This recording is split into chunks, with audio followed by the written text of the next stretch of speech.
Chapter 11. I woke to the shifting of the mattress, the sound of springs as Will climbed out of bed. Dim blue light seeped through the window, and I blinked into the darkness, trying to make out the shape of objects nearby. The doorway, my dresser, his silhouette disappearing through the bathroom door. Without switching on a light, I heard the water start, the shower door opening and closing again. I considered joining him, but seemed unable to move. My muscles felt like rubber, my body heavy and sinking into the mattress.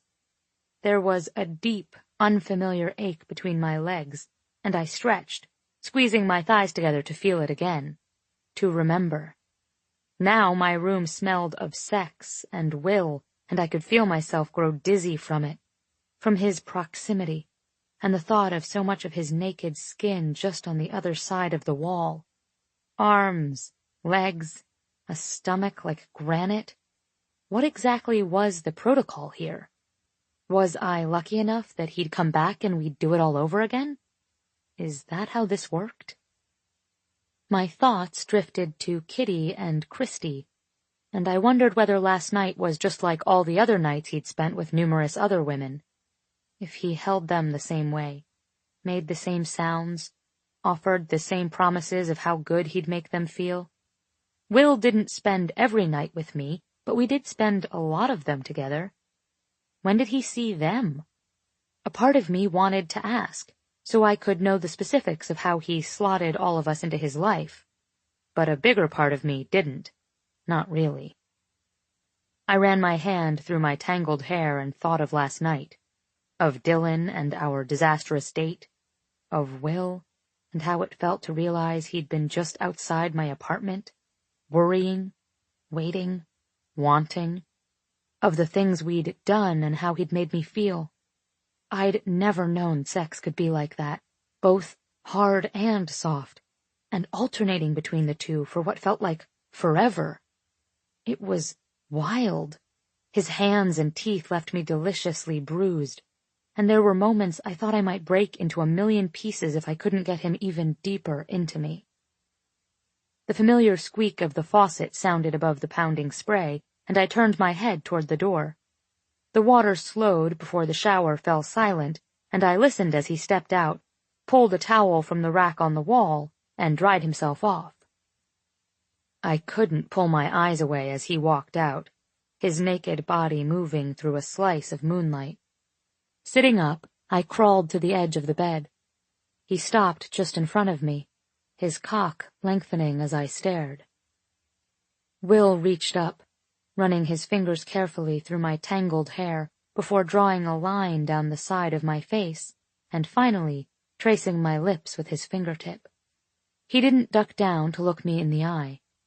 It was as if he knew I was studying him, as if he wanted me just to look. I swear I could hear my heart hammering in my ears. I wanted to touch him.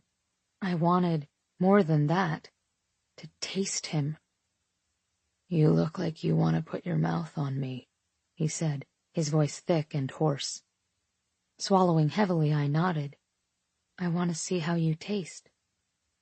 He slid his hand down his length, and he took another step closer, sweeping the head of his cock across my lips, painting me with the bead of moisture there. When my tongue darted out to taste it, and him, he let out a low groan, letting his hand slide up and down the base as I slipped my mouth around the tip, licking a little. "Yeah," he whispered. "That's so good." I don't know what I was expecting, but it wasn't this, to be so turned on by the actual act, or how empowering it was to be the person who made this gorgeous man unravel. His hands moved to my hair, and I closed my eyes. His breaths were ragged as I moved my mouth farther and farther onto him. Finally, I heard him swallow and then gasp with a shaky inhale. Stop, he said, and took a step back. He sounded like he'd been running a marathon. "You have no idea how much I'd love to let you play with me like this. Your tongue and fuck, those lips, Hannah." His thumb brushed over my chin. "But I want to be careful with you the first time you take me in your mouth, and right now I feel too wild and too fucking greedy. I knew exactly how he felt. My body hummed. My pulse hammered in my neck, and I squeezed my thighs together again, feeling the sweet, impatient ache grow with every second. He leaned down, kissed me, and whispered, "Roll over, Plum. I want to fuck you face down." I could only nod, moving to lie on my stomach, my mind too hazy to even come up with a response. The bed dipped, and I felt him behind me, settling between my parted legs. His hand moved along the back of my thighs, over my ass. He gripped my hips, fingertips burning into my skin as he pulled me to my knees, and farther down the bed, closer to where he wanted. I could feel how wet I was, feel it on his fingers as he moved them against me, on my thighs. My heart hammered in my chest, and I tried to shut out everything but the heat of his skin, the brush of his lips and hair along my back. I'd always understood why women wanted Will in the first place. He wasn't beautiful in the same way Bennett was, and he wasn't tender like Max. He was visceral and imperfect, dark and knowing. He gave the sense that he looked at a woman and in an instant read every need she had. But now I knew why women truly lost their mind over him, because in the end he did actually know every need a woman had, that I had. He'd ruined me for any other man even before the first touch. And when he leaned in behind me, dragging his lips across the shell of my ear, not a kiss, not exactly, and asked, "You think you'll scream when you come this time, too?" I was lost. He reached across me, pulling a condom from the pile. I heard the foil tear, the sound of it as he rolled it over himself. I could still remember what it looked like, that thin piece of rubber stretched impossibly tight around the length of him. I wanted him to hurry, needed him to hurry and fuck me, make this ache go away. "I can go deeper this way," he said, bending to kiss my back again.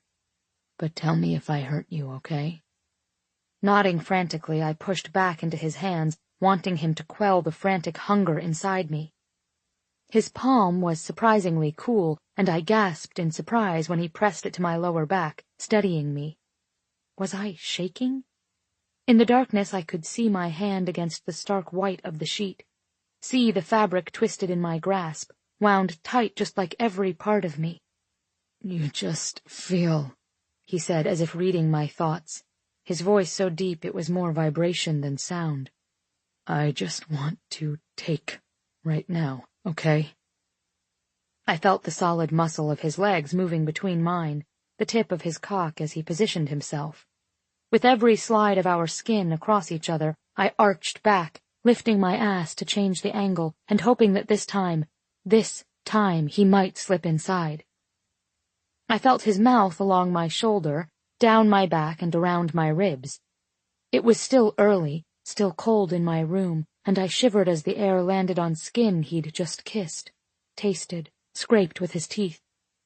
And when he whispered against the shell of my ear how amazing I looked from his vantage, how badly he needed me, it seemed like my heart might burst through my ribs.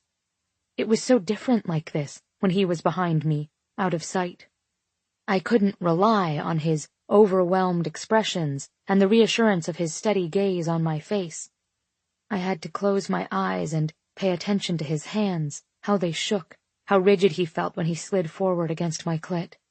I listened to his choppy breathing and tiny grunts, pressed back into him, and felt my chest twist in pleasure when the contact between his thighs and my ass made him moan. He was so thick, so stiff, and my breath caught as he shifted back so he could position himself against my tender skin and, finally, slowly inch inside. "Oh," I said, a sound that felt like it must have been torn from my throat because it was the only word I could think. Oh, I didn't know it would feel like this. Oh, it hurts, but in the most delicious way. Oh, please don't ever stop. More, more. As if I'd said those words aloud, Will knotted against my skin, moving slower, deeper. We'd only just started, but it was already too good, too perfect. I felt the drag of him deep inside, so close to that place that brought me to the edge of a tiny explosion. "Okay," he asked, and I nodded, overwhelmed. He started to move, small stabs of his hips that pushed me farther up the mattress, pushed me closer to that point where everything inside me threatened to shatter. "Fuck, look at you." I felt his hand on my shoulder and then in my hair, fingers wrapping in the strands to brace me, keep me just where he wanted. "Spread your legs wider," he grunted. "Drop to your elbows." Immediately I did what he said, crying out at the depth of the position. Heat settled in my stomach and between my legs at the idea of him using my willing body to get off. I was positive I'd never felt sexier in my entire life. "Knew it would be like this," he said, and I couldn't even comprehend the words. I felt like I might collapse, and I slid my arms down farther, face pressed to the pillow and my ass in the air as he continued to fuck me. The fabric was cool against my cheek, and I closed my eyes, tongue darting out to wet my lips as I listened to the sounds of our bodies moving together, his uneven breaths.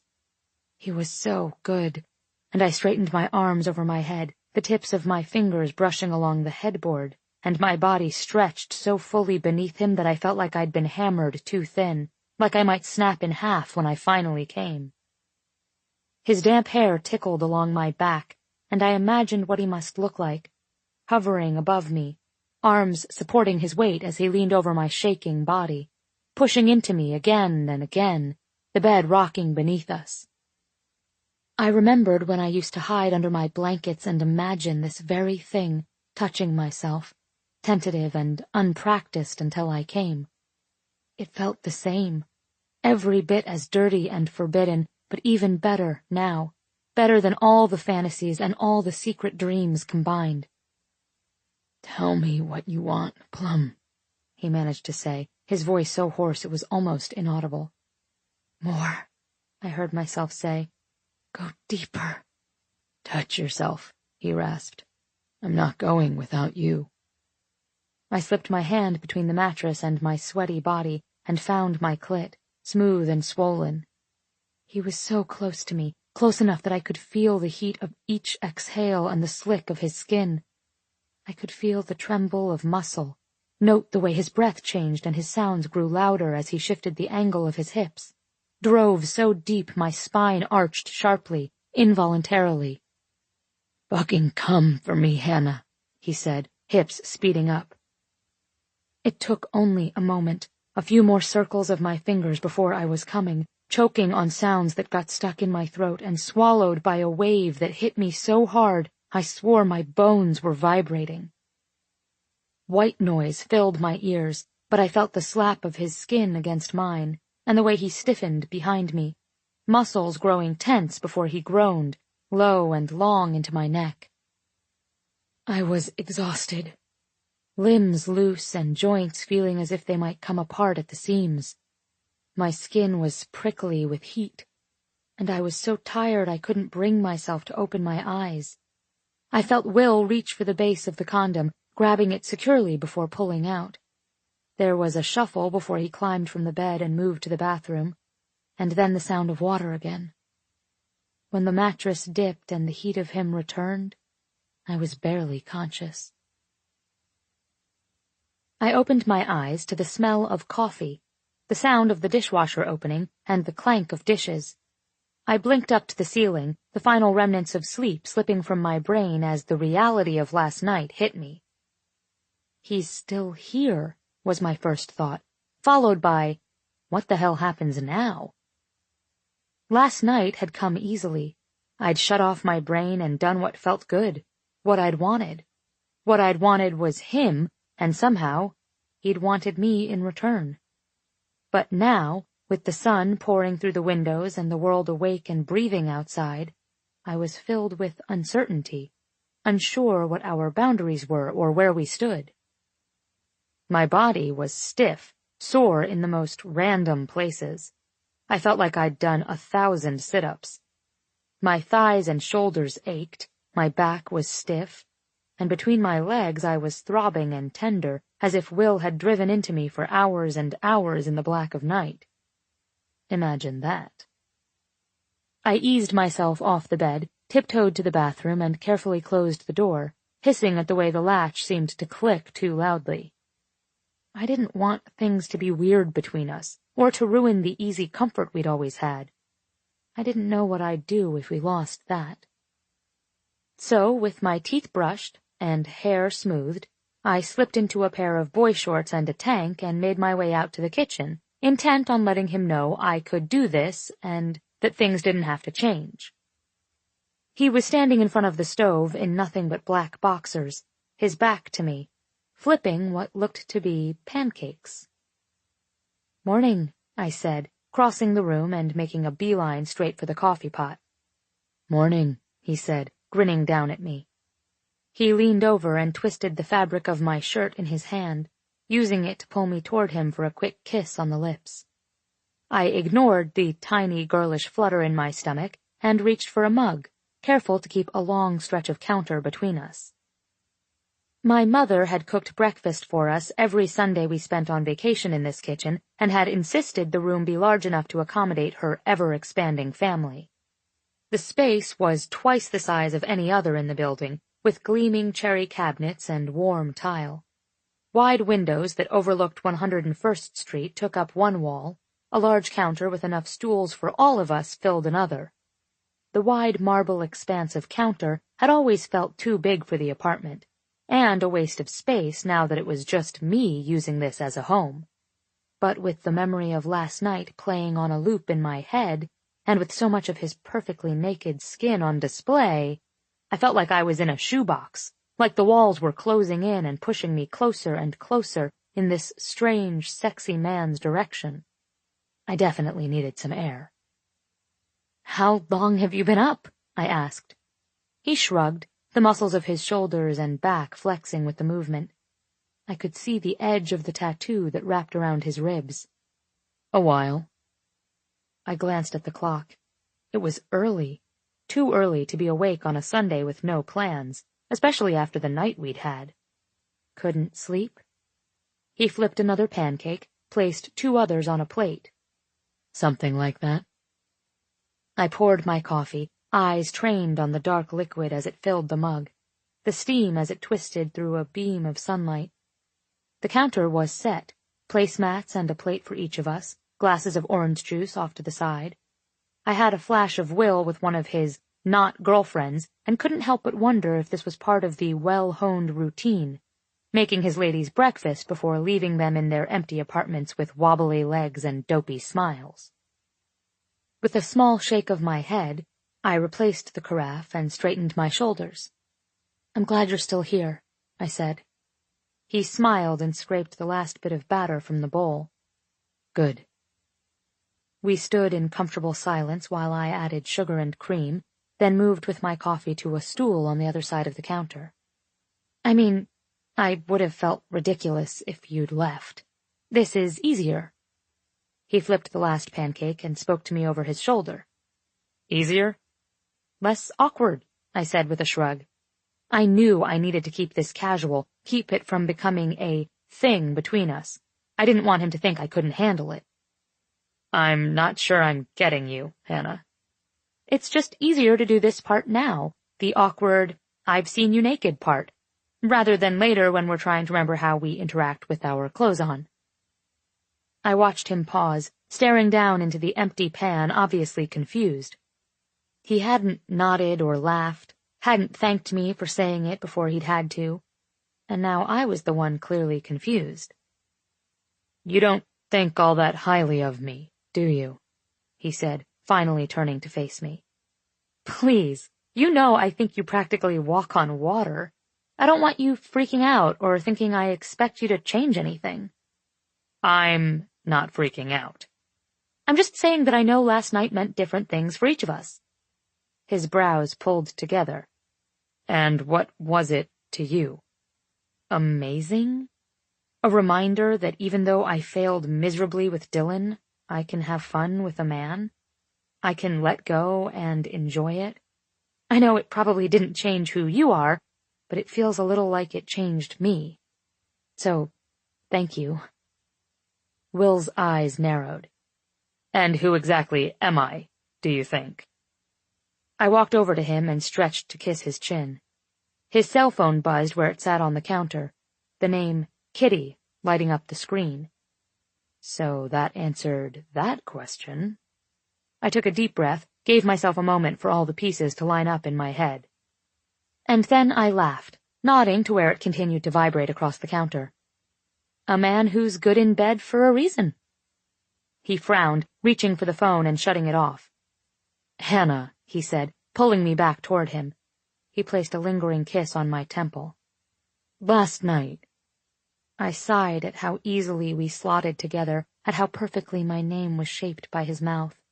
You don't have to explain, Will. I'm sorry I made it weird just now. No, I pressed 2 fingers to his lips, wincing. God, you must hate the post-sex processing, and I don't need it, I swear. I can handle all of this. His eyes searched my face, and I wondered what he was looking for. Did he not believe me? I reached for his jaw and kissed him softly, feeling the tension slip from his body. His hands came to rest on my hips. I'm glad you're okay with this, he said finally. I am, I promise. No weirdness. No weirdness, he repeated. Chapter 12. The only reason I ever skipped a run was if I was deathly ill or on a plane headed somewhere. So Monday morning, I hated myself a little for shutting off my alarm and rolling back over into the pillow. I just had no interest in seeing Hannah. But as soon as I had the thought, I had to consider its accuracy. I didn't want to see Ziggy, bouncing and chatting away, as if she hadn't blown me apart 2 nights ago with her body and words and needs in the guise of Hannah. And I knew if Ziggy showed up this morning, acting like Saturday night never happened, it would wreck me a little. I'd been raised by a single mother, with 2 older sisters who didn't give me any choice but to understand women, know women, love women. In one of the 2 serious relationships in my life, I'd talked to my girlfriend about the possibility that this comfort with women worked out pretty well for me when I hit puberty and ended up wanting to have sex with every girl I met. I think that girlfriend had been trying to not so subtly hint that I manipulated women by pretending to listen. I didn't probe the issue much. We broke up pretty soon after that. But whatever my comfort with the opposite sex, it didn't seem to help me at all with Hannah. She felt like a separate creature, a separate species. She threw all my experience out the window. Somehow, when I fell back asleep, I started dreaming about fucking her on a giant pile of sports equipment. A lacrosse stick dug into my back, but I didn't care. I just watched her rock on top of me, eyes clear and locked to mine, her hands moving up and around my chest. My phone buzzed beneath me, wedged into my spine, and I woke with a start. Glancing at my clock, I realized I'd overslept. It was nearly 8:30. I answered without looking, assuming it was Max asking me where the fuck I was for our Monday morning meeting. Yeah, man, I'll be there in an hour. Will? Fuck. Oh, hey. My heart squeezed so tightly beneath my ribs that I groaned and ran a hand over my mouth to stifle it. You're still asleep? Hannah asked. She sounded out of breath. I was, yeah. She paused, and the wind on the other end whipped through the phone line. She was outside and out of breath. She'd gone running without me. Sorry to wake you. I closed my eyes, pressing a fist to my forehead. Don't worry about it. She stayed quiet for a few long, painful seconds, and in that time we had several different conversations in my head. One where she told me I was being a dick. One where she apologized for implying that I could be so cavalier about the intense night we had. One where she prattled on about nothing in particular, Ziggy style. And one where she asked if she could come over. I went running, she said. I thought you'd started and maybe I'd see you on the trail. You thought I started without you? I asked, laughing. That would be rude. She didn't answer, and I realized too late that what I had done, not shown up, not even bothered to call, was just as bad. Shit, Ziggs, I'm sorry. She sucked in a sharp breath. So I'm Ziggy today. Interesting. Yeah, I mumbled, and then hated myself immediately. No. Fuck. I don't know who you are this morning. I kicked away my sheets, willing my groggy brain to wake the fuck up already. It messes with my head to call you Hannah. It makes me think you're mine, I didn't add. Laughing sharply, she started walking again, the wind whipping even louder through the receiver. Get over your man angst, Will. We had sex. You're supposed to do this kind of thing better than anyone. I'm not asking for a key to your apartment. She paused, and my heart dropped into my stomach, as I understood how my distance was coming across to her. She assumed I was brushing her off. I opened my mouth to backpedal, but her words came out faster. I'm not even asking for a repeat, you egomaniacal jerk. And with that, she hung up. I requested we move our regular group lunch from Tuesday to Monday, on the basis that I'd lost my balls and my mind, and no one argued. It seemed that I'd reached a level of moony lovesickness that made giving me shit a lot less fun for my friends. We met at Les Bernardins, ordered whatever we always ordered, and life seemed to move on as it had for the past 9 months. Max kissed Sarah until she batted him away. Bennett and Chloe pretended to hate each other over the salad she insisted they split for lunch, in some confusing form of flirty foreplay. The only thing that seemed different was that I drank my alcoholic lunch beverage in less than 5 minutes, and then earned a raised eyebrow from our regular waiter when I ordered another. I think I'm the kitty, I said once the waiter left. When conversation came to a screeching halt, I registered that my friends had been happily babbling on about whatever the fuck, while my brain was practically melting next to them. With Hannah, I clarified, searching each of their faces for any sign of understanding. I'm the kitty. I'm the one saying I'm fine with just fucking around, but I'm not. I'm the one saying I'll be happy to fuck only on the 3rd Tuesday of the odd-numbered months, just so I can be with her. She's the one who's like, oh, I don't need to hook up again. I was met with Chloe's flat palm held up in my face. Hold up, William. You're fucking her? I sat up straight, eyes wide and defensive. She's 24, not 13, Chloe. What the hell? I don't care that you're fucking her. I care that you fucked her and she didn't call one of us immediately. When did this happen? Saturday, 2 days ago. Settle down, I mumbled. She sat back, expression softening somewhat. Relaxing, I reached for my new drink almost as soon as the waiter put it in front of me. But Max was faster, pulling it out of my reach before I could get it. We have an afternoon meeting with Albert Samuelson, and I need you sharp. I nodded, bending to rub my eyes. I hate all of you. For being right, Bennett correctly surmised. I ignored him. Have you actually ended things with Kitty and Christy? Sarah asked, gently. Fuck, this again. I shook my head. Why should I? There's nothing going on with Hannah. Except you have feelings for her, Sarah pressed, eyebrows drawn together. I hated her disapproval. Of any of my friends, Sarah only gave me shit when it was fully deserved. I just figure why create more drama right now, I reasoned lamely. Has Hannah actually said that she doesn't want anything more with you? Chloe asked. It's pretty obvious from the way she acted Sunday morning. Already nodding, Max added, I hate to state the obvious, mate, but why haven't you had the Will Sumner sit down with her? Aren't you sort of proving the long-suffering point you always throw at us regarding your hookups? That it's better to discuss things up front than leave questions? Because, I explained, it's easy to have that convo when you know what you want and don't want. Well, what do you know?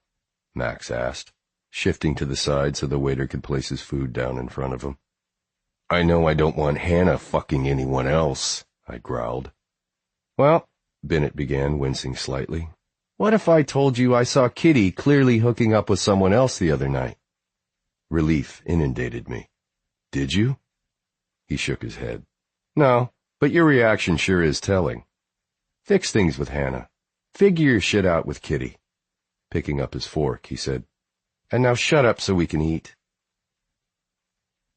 I was up at 5:15 the next morning, waiting outside Hannah's apartment building. I knew that now she had a taste for running she wouldn't miss a day. I had to fix things with her. I just wasn't sure how to do it yet. She drew up short when she saw me, eyes widening before she put on a calm, unaffected mask. Oh, hi, Will. Good morning. She started to walk past me, eyes straight ahead. Her shoulder brushed mine as she passed, and I could tell from the way she winced that it had been unintentional. Wait, I said, and she stopped, but didn't turn around. Hannah, she sighed. And today it's Hannah again. I walked to where she stood, turning to face her and putting my hands on her shoulders. I didn't miss the way she shivered slightly. Was it anger or the same thrill at contact I felt? It's always been Hannah. Her eyes darkened. It wasn't yesterday. Yesterday I fucked up, okay?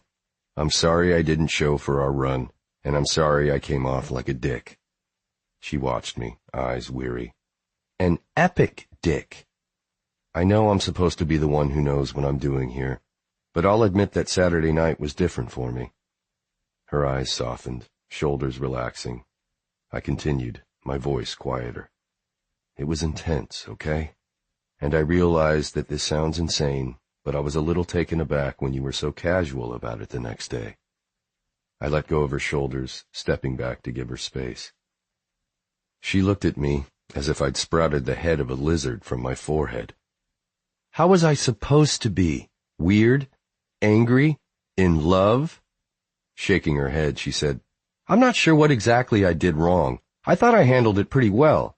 I thought I acted just like you would have told me to if it was anyone else I'd had sex with. She blushed hotly, and I had to push my hands into the pockets of my hoodie to keep them to myself. I took a deep breath. This was the moment I could tell her, I have feelings for you I haven't had before. I've been struggling with them since the first second I saw you, weeks ago. I don't know what these feelings mean, but I want to find out. But I wasn't ready for that. I looked up at the sky. I was clueless and had no idea what I was doing. For all I knew, this was nothing more than what I'd feel if I were having sex with anyone whose family I'd known forever. A protectiveness, a yearning to take caution with both of our feelings. I needed more time to sort things out. I've known your family for so long, I said, turning back to her. It isn't the same as hooking up with some random person, no matter how much we want it to be casual.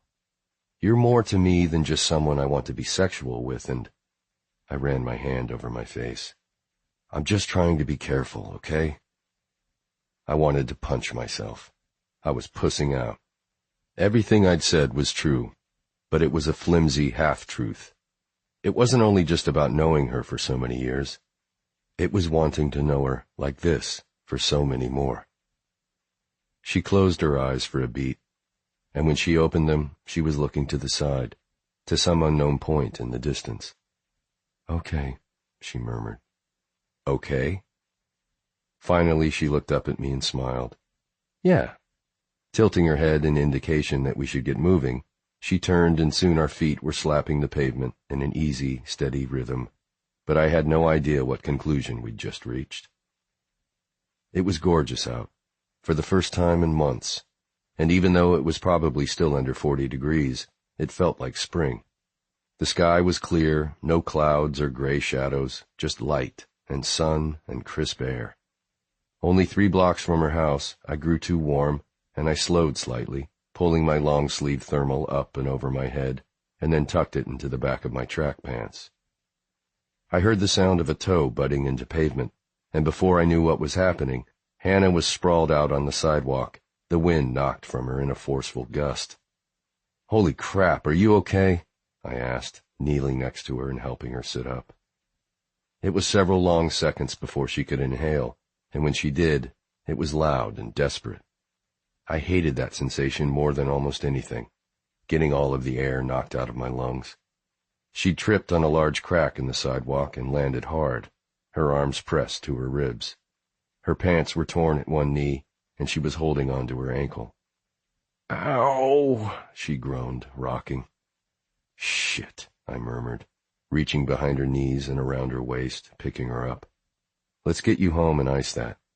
"I'm fine," she managed, struggling to keep me from lifting her. "Hannah." Swatting at my hands, she begged, "Don't carry me, Will. You'll break your arms." I laughed. "Hardly. You're not heavy, and it's 3 blocks. She gave in, wrapping her arms around my neck.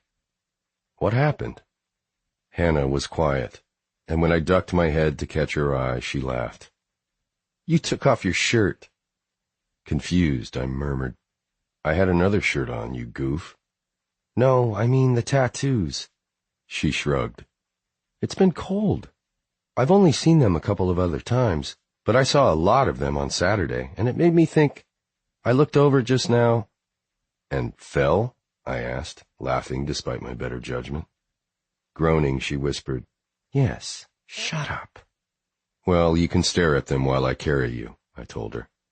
"And feel free to nibble on my earlobes while we walk," I whispered, smiling.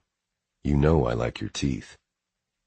She laughed, but not for long, and as soon as I'd caught up with her and realized what I'd said, the tension grew into a heavy thing between us. I moved down the sidewalk to her building, and with every step in silence, the monster tension only grew.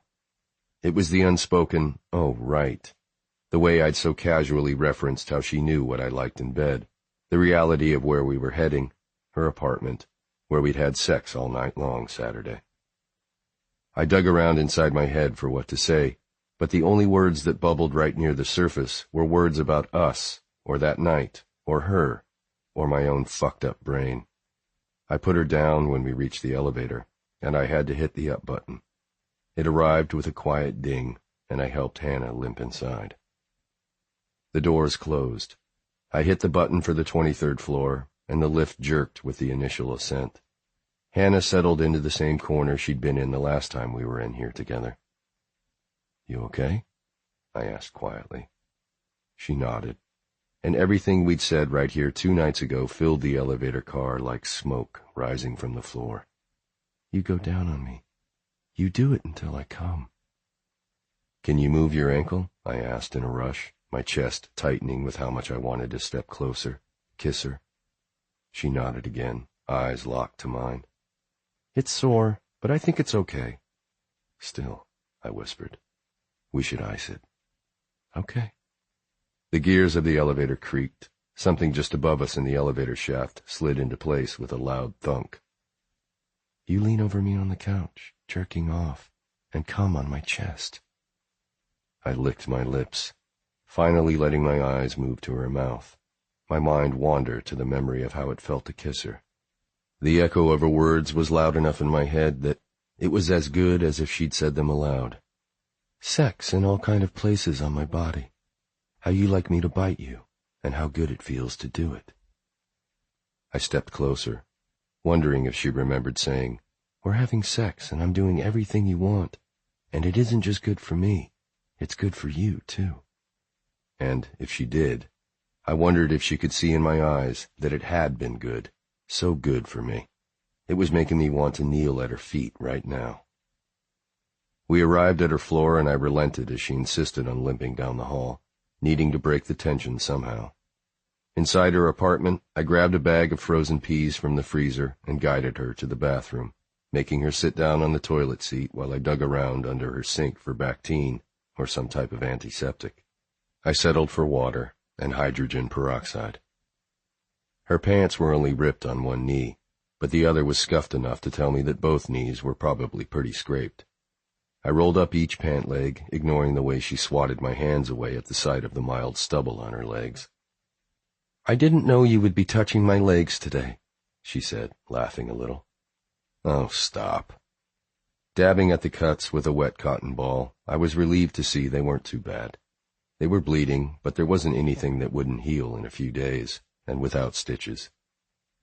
Finally, she looked down, straightening one leg as I cleaned up the other. "I look like I was walking around on my knees. I'm a mess." I grabbed a couple of clean cotton balls and dabbed her cuts with hydrogen peroxide, trying, but failing, to tamp down a smile. She leaned down to get a better look at my face. "You are such a pervert," smiling at my scraped knees. "You're such a pervert, knowing why I'm smiling." "You like the idea of getting my knees all scraped up?" she asked with a growing smile of her own. "I'm sorry," I said, shaking my head with absolute insincerity. "I really do." Her smile dissolved slowly, and she ran a finger over my chin, studying the little scar there. "How did you get this?" "Happened in college. A woman was giving me head and freaked out and bit down on my dick. I slammed my face into the headboard." Her eyes widened in horror. Her worst oral sex nightmare realized. "Really?" I burst out laughing, unable to keep up the story any longer. "No, not really. I was hit in the face with a lacrosse stick in the 10th grade. She closed her eyes, pretending she wasn't amused, but I could see her swallow a laugh. Finally, she looked back down at me.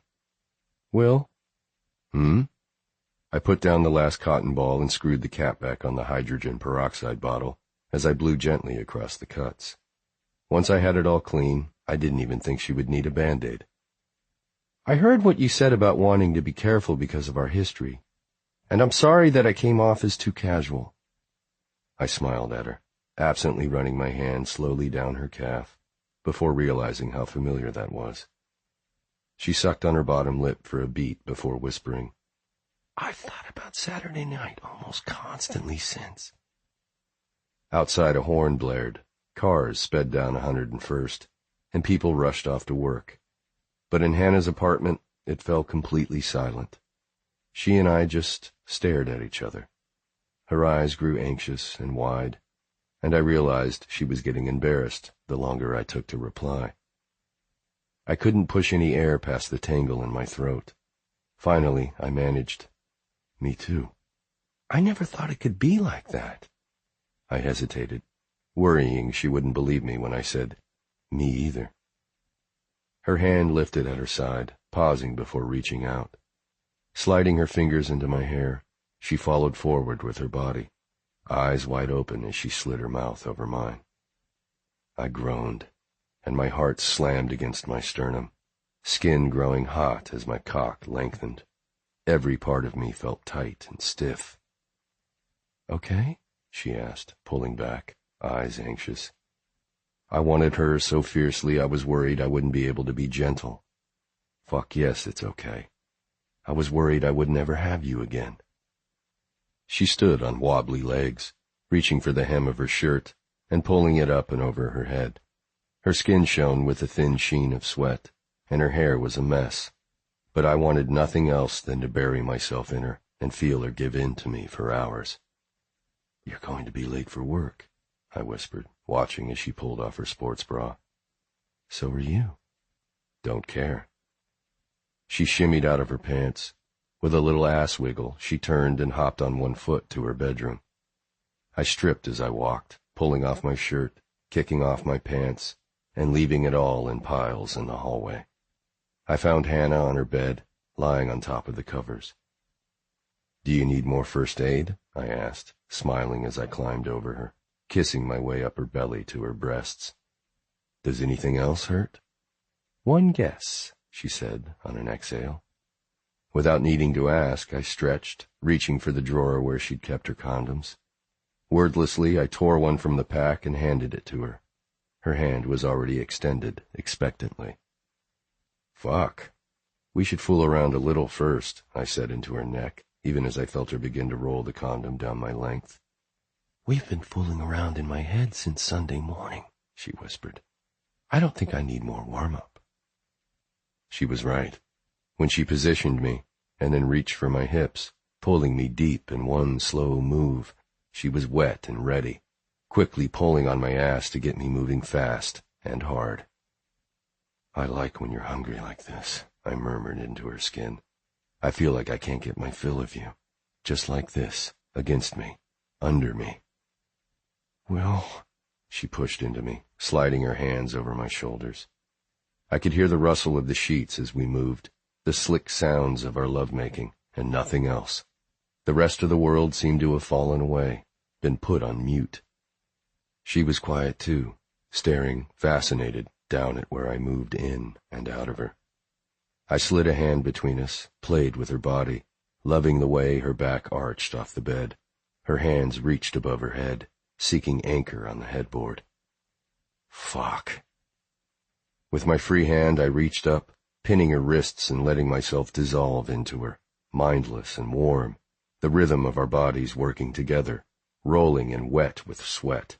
I sucked a bit at her chest, pressing down on her wrists and feeling the familiar build of my orgasm grip me somewhere between my hips, low in my spine.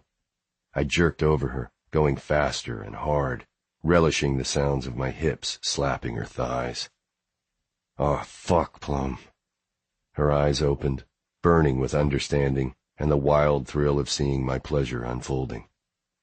Almost, she whispered. I'm right there. I circled her clit faster, 3 fingers flat and rubbing, her little hoarse cries growing louder and tighter, the telltale flush spreading up her neck. She struggled, pulling her wrists apart from my grip in abandon, and then she went off with a sharp cry, hips bucking wild and body coiling and sucking all around me. I held on by a fucking thread, moving hard and fast until she went limp and soft, and then let go, rasping, "Coming!" I pulled out, jerking the condom off and tossing it away before gripping my cock, squeezing as I stroked up my length. Hannah's eyes flamed with anticipation, and she propped herself on her elbows, staring intently down at where my hand flew over my length between us. Her attention, how much she clearly enjoyed watching. It overwhelmed me. Heat burned up my legs and down my spine, and my back arched in a sharp jerk. My orgasm pulsed through me unbelievably strong, tearing a loud groan from my throat as I came. Stuck in my head were images of Hannah, thighs spread under me, skin slick, her eyes open and telling me without words how good it felt, how good I made her feel. Pulsing, pulsing, pulsing heat, and my entire body let go. My hand slowed, and I opened my eyes, dizzy and breathless. Her eyes burned, dark gray and fascinated, as she ran her fingers over her stomach and stared at my orgasm on her skin. Will. My name came out of her mouth in a purr. No way were we done here. I propped one hand on the pillow beside her head, staring down at her. Did you like that? She nodded, her bottom lip trapped viciously between her teeth. Show me. Touch yourself for me. She initially looked uncertain, but then it transformed into determination. I watched as she ran her hand down her torso, reaching briefly for my still erect cock, her fingers first on me and then herself. She slid 2 fingers down over her clit, arching into her touch. I ghosted my hand up her side and over her breast, bending to suck at the tight peak, before telling her, "Make yourself come." "Help me," she said, eyes heavy. "I'm not there when you do this alone. Show me what you do. Maybe I like to watch too." "I want you to watch while you help." She was still so warm from the friction of our sex, flesh soft and so fucking wet. With my fingers inside and hers out, we found a rhythm. She stroked up as I pushed in. And fuck if it wasn't the most amazing thing to see her so unchained and intense, alternating between staring down at where I'd come on her and where I was growing hard again between us. It didn't take long to get her there, and soon she was pushing into my hand, her legs pulled up tight to her sides and lips parted as she grew tense, and then fucking exploded with a scream. She was beautiful when she went off, skin flushing and nipples tight. I couldn't help but taste her skin, nibbling the underside of her breast and slowing my hand in her as she came down. She took stock of our appearance, covered in sweat and, on her stomach, my orgasm. "I think we need a shower." I laughed. "I think you may be right." But we didn't. We started to get up, but then I would kiss her shoulder, or she would bite mine, and each time we would just slide back onto the mattress, until eventually it was nearly 11 in the morning, and we'd both long since given up on the idea of going in to work. After kissing escalated again, and I took her while she was bent over the edge of the bed, collapsing over her, she rolled onto her back and stared up at me, playing with my sweaty hair. "Are you hungry?" "A little." She started to get up, but I pushed her back down, kissing her stomach. Not hungry enough to get up yet. I spotted a pen on her bedside table and reached for it without thinking, murmuring, "Stay still," as I pulled the cap off with my teeth and pressed the tip to her skin. She'd left the window near her bed open a crack, and we listened to the sounds of the city outside as I drew on the smooth skin just beside her hip. She didn't ask what I was doing, didn't even really seem to care. Her hands slid through my hair, down over my shoulders, along my jaw. She carefully traced my lips, my eyebrows, down the bridge of my nose. It was the way she might touch me if she were blind, trying to learn how I fit together. When I finished, I pulled back, admiring my handiwork. I'd written a fragment of my favorite quote in tiny script, from her hip bone to just above her bare pubic bone. All that is rare, for the rare. I loved the dark ink on her, loved seeing it in my handwriting even more. "I want to tattoo this on your skin." "Nietzsche," she whispered. "Overall a good quote, actually." "Actually?" I repeated, rubbing my thumb over the unmarked skin below, considering all the things I could put there. "He was a bit of a misogynist, but came out of it with a few decent aphorisms." Holy fuck, the brain on this woman. "Like what?" I asked, blowing across the drying ink. "Sensuality often hastens the growth of love so much that the roots remain weak and are easily torn up," she quoted. Well, I looked up in time to catch her teeth release her lip, her eyes shining with amusement. That was interesting. What else? She ran a fingertip across the scar on my chin and studied my face carefully. "All that glitters is not gold. A soft sheen characterizes the most precious metal." I felt my smile falter a little. "In the end, one loves one's desire and not what is desired." She tilted her head, running her hand through my hair. "Do you think that one is true?" I swallowed thickly, feeling trapped. I was too wrapped up in my own tangled thoughts to figure out whether she was selecting meaningful quotes about my past or just quoting some classic philosophy. I think it's sometimes true. "But all that is rare for the rare," she said quietly, looking down at her hip. "I like it." "Good." I bent to even out one letter, darken another, humming. "You've been singing that same song the entire time you wrote on me," she whispered. "I have?" I hadn't realized I'd even made a noise. I hummed a few more bars of it, trying to remember what it was I'd been singing. "She talks to angels." An oldie but a goodie," I said, blowing a stream of air on her navel to dry the ink. "I remember hearing your band cover it." I looked up at her, searching for her meaning. "A recording? I don't even think I have that." "No," she whispered. "Live. I was visiting Jensen in Baltimore the weekend your band covered it. He said you guys always covered a different song at every show, so you'd never play it again. I was there for that one." There was something restrained behind her eyes when she said this. "I didn't even know you were there." "We said hi before the show. You were on stage adjusting your amp." She smiled, licking her lips. "I was 17, and it was right after you came to work for Dad, over fall break." "Oh," I said, wondering what 17-year-old Hannah had thought of that show. It was one I still thought about, even just over 7 years later.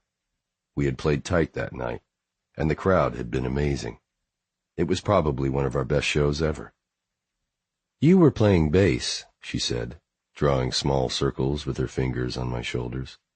"But you sang that one. Jensen said you didn't often sing." "No," I agreed. I wasn't much of a singer, but with that one I didn't care. It was more about emotion anyway. "I saw you flirting with this goth girl up front. It was funny how I felt jealous then when I never had before." I think it was because you lived in our house. I felt a little like you belonged to us. She smiled down at me. God, that night I wanted to be her so bad. I watched her face as she walked through the memory, waiting to hear how this night ended for her. And me. I couldn't remember seeing Hannah when I lived in Baltimore, but there were a million nights like this, at a bar with the band, some goth girl or preppy girl or hippie chick up front, and later in the night, under or over me. She licked her lips. I asked if we were meeting up with you later, and Jensen just laughed. I hummed, shaking my head and trailing my hand up her thigh. I don't remember what happened after that show. Too late. I realized how awful it sounded. But the reality was, if I wanted to be with Hannah, she would eventually know the truth of just how wild I'd been. Was that the kind of girl you liked? She paints her eyes as black as night now? I sighed, climbing up her body so we were face to face. I liked all kinds of girls. I think you know that. I tried to emphasize the past tense, but realized I'd failed when she whispered, "You're such a player." She said it with a smile, but I hated it. I hated the tight edge to her voice, and knowing that was exactly how she saw me. Fucking anything that moved, and now her, in this conglomeration of limbs and lips and pleasure. In the end, one loves one's desire, and not what is desired. And I had no defense. It had been mostly true for so long. Rolling closer, she wrapped her hand around my semi-erect cock, stroking up, squeezing. "What's your type now?" She was giving me an out. She didn't want it to be true anymore either. I leaned in, kissed her jaw. "My type is more along the lines of a Scandinavian sex bomb named Plum." "Why did it bother you when I called you a player?" I groaned, rolling away from her touch. "I'm serious." I threw my arm over my eyes, trying to collect my thoughts. Finally, I said, "What if I'm not that guy anymore? What if it's been 12 years since I was that guy? I'm open with my lovers about what I want. I don't play anyone." She pulled back a little and looked at me, wearing an amused smile. "That doesn't make you receptive and deep, Will. No one says a player has to be an asshole." I rubbed my face. "I just think the word player has a connotation that doesn't fit me. I feel like I try harder than that to be good to the women I'm with, to talk about what we're doing together." "Well," she said, "you haven't talked to me about what you want." I hesitated, my heart exploding in a wild gallop. I hadn't, and it was because it felt so different with her from every other time I'd been with a woman. Being with Hannah wasn't just about intense physical pleasure. It also made me feel calm and thrilled and known. I hadn't wanted to discuss this because I hadn't wanted either of us to have the chance to limit it. Taking a deep breath, I murmured, "That's because with you, I'm not really sure if what I want is sex." She pulled away, sat up slowly. The sheets slid off her body, and she reached for a shirt at the end of the bed. "Okay, this is awkward." Oh, shit. That hadn't come out right. No, I said, sitting up behind her and kissing her shoulder. I pulled her shirt from her hands, dropping it on the floor. I licked down her spine, slipping my hand around her waist and sliding up, resting my palm over her heart. "I'm trying to find a way to say I want it to be more than sex.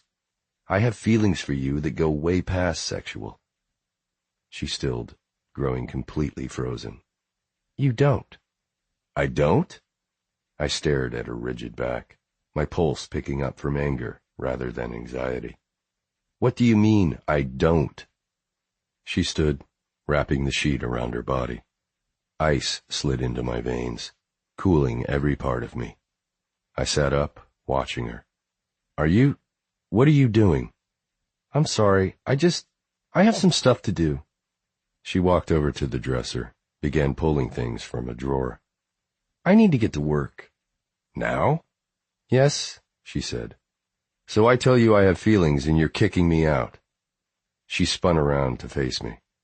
"I need to go right now, okay?" "I can see that," I said, and she limped into the bathroom.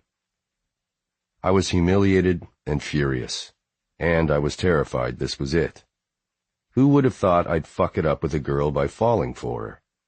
I wanted to get the hell out of there, and I wanted to climb out of the bed, pull her back. Maybe we both needed to think about a few things. Chapter 13. I closed the door behind me and took a few deep breaths. I needed some space. I needed a minute to wrap my head around what the hell was going on. This morning I thought I'd been discarded like one of Will's many conquests, and now he was saying he wanted more? What the fuck? Why was he complicating this? One of the things I loved about Will was that people always knew where they stood with him. Good or bad, you always knew the score. Nothing about him had ever been complicated. Sex, no complications. End of story. It was easier when I didn't have the option to consider more. He'd been the bad boy, the hot guy my sister fooled around with in a shed in the backyard. He'd been the object of my earliest fantasies. And it wasn't that I'd spent my youth pining over him. The opposite, in fact, because knowing I could lust for him, but never actually stood a chance, made it easier somehow. But now, being able to touch him and have him touch me, hearing him say that he wanted more when there was no way he could actually mean it, complicated things. Will Sumner didn't know the meaning of more. Hadn't he admitted to never having even a single long-term monogamous relationship? Having never found anyone who kept him interested long enough? Didn't he get a text from one of his non-girlfriends the morning after we first had sex? No thanks.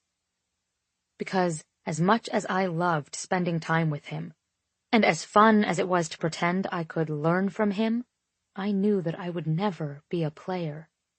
If I let him into more than my pants, if I let him into my heart and fell for him, I would submerge. Deciding I actually did need to get to work, I started the shower, watching as steam filled the bathroom. I moaned as I stepped under the spray, letting my chin drop to my chest and the sound of water drown out the chaos in my thoughts. I opened my eyes and looked down at my body, at the smeared black ink on my skin. All that is rare for the rare. The words he'd drawn so carefully across my hip were now bleeding into each other. There were marks where the ink had rubbed off onto his hands, and touches that alternated between pressing bruises and feather-light caresses had left a necklace of smudged fingerprints between my breasts, over my ribs, lower. For a moment, I let myself admire the gentle curve of his handwriting, remembering the determined expression on his face while he'd worked. His brows had knitted together, his hair fell forward to cover one eye. I was surprised when he didn't reach up to push it back, a habit I'd come to find increasingly endearing. But he was so focused, so intent on what he'd been doing, he'd ignored it and continued meticulously inking the words across my skin. And then he'd ruined it by losing his mind. And I'd freaked out. I reached for the loofah and covered it in way too much body wash. I began scrubbing at the marks, half of them gone already from the heat and pressure of the spray, the rest dissolving into a sudsy mess that slipped down my body and into the drain. With the last traces of Will and his ink washed from my skin, and the water growing cold, I stepped out, dressing quickly and shivering in the cool air. I opened the door to find him pacing the length of the room, running clothes back in place and a beanie on his head. He looked like he'd been debating leaving. He whipped off his hat and spun to face me. "Fucking finally," he muttered. "Excuse me?" I said, temper flaring again. "You're not the one who gets to be mad here," he said. My jaw dropped. You, what?" "You left," he spit out. "To the next room," I clarified. "It was still fucked up, Hannah." "I needed space, Will," I said. and as if to further illustrate my point, walked out of the bedroom and down the hall. He followed. "You're doing it again," he said. "Important rule. Don't freak out and walk away from someone in your own house. Do you know how hard that was for me?" I stopped in the kitchen. "You? Do you have any idea what kind of a bomb that was to drop? I needed to think." "You couldn't think there?" "You were naked." He shook his head. "What?" "I can't think when you're naked," I shouted. "There was too much." I motioned to his body, but quickly decided that was a bad idea. "It was just, I freaked, okay?" "And how do you think I felt?" He glared at me, the muscles of his jaw flexing. When I didn't answer, he shook his head and looked down, shoving his hands into his pockets. That was a bad idea. The waist of his track pants slipped lower, the hem of his shirt moved up, and, oh, that little slice of toned stomach and hip bone was most definitely not helping. I forced myself back into the conversation. "You just told me you don't know what you want, and then you said you had feelings that went past sexual. I have to be honest, it doesn't seem like you have a very good grasp on anything that's going on here. The first time we had sex, you basically brushed me off, only to now tell me you want more?" "Hello," he yelled. "I didn't brush you off. I told you it was jarring to have you be so cavalier." "Will," I said, voice firm. "For 12 years, I've lived with the stories of you and my brother. I saw the aftermath of you hooking up with Liv. She was hung up on you for months, and I bet you had no idea. I've seen you sneak off with bridesmaids or disappear at family gatherings, and nothing's changed. You've spent the majority of your adult life acting like a 19-year-old guy, and now you think you want more? You don't even know what that means." "And you do? Suddenly you know everything? Why would you assume that I knew this thing with Liv was so monumental? Not everyone discusses their feelings and sexuality and whatever comes to mind as openly as you do. I've never known a woman like you before." "Well, statistically speaking, that's really saying something." I didn't even know where all this was coming from, and the minute the words left my mouth, I knew I'd gone too far. All at once the fight seemed to leave him, and I watched his shoulders fall, the air leave his lungs. He stared at me for a long beat, eyes losing their heat until they were just flat. And then he left. I paced the old rug in the dining room so many times I wondered if I was wearing a track in it. My head was a mess, my heart wouldn't stop pounding. I had no idea what had just happened, but all along my skin and into my muscles I felt tight and tense, afraid that I had just chased off my best friend, and the best sex of my entire life. I needed something familiar. I needed my family. The phone rang 4 times before Liv picked up. "Ziggy," my sister said. "How's the lab rat?" I closed my eyes, leaning into the doorway between the dining room and the kitchen. "Good, good. How's the baby maker?" I asked, quickly adding, "And I was most definitely not talking about your vagina." Her laugh burst through the line. "So the verbal filter hasn't grown in yet. You're going to confuse the hell out of some man one day, you know that?" She didn't know the half of it. "How are you feeling?" I asked, steering the conversation to safer waters. Liv was married now, and very pregnant with the first oft-heralded Bergstrom grandchild. I was surprised my mother ever left her alone for more than 10 minutes at a time. Liv sighed, and I could imagine her sitting at the dining room table in her yellow kitchen, her giant black Labrador moving to lie down at her feet. "I'm good," she said. "Tired as hell, but good." "Kiddo treating you okay?" "Always," she answered, and I could hear the smile in her voice. "This baby's going to be perfect. Just wait." "Of course it is," I said. "I mean, look at its aunt." She laughed. "My thoughts exactly." "You guys picked a name yet?" Liv was thoroughly set on not knowing the sex of their incoming package until it was born. It made spoiling my new niece or nephew a lot more difficult. We may have narrowed it down. And? I asked, intrigued. The list of gender-neutral names my sister and her husband had come up with was bordering on comical. Nope, not telling you. What? Why? I whined. Because you always find something wrong with them. That's ridiculous, I gasped. Though she was right. So far, her name choices were terrible. Somehow, she and her husband Rob had decided that tree names and types of birds were gender-neutral and fair game. Now, what's new with you? She asked. How has your life improved since your epic showdown with the boss man last month? I laughed, knowing of course she meant Jensen and not Dad or even Limaki. I've been running and getting out more. I mean, we came to sort of a compromise? Liv didn't miss a beat. A compromise. With Jensen? I'd spoken to Liv a few times in the past weeks, but had steered clear of my growing friendship, relationship, whatever ship with Will, for obvious reasons.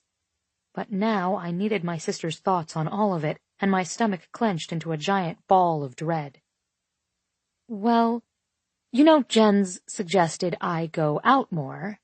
I paused, running my finger around a swirling pattern carved into the antique hutch in the dining room. I closed my eyes, wincing as I said, He suggested I call Will. Will? She asked, and a beat of silence passed in which I wondered if she was remembering the same tall, gorgeous, college-aged lad that I was.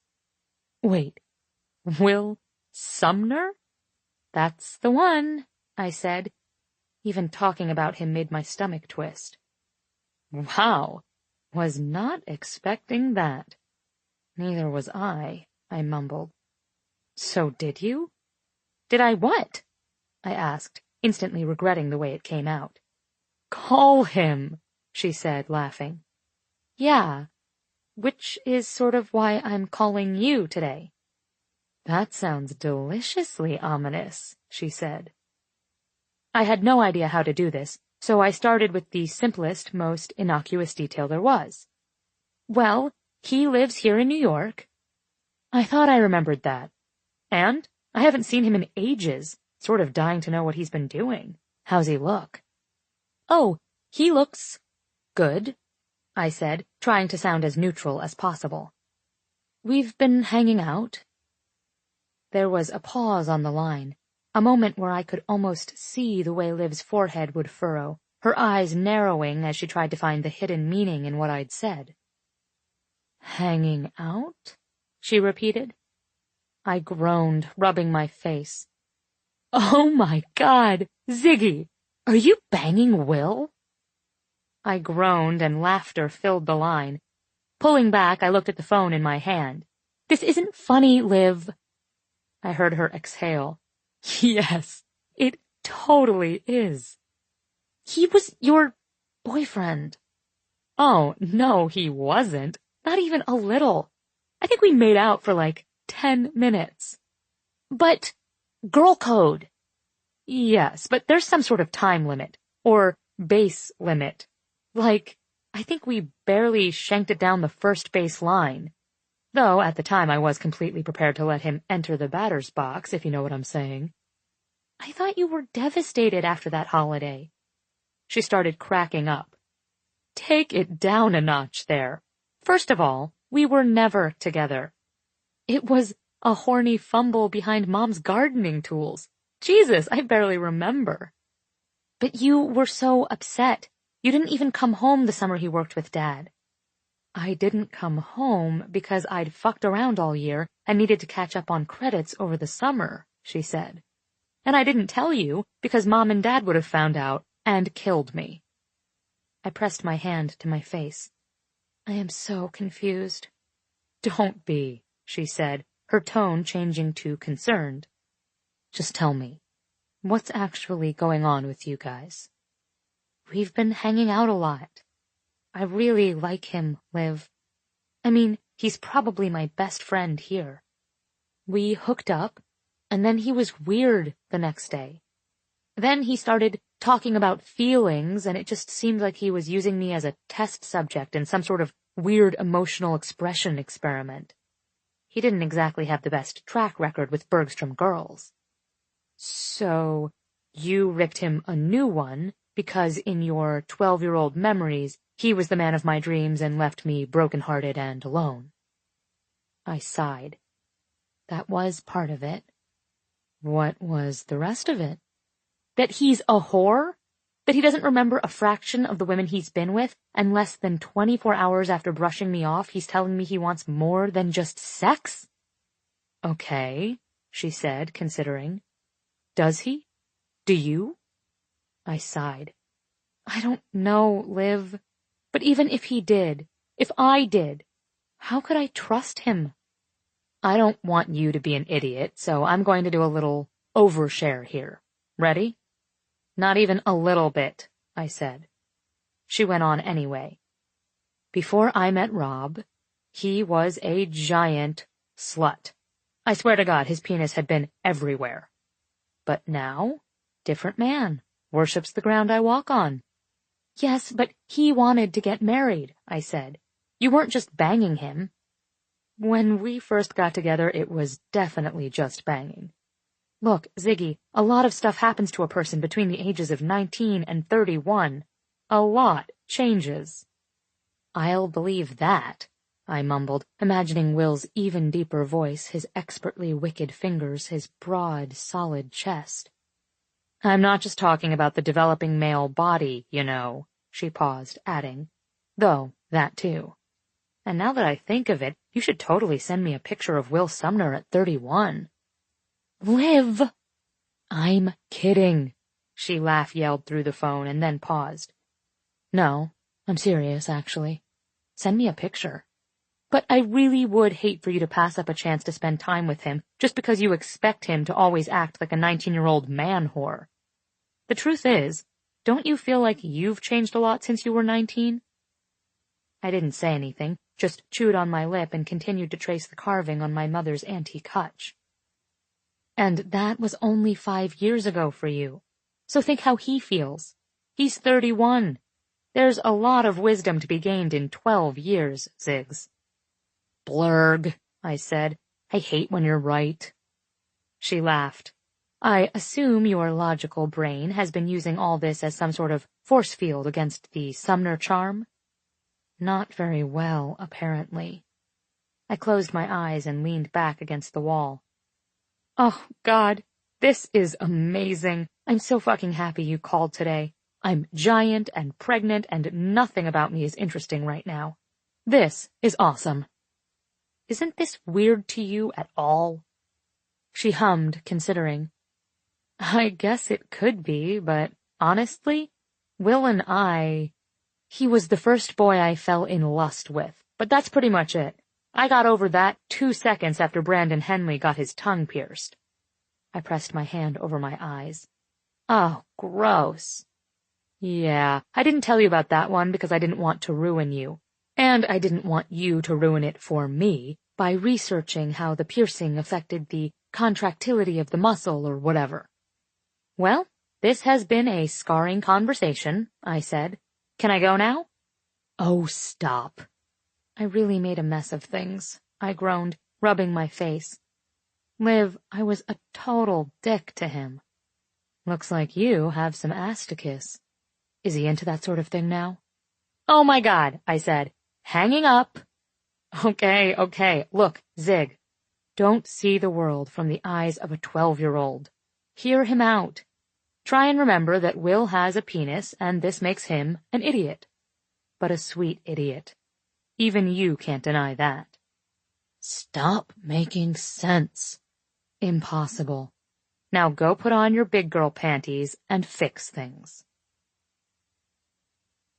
I spent the entire walk to Will's apartment trying to dissect every memory I had of that Christmas, trying to reconcile them with what Liv had told me. I'd been 12 and fascinated by him, fascinated by the idea of him and my sister together. But now that I'd heard Liv's version of events of that week and what had come after, I wondered how much of it had been real and how much my overdramatic brain had manufactured. and she had a point. Those memories had made it so much easier to shove Will into a man-whore-shaped box, and almost impossible to imagine him out of it. Did he want more? Was he capable of it? Did I? I groaned. I had a lot of apologizing to do. He didn't answer the door when I knocked. He didn't answer any of the messages I sent standing there. So I did the only thing I could think and resorted to texting him bad, dirty jokes. "What's the difference between a penis and a paycheck?" I typed. When there was no reply, I continued. "A woman will always blow your paycheck." Nothing. What did one boob say to the other? And when no answer came, "You're my breast friend." Jesus, these were bad. I decided to try one more. What comes after 69? I'd used his favorite number and hoped this might be enough to lure him out. I almost dropped my phone when the word, "What?" popped up on my screen. Mouthwash. Oh, for fuck's sake, Hannah. That was terrible. Get up here before you embarrass us both. I practically sprinted to the elevator. His door was unlocked, and when I walked in, I saw he'd been in the middle of cooking dinner, pots boiling on the stove, the counter colored in produce. He was wearing an old Primus t-shirt and faded ripped jeans, looking good enough to eat. He didn't glance up when I entered, but kept his head down, his eyes on the knife and the cutting board in front of him. Unsure feet took me across the room, and I stood at his back, pressed my chin into his shoulder. "I don't know why you put up with me," I said. Breathing in deeply, I wanted to memorize the smell of him. Because what if I'd really done it? What if he'd had enough of silly Ziggy and her idiotic questions and fumbling sexual encounters and jumping to conclusions? I would have kicked me to the curb ages ago. But he surprised me by putting down his knife and turning to face me. He looked miserable, and guilt twisted my stomach. "You might have had the details wrong about Liv," he said, "but that doesn't mean there weren't others. Some I don't even remember." His voice was earnest, apologetic, even. "I've done some things I'm not proud of. It's all sort of catching up with me." "I think that's why the idea of you wanting more terrified me," I said. "That there have been so many women in your past, and I can tell you have no idea how many hearts you've broken. Maybe no idea how to not break them. I like to think I'm too smart to join those ranks." "I know," he said, "and I'm sure that's part of your charm. You're not here to change me. You're just here to be my friend. You make me think more about the decisions I've made than I ever have before, and that's a good thing." He hesitated. "And I'll admit I get a little wrapped up in our post-coital moment. I just got carried away." "It's okay." I stretched to kiss his jaw.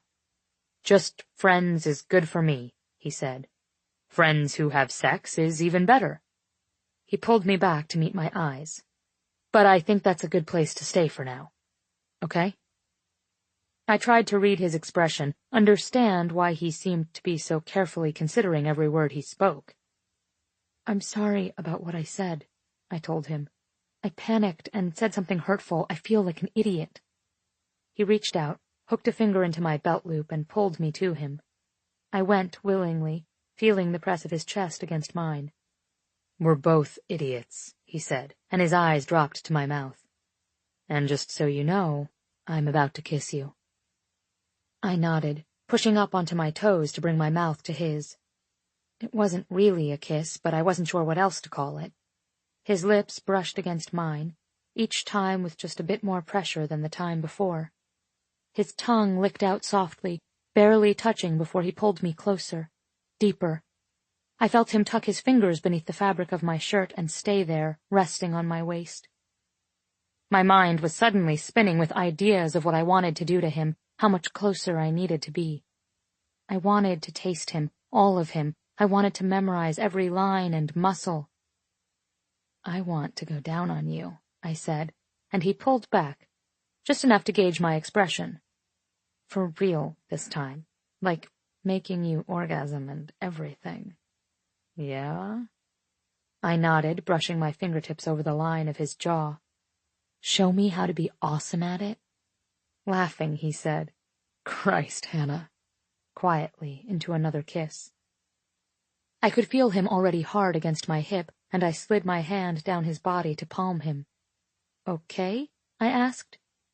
Eyes wide and trusting, he took my hand, leading me to the couch. He hesitated for a moment before sitting. I might pass out if you keep looking at me like that. Isn't that the point? I didn't wait for an invitation and kneeled on the floor between his legs. Tell me how you want me to do it. His eyes grew heavy, staring down at me. He helped me with his belt, helped push his pants down his hips, and watched as I bent and kissed the tip. He paused for a moment when I sat back up and gauged my expression. And then he gripped his cock at the base. Lick from base to tip. Start slow. Tease me a little. I bent, drawing my tongue up the underside of his length, along the thick vein and slowly over the tightness of the crown. He leaked a little at the top, and it surprised me with its sweetness. I kissed the tip, sucking for more. He groaned. Again. Start at the bottom and suck it a little at the top again. I kissed his cock, whispering, So specific, with a smile. But he seemed unable to smile back. His blue eyes turned stormy with intensity. You asked, he growled. I'm telling you, step by step, what I've imagined 100 times. I started again, loving it, loving to see him like this. He looked a little dangerous, and at his side his free hand had formed a fist. I wanted him to unleash himself, digging hands into my hair, and start pushing hard into my mouth. Now, suck. He nodded as I surrounded him with my lips, then my mouth, using my tongue to stroke a little. Suck more, hard. I did what he asked, closing my eyes for a beat and trying not to panic at the thought of choking on him and losing control. Apparently, I did it right. Oh, fuck, yes, like that, he groaned when I sealed my lips around him. Be sloppy. Use a little teeth on the shaft. I looked up at him for confirmation before letting my teeth graze his skin. He grunted, hips jerking so he hit the back of my throat. That's it, Jesus. Everything you do feels so fucking good. It was just the compliment I needed to take over, suck him harder and let go, unleash myself. Yes, oh. His hips moved harder, rougher. His eyes were fixed on my face, his hands pushed into my hair just the way I'd wanted. Show me how much you like it. I closed my eyes, humming around him, sucking in earnest now. I could feel small noises escaping my throat, and all I could think was yes and more and fall apart. His deep grunts and choppy breaths were like a drug to me, and I felt my own ache build as his pleasure grew and grew. We fell into a rhythm, my mouth and fist working him in tandem with the movements of his hips, and I could tell he was holding back, making it last. Teeth, he reminded me in a hiss, and then groaned in relief when I complied. With one hand, he used his fingertip to trace my lips around him, and the other hand remained threaded in my hair, guiding me and eventually holding me in place while he carefully thrust up. Against my tongue he swelled, and his hand in my hair formed a tight fist.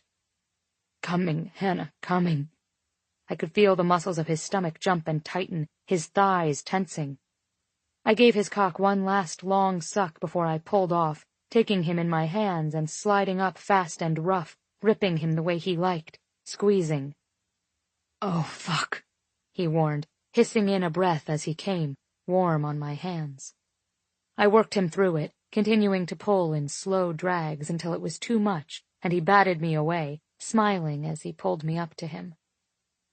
Fuck, you're a fast learner, he said, kissing my forehead, my cheeks, the corners of my mouth. Because I have an excellent teacher. He laughed, pressing his smile to mine. I can assure you I didn't learn that from experience. He pulled away, eyes traveling over every inch of my face. "Stay and have dinner with me?" I curled into his side and nodded. There wasn't anywhere I'd rather be. Chapter 14. It had been so long since I'd cuddled on my couch with a woman, I forgot how awesome it was. But with Hannah, it was borderline blissful to simultaneously enjoy a beer, a basketball game, some nerdy science talk, and a nice lady with curves at the ready. I finished my drink with a long swallow, and then looked over at Hannah, her eyes glazed as if she was on the cusp of a nap. I was disappointed that I'd backpedaled after seeing her reaction this morning. But, as I was quickly learning, I'd do anything for her. If she wanted to keep things casual, then that's what we'd do. If she wanted us to be friends with benefits, I could pretend. I could be patient.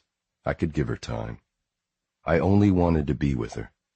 And as pathetic as it sounded, I'd take what I could get. For now, I was okay being the kitty. "You good?" I murmured, kissing the top of her head. She nodded, humming, and wrapping her hand more firmly around the beer bottle in her lap. Hers was still mostly full, and at this point, probably pretty warm, but I liked that she had one anyway. "Don't like the beer?" I asked. "This one tastes like pine cones." Laughing, I pulled my arm out from behind her neck and leaned forward to put my empty down. "That's the hops." "Is that what they make marijuana clothes from?" I bent over farther, laughing harder. "That's hemp, Hannah. Holy shit, you're amazing." When I looked over at her, she was smiling, and I realized, of course, she'd been fucking with me. She patted my head patronizingly, and I shrugged away from her hand, saying, "I like how I forgot for a minute there that you've probably memorized the name of every plant, ever." Hannah stretched, her arms shaking slightly over her head as she hummed in pleasure. Naturally, I took the opportunity to check out her chest. She also happened to be wearing a totally badass Doctor Who shirt I hadn't even noticed earlier. "Are you looking at the goods?" she said, opening one eye and catching me, slowly lowering her arms. I shook my head. "Yes." "Are you always such a boob man?" she asked. In what was clearly becoming a pattern, I ignored the implied question about other women, deciding I wasn't going to address anything about that entire taboo conversation again, for now. Beside me, she grew still, and I knew she felt the same unspoken question settle back between us. Is this conversation over? We were saved by the bell, or in this case, the buzzing of my phone on the coffee table. A text from Max lit up my screen. "Headed to Maddie's for some pints. Coming." I showed the phone to Hannah, in part wanting her to see that it wasn't a woman texting me on a Tuesday night, and in part to see if she'd been up for the coming along. I raised my eyebrows in silent question. "Who's Maddie?" "Maddie is a friend of Max's, who owns and runs Maddie's, a bar in Harlem. It's usually pretty empty, and it has great beer. Max likes it for the horrible British pub food." "Who's going?" Shrugging, I said, "Max, probably Sarah." I stopped, considering. It was Tuesday, so Sarah and Chloe would probably be testing to see if I was with Kitty. It was all probably a quasi-casual ruse to check up on me. I'm betting Chloe and Bennett are coming too. Hannah tilted her head, studying me. "Do you guys go out to bars on weekdays a lot? Seems strange for all of these serious business career people." I sighed, standing and pulling her up with me. "I think they're trying to track my sex life, to be honest. If she knew Saturdays had been my nights with Christy, then she may also know Tuesdays were usually reserved for Kitty. May as well be upfront with her about how meddling my friends could be." Her expression remained unreadable, and I couldn't tell if she was irritated, jealous, nervous, or maybe even just listening neutrally. I wanted so much to know what was going on in her head, but I couldn't possibly start the talk again and have her freak out. I was a man perfectly capable of accepting sex from a woman even under the murkiest of emotional circumstances, especially when that woman was Hannah. I bent to pick up both bottles of beer. Will it be weird if I'm there? Do they know about us? Yes, they know. No, it won't be weird. She looked skeptical, and I put my hands on her shoulder. Here's a rule. Things are only weird if you let them be. As the bar was roughly 15 blocks from my apartment building, we decided to walk. Late March in New York was either gray and cold or blue and cold, and luckily the snow had finally disappeared, and we were having a pretty decent spring. Only a block from my apartment, Hannah reached for my hand. I threaded my fingers with hers and pressed our palms together. I'd somehow always expected love to be primarily a mental state, so I still felt unaccustomed to the physical manifestation of my feelings for her. The way my stomach would grow tight. My skin would start to feel hungry for her touch. The way my chest would press in, my heart pounding blood hard and fast through my arteries. She squeezed my hand, asking, "Do you actually like doing 69? I mean, really?" I blinked over to her, laughing, and falling even harder for her. "Yeah, I love it." And I know you're going to hate it when I'm about to say, "You're going to ruin it for me, aren't you?" She looked up at me, tripping slightly on a crack in the sidewalk. "Is that even possible?" I considered this. Probably not. Opening her mouth, she started to speak and then closed it again. Finally, she blurted, "Your face is basically in someone's ass." "No, it isn't. Your face is on someone's cock or someone's pussy." She was already shaking her head. "No, let's say I'm on top of you and—" I like this hypothetical. I kept waiting for her to take charge and ride me. In fact, I wanted it so much that as soon as I pictured it, I had to take a moment to discreetly adjust myself in my jeans with my free hand. Ignoring my hint, she continued. "So that means you're under me. My legs are spread over your face, so my ass is— it's like eyeball level." "Fine with me." "It's my ass, by your eyes." I let go of her hand and reached up to tuck a stray hair behind her ear. "This won't surprise you, but I have zero aversion to asses. I think we should try it." "It's not awkward?" Pulling up short, I turned her to face me. "Have we done anything yet that feels awkward?" Her cheeks went pink, and she blinked down the street, mumbling, "No." "And you believe me when I say I'll make everything good for you?" She looked back up at me, eyes soft and trusting. "Yeah." I took her hand in mine again, and we continued walking. "It's settled, then.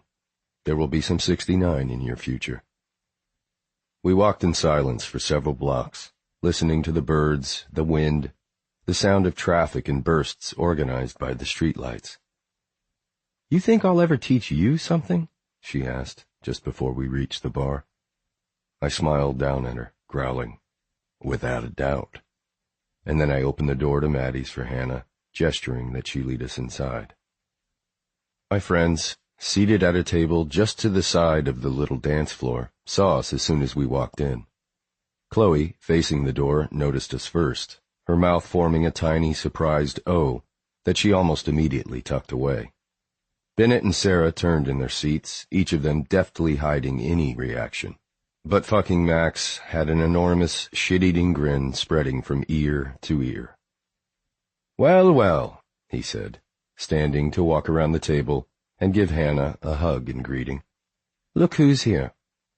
Hannah smiled, greeting everyone alternately with little hugs and waves, and then pulled up a chair to the end of the table.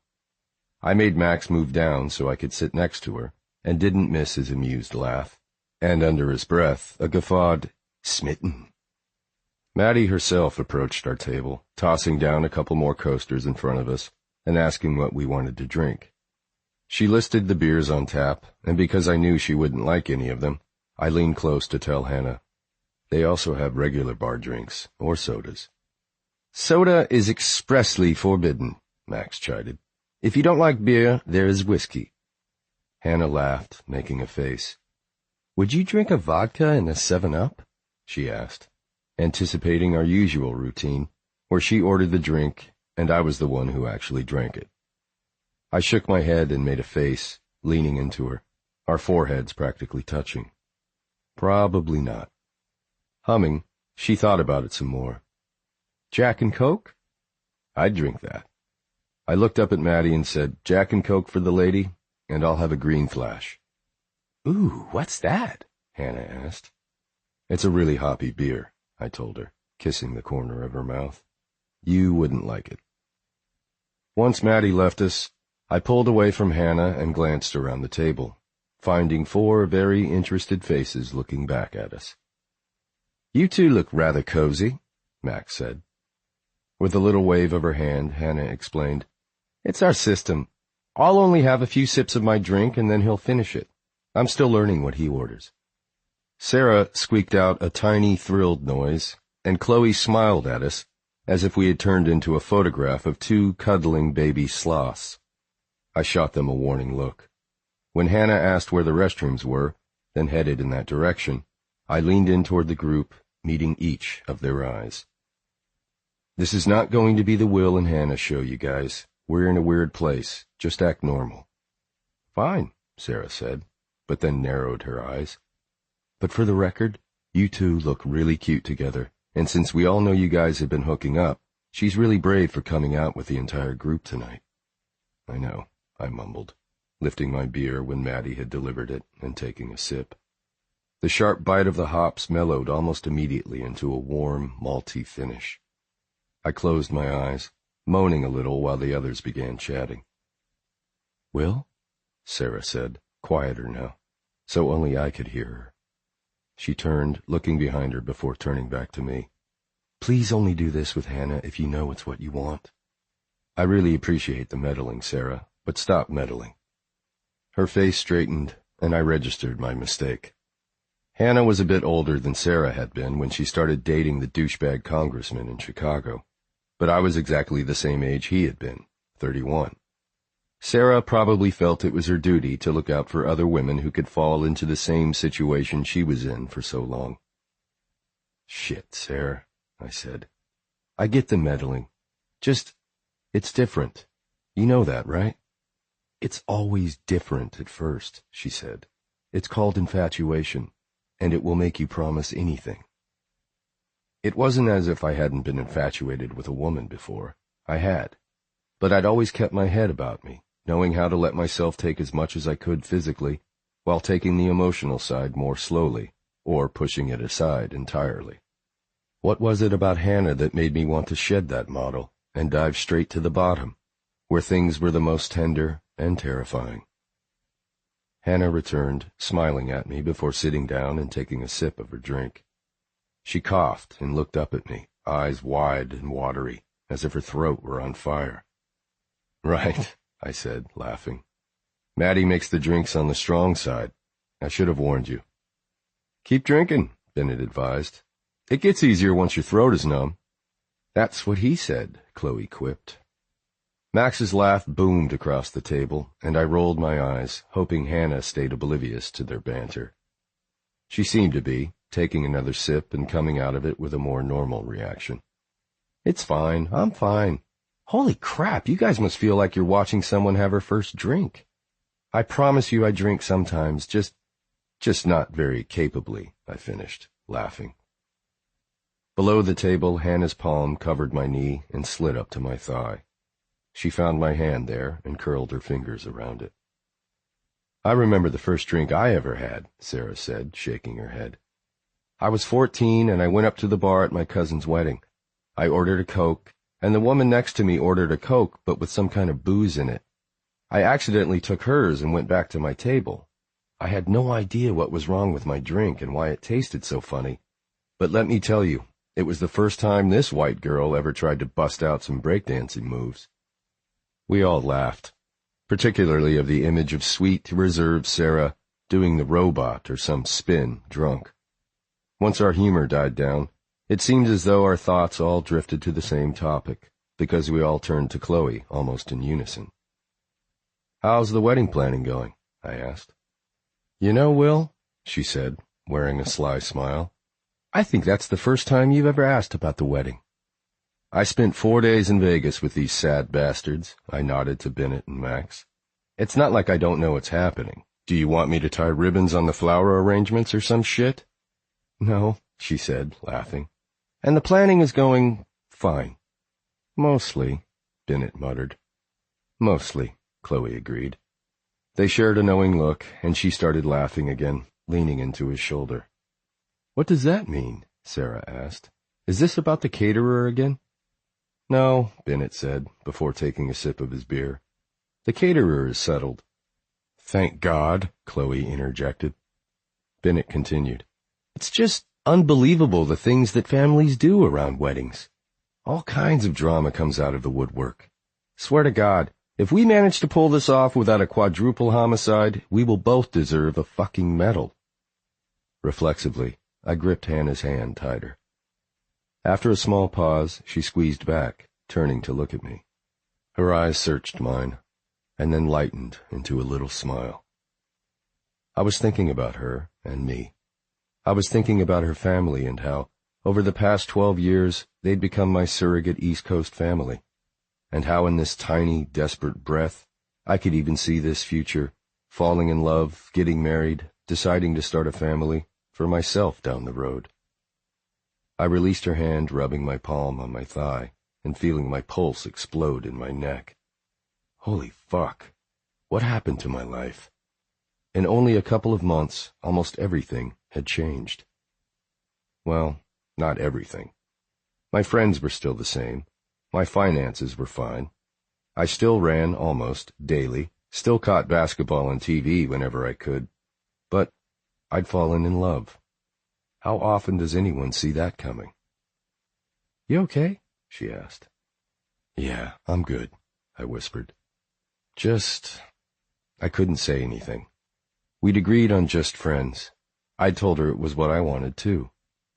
It's just crazy to see friends going through this, I said, gesturing to Chloe and Bennett, covering myself up that way. I totally can't relate. And with that, everyone was looking back to us, eyes soft and fucking invested in every single look or touch that passed between me and Hannah. I glared at each of them quickly and then stood. My chair squeaked across the floor, making my awkwardness even more evident.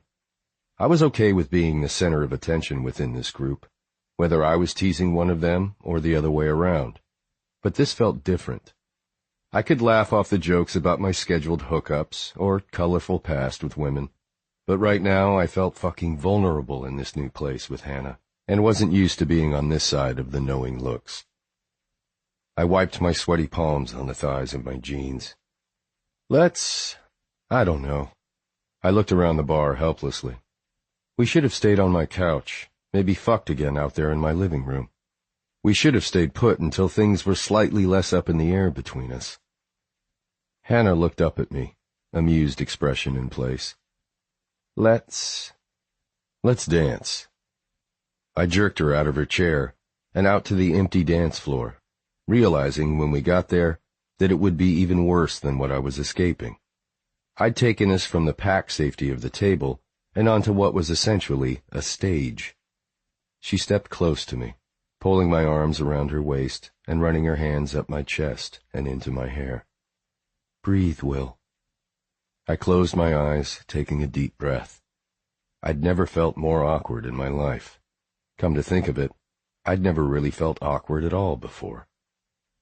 You're a mess, she said, laughing into my ear when I pulled her close. I've never seen you so discombobulated. I have to admit, it's really kind of cute. It's been a really fucking weird day. Maddie was playing some mellow indie shit, and this particular song was only instrumental. It was sweet, almost a little melancholy, but just the right speed for the kind of dancing I wanted to do with Hannah. Slow, pressing. The kind of dancing where I could pretend to dance, but really just stand and hug her for a few minutes away from the table. On a slow spin, I turned and could see that my friends weren't even looking at us anymore. They had returned to their conversation. Chloe was speaking animatedly about something, arms flapping above her head, and I was almost positive she was reenacting some wedding-related fiasco. Now that the weird will inspection moment had cleared, I was torn between staying put, here with Hannah, and heading back to the table so I could be kept up to date on the increasing number of shenanigans Bennett and Chloe were dealing with. I could only imagine they were pretty epic. "I like being with you," Hannah said, breaking into my thoughts. Maybe it was the lights in the bar, or maybe it was her mood, but her eyes had more blue in them today than they normally did. It made me think of spring being released full bore into New York City. I wanted winter gone. I think I needed everything around me to transition, so it didn't feel like I was the only one going through something. She paused, and her eyes focused on my lips. "I'm sorry about earlier." Laughing, I whispered, "You said that already. You apologized with words, and then with your mouth on my dick." She laughed, tucking her head into my neck, and I could pretend we were alone, just dancing in my living room or bedroom. Only, if we were there, we wouldn't be dancing. I clenched my jaw, trying to keep my body from reacting to this fresh reminder that she was pressed against me, had given me the blowjob of my life earlier, and that it might be possible to convince her to come back to my place again later. Even if she just wanted to curl up and sleep, I'd be completely down for that. After all the drama of the day, I didn't really want her to go home after this. "I guess I don't really know what to do," she admitted. "I know we talked earlier, but things still feel kind of weird." I sighed. Why is it complicated, though? The lights from the dance floor ran shadows across her face, and she looked so fucking beautiful, I felt like I was losing my mind. The question filled my throat like smoke until I felt too full. "Isn't this good?" I smiled so she might think I knew it was. Maybe she would believe for a second that I didn't actually need the reassurance. "It's actually amazing how good it is," she whispered. "I feel like I didn't know you at all before, even though I thought I did. You're this brilliant scientist with these really amazing, meaningful tattoos. You run triathlons and have this close, sweet relationship with your sisters and your mom." Her nails scratched lightly down my neck. "I know you've always been sexual, really sexual. From the first time I met you when you were 19 to now, 12 years later. I really like spending time with you for that reason, too, because you're teaching me things I didn't know about my body and what I like. I think what we have right now is actually really perfect." I was a second away from kissing her, running a hand up her side to feel the shape of her ribs and her spine. I wanted to pull her down onto the floor and feel her under me. But we were at a bar. Fucking idiot Will. I looked away, and inadvertently over at my group of friends behind her. All four of them were back to watching us. Bennett and Sarah had actually turned their chairs so they could see us without having to crane their necks, but as soon as they noticed I had noticed them, they snapped their attention elsewhere. Max to the bar, Sarah up at the ceiling, Bennett down at the watch on his wrist. Only Chloe continued to stare, a big smile on her face. "This was a bad idea, coming here," I said. Hannah shrugged. "I don't think so. I think it was good to get out of the house and talk a little." "Is that what we did?" I asked, smiling.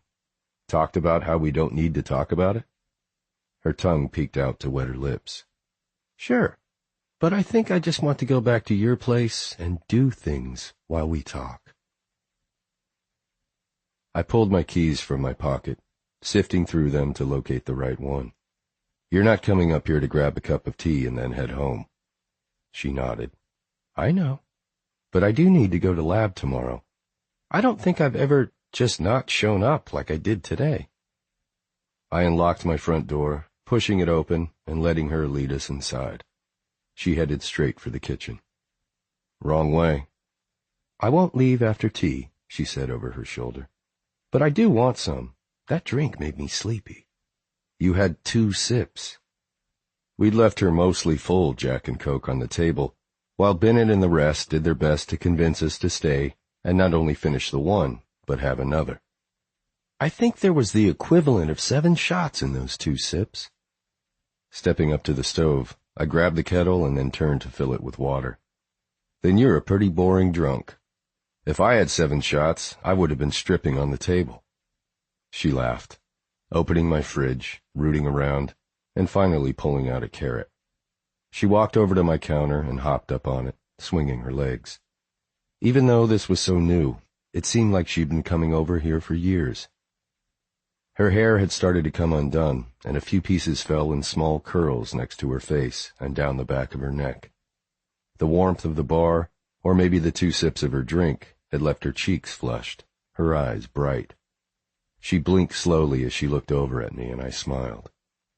"You look pretty," I said, leaning against the counter beside her. She snapped into the carrot. "Thanks. Think I might fuck you senseless in a few minutes." Shrugging and pretending to look nonchalant, she murmured, "Okay." But then she reached out with her legs and pulled me closer, between her thighs. "Despite that whole work thing I mentioned, I think you could probably keep me up all night again, if you really wanted." I reached forward with one hand and slipped the top button of her shirt free. "What do you want me to do to you tonight?" "Anything." I lifted an eyebrow. "Anything?" She reconsidered, whispering, "Everything." "I love this," I said, stepping closer and running my nose up the column of her neck. "This kind of sex where I get to learn everything you like. I discover all of your sounds." "I don't know," she trailed off, waving her carrot in a vague circle next to my head. "Isn't sex with someone you've been with forever the best kind, though? Like she's in bed, falls asleep, he comes in, and she just instinctively rolls to him, you know? And it's like her face in his warm neck and his hands all up and down her back. Then her pants come off and he's pushing inside her before her shirt is even off. He knows what's under there. Maybe he can't wait to be inside her first. He doesn't have to take things off in order anymore." I pulled back and stared at her as she snapped another bite of her carrot. She had quite the vivid image of such a moment. I personally would never have said familiar sex is the best kind. A good kind, sure. But the way she said it, the way her voice dropped and her eyes kind of closed. Fuck yes, it sounded like the best kind. I could see that life with Hannah, where we shared a bed and a kitchen and finances and fights. I could see her getting angry with me, and me coming to find her later and making it up to her in whatever sneak attack ways I had learned over time, because she was mine, and, being Hannah, she couldn't help but let every thought and desire slip out of her mouth. Damn. She wasn't sexy in any of the ordinary ways. She was sexy because she didn't care if I was watching her chow down on a carrot, or that her hair was in this half-assed ponytail she hadn't bothered to fix since we were lounging on the couch earlier. She was so comfortable in her skin, so comfortable being watched. I'd never known a woman like her. She would never assume I was staring and judging. She assumed I was staring because I was listening, and I was. I would listen to her ramble about familiar sex and anal sex and porn films forever. "You're looking at me like I'm food." She held out her carrot, grinning wickedly. "Want some?" I shook my head. "I want you." She moved her hands up, unbuttoning her shirt now, and slid it off her shoulders. "Tell me what you like," I said, stepping even closer and kissing the hollow of her throat. "I like when you come on me." I let out a quiet laugh into her neck. "I know that. What else?" "When you watch where you're moving in me." Shaking my head, I said, "Tell me what you like that I do to you." Hannah shrugged a little, running her fingertips down my chest, before reaching for the hem of my shirt and pulling it up and over my head. "I like when you throw me around a little, have your way with me. I like when you act like my body is yours." The tea kettle whistled, screeching in the quiet kitchen, and I moved away just long enough to grab her mug and pour some hot water over a tea bag. "When I'm touching you," I told her, putting the kettle down, "your body is mine. Mine to kiss and fuck and taste." She lifted her eyebrow and smiled at me. "Well, when I'm touching you, your body is mine too, you know." My mind went completely, directly into the gutter when she leaned across the counter, reached for the honey, and drizzled some into the mug. Taking the honey wand from her, I swiped some excess on the lip of the jar, then ran the stickiness across the top swell of her breast. She watched me, her tea apparently forgotten. "So take control," I told her, kissing her jaw. Tell me what to do next. She hesitated for only a beat. Suck it off.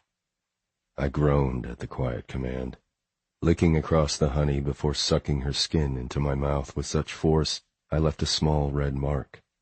What else? Her hand slipped behind her, unlatching her bra just as I ran my tongue over her skin.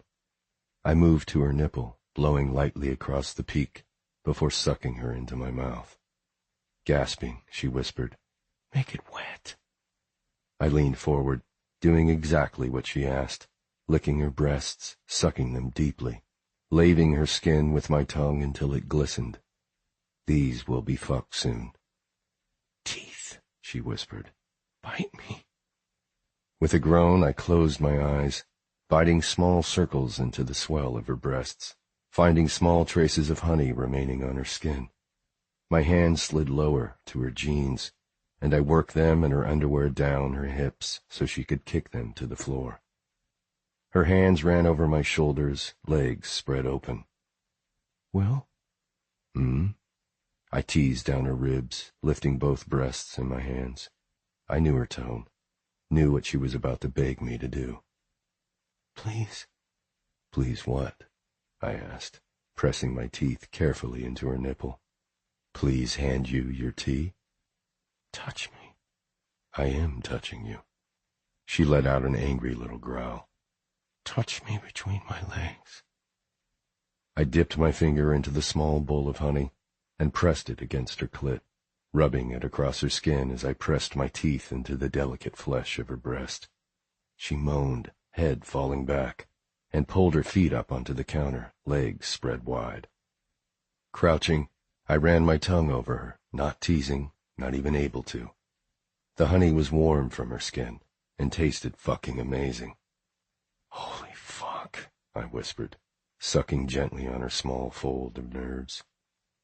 Her hand ran into my hair, pulling, but not for pleasure. She raised me up to her face, leaning forward to kiss me. She'd put honey on her tongue, too, and I knew in a hot, pulsing heartbeat that I would now associate this flavor with Hannah forever. Her quiet little moans filled the space between our lips and our tongues, echoing mildly, growing tighter when I reached between us, slid my fingers over her skin, playing where she was slippery and hot. The counter was a little higher than my hips, but I could make it work if she wanted to fuck in the kitchen. "Let me get a condom." "Okay," she said, pulling her fingers from my hair. I turned, padding in bare feet down the hall, unbuttoning my jeans. I pulled a packet out of the box in my drawer and moved to return to the kitchen, but Hannah was standing just inside my bedroom. She was completely naked, and without saying anything, walked over to my bed and climbed to the middle. Resting back on her heels, she sat with one hand on her knee, waiting for me. "I want to be in here." "Okay," I said, pushing my jeans down my hips. "On your bed." I got it, I thought. It's pretty obvious you want to have sex on my bed, what with the nakedness and condom in my hand. But then I realized she was actually asking me something. She was wondering whether my bed was off limits, whether I was that kind of playboy who never brought girls home and took them into the inner sanctum of the bedroom. Would it always be like this? Her unspoken questions, uncertainty about what I was giving her that was new and special. Wasn't it enough that I was secretly giving her the chance to break my heart? I joined her on the bed, beginning to tear the condom packet open with my teeth before she reached up and took it from me. "Fuck," I mumbled, watching her duck down to run a tentative tongue across the tip of my dick.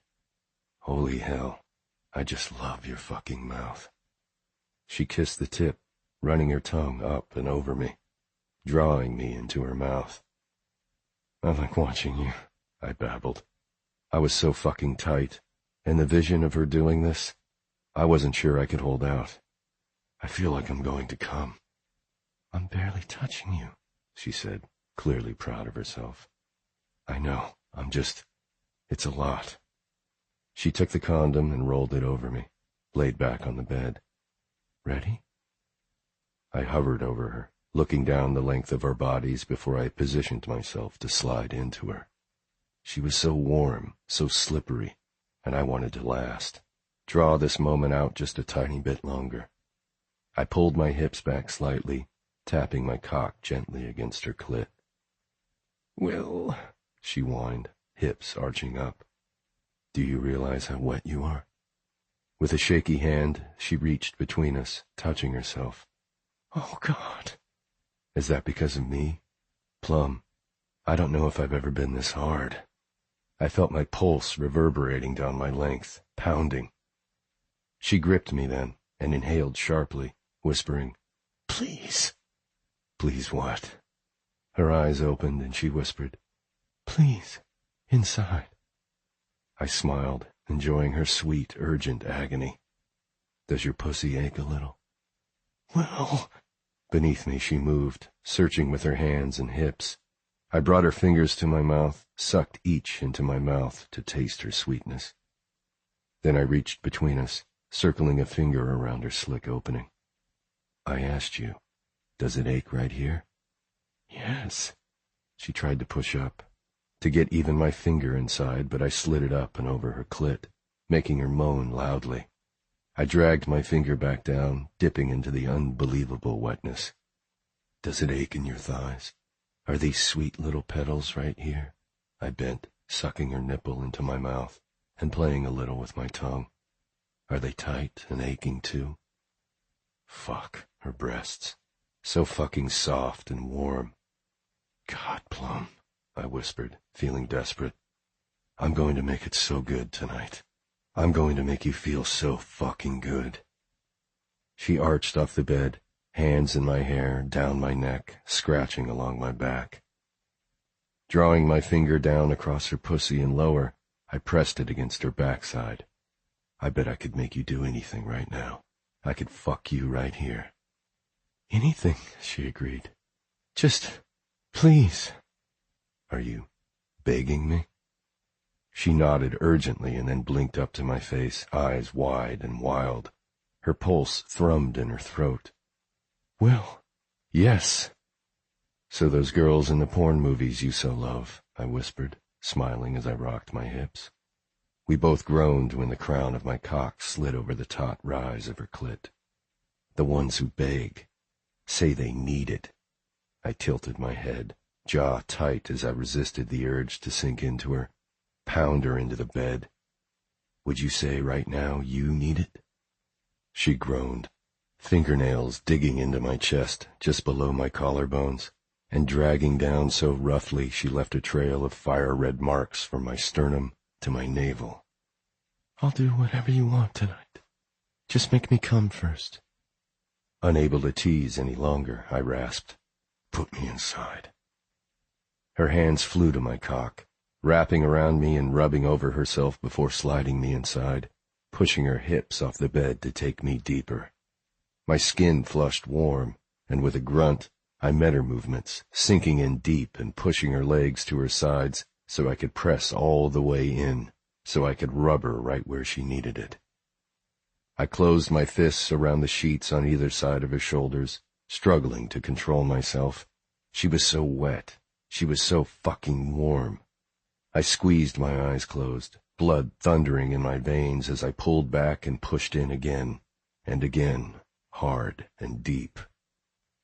Her noises, sweet moans and growls that it was good, so good, made me want to dive deeper, press harder, make her come over and over until she could never imagine feeling anyone else inside her like this. She knew now I would go all night, and it wasn't just that first night we shared. I would always keep her up for hours. With Hannah, I would rarely let it be over so quickly. She was perfect and gorgeous and wild, hands on my face, thumb in my mouth, begging me with little noises in her wide, pleading eyes. But when those eyes rolled closed, I stopped, groaning loudly and rasped, "Watch me. I'm not going to be gentle tonight." She looked up at my face, not down at my cock, so I let her see every single sensation as it passed over me, the way it wasn't enough even with my punishing thrusts and savage hands rasping over every inch of her skin, the way I relished how she began to jut up into me, and it started to be just right, just fucking right. and I'd laugh through a growl, watching her chest flush and her first orgasm sneak up on her, tearing from her screaming and frenzied, the way I wanted to slow down, enjoy the long drag of my cock in her, the warm, perfect hum in my blood, run my finger between her breasts and feel her sweat, slow down enough to make her beg again. She pulled at my shoulders, begging for faster. So demanding, I whispered, pulling out and flipping her over to lick down her back, bite her ass, her thighs. I left a pattern of red marks across her skin. I pulled her down to the edge of the bed, bending her over the mattress, and sank back into her, so goddamn deep it made us both cry out. I closed my eyes, needing that sense of distance. Before, with every woman, I had watched everything. I'd needed that layer of visual stimulation when I was ready to come. But with Hannah, it was too much. She was too much. I couldn't watch her when I was close like this. The way her spine arched, or how she'd look at me over her shoulder, eyes full of question and hope, and that sweet adoration that spiked me right between my ribs. I felt her begin to tighten around me, and lost myself in the way she got even wetter when I gripped her hair, roughly gripped her breasts in my hungry hands, and smacked her ass to hear a sharp crack, which was followed by her eager moan. Her sounds morphed from sharp cries to tiny gasps of breath as I bit her shoulder and told her to fucking come, Plum. And when she started to, I tried to hold on, tried to block out the image of us together, the way we must look. My hand tightened on her hip, the other on her shoulder as I pulled her forcibly onto me with every thrust until I was so close, could feel it barreling down my spine. She said my name, pushed back into me, and suddenly it felt like I was falling, spinning into darkness. My eyes flew open, both my hands gripping her tightly for support as I came, filling the condom with a groan. I continued to thrust into her, fucking her through her orgasm as my head swam, my legs on fire. I felt like I was made of rubber and could barely hold myself up. I pulled out and discarded the condom, watched as she slid down onto the mattress. She looked so fucking perfect in my bed, her hair a mess, her skin bite-marked and flushed and sweaty, a glint here and there from the honey that still clung to her. I climbed on the bed, collapsing behind her and wrapping my arms around her waist. There was something so familiar about this. It was the first time she'd slept in my bed, and yet it felt like she'd always been there. Chapter 15. I woke the next morning to the feel of unfamiliar sheets and the smell of Will still clinging to my skin. The bed was a disaster. The sheets were dislocated from the mattress and twisted around my body. The pillows had been shoved to the floor. My skin was covered in bite marks and fingertip bruises, and I had no idea where my clothes were. A glance at the clock told me it was just after 5, and I rolled over, pushing the tangled hair from my face and blinking into the dim light. The other side of the bed was empty, and bore only the telltale indentation of Will's body. I looked up at the sound of footsteps to see him walking toward me, smiling and shirtless, carrying a steaming mug in each hand. "Morning, sleepyhead," he said, setting the drinks on the bedside table. The mattress dipped as he sat next to me. "You feel okay? Not too sore?" His expression was tender, a smile curving the corners of his mouth, and I wondered if I'd ever get used to the reality of him looking at me so intimately. "I wasn't particularly easy on you last night." I took the mental inventory. In addition to the marks he'd left all over my body, my legs were weak, my abdomen felt like I'd done 100 sit-ups, and between my legs I could still feel the echo of his hips pounding into me. Sore in all the right places. He scratched his jaw, letting his eyes move over my face before dropping to my chest, predictably. "That is now my favorite thing you've ever said. Maybe you could text that to me later tonight. If you're feeling generous, you could include a picture of your tits." I laughed, and he reached for a mug, handing it to me. Someone forgot their tea last night. Someone was distracted. I shook my head, motioning for him to put it back down. I wanted both hands free. Will was predatory and seductive every minute of the day, but in the morning he should be illegal. He grinned in understanding, slowly brushing his hands through the ends of my hair, smoothing it down my spine. I shivered at the emotion in his eyes, how his fingers set off sparks that settled warm and heavy between my thighs. I wished I knew what exactly it was I saw there. Friendship? Fondness? Something more? I bit back the question that continued to rise up in the back of my throat, not sure either of us was ready to have an honest conversation so soon after the last disastrous one. The sky that peeked through the window was still purple and hazy, making each inked line across his skin seem sharper, each tattoo stark against his skin. The bluebird looked almost black. The words that wrapped around his ribs seemed as if they'd been carved there in delicate script. I reached to touch them, to press my thumb into the groove formed by his obliques, the flat planes of his stomach, and lower. He hissed in a breath when I slipped a finger just under the waistband of his boxers. I want to draw on you, I said, and blinked quickly back to his face to gauge his reaction. He looked surprised, but more than that, he looked hungry, his blue eyes heavy and hidden in shadow. He must have agreed, because he leaned over to search the small table next to the bed, and returned with a black marker. He climbed over me and lay down on his back, stretching out long and sculpted in the middle of his bed. I sat up, feeling the sheet slip down my body, the cool air reminding me just how completely naked I was. I gave myself no time to think about what I was doing or how I looked as I crawled over and straddled him, my thighs bracketing his hips. The air in the room seemed to condense, and Will swallowed, eyes wide as I took the marker from him and removed the cap. I could feel the length of him starting to harden against my backside. I bit back a moan at the way he flexed his thighs and rocked his hips upward the tiniest bit in an attempt to rub against me. I looked down, not even sure where to start. I love your collarbones, I said, brushing my fingers along them to the little hollow below his throat. Collarbones, huh? He asked, voice warm and still raspy. I ran my fingers down his chest, biting back a triumphant smile over the way his breathing spiked, jagged and excited under my touch.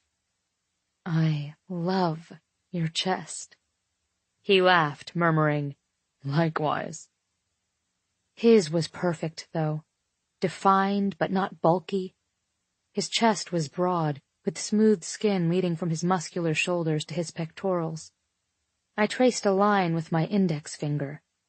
He didn't shave or wax his chest like the men in magazines, or on my rare night zoning out in front of mindless television. Will was a man, with a smattering of dark hair on his chest, smooth bare stomach, and the soft trail leading from his navel to his... I bent down, dragging my tongue down his happy trail. Good, he grunted, shifting impatiently beneath me. Oh, God, yes. And I love this spot right here, I said, veering my mouth away from where he wanted me and over to his hip. Pulling his boxers down just an inch, I drew an H just inside his hip bone, a B below. I sat back to examine it, smiling wide. I like that. He lifted his head to see where I'd written my initials on his skin and blinked up to me. Likewise. I remembered the smudged words and drawings I'd scrubbed from my body the other day and brought the marker to my thumb, scribbling across the pad until it was wet with ink. I pressed it to his skin, right below where his hip bone jutted out, pushing hard enough that he sucked in a breath, and then pulled my hand away, leaving my thumbprint. I sat back and admired it. Fuck, he hissed, eyes fixed on that black mark. That's probably the hottest thing anyone's ever done to me, Hannah. His words plucked at something raw inside my chest, a resurfacing of the knowledge that there were others who had done hot things, others who made him feel good. I blinked away from his pressing gaze, not wanting him to see the thoughts that simmered steadily in the back of my mind, the non-girlfriend thoughts. Will had been good for me.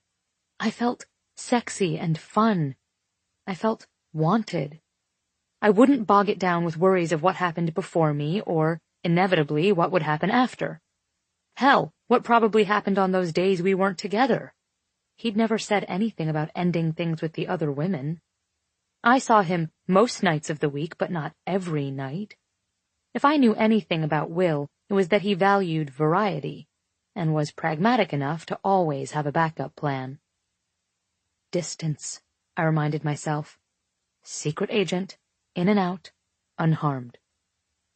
Will sat up beneath me, sucking on my neck before moving his mouth to the shell of my ear. I need to fuck you. I let my head fall back. Didn't you do that last night? That was hours ago. Goosebumps exploded across my body, and my tea was forgotten again. The air was still cool, but it was starting to feel like spring.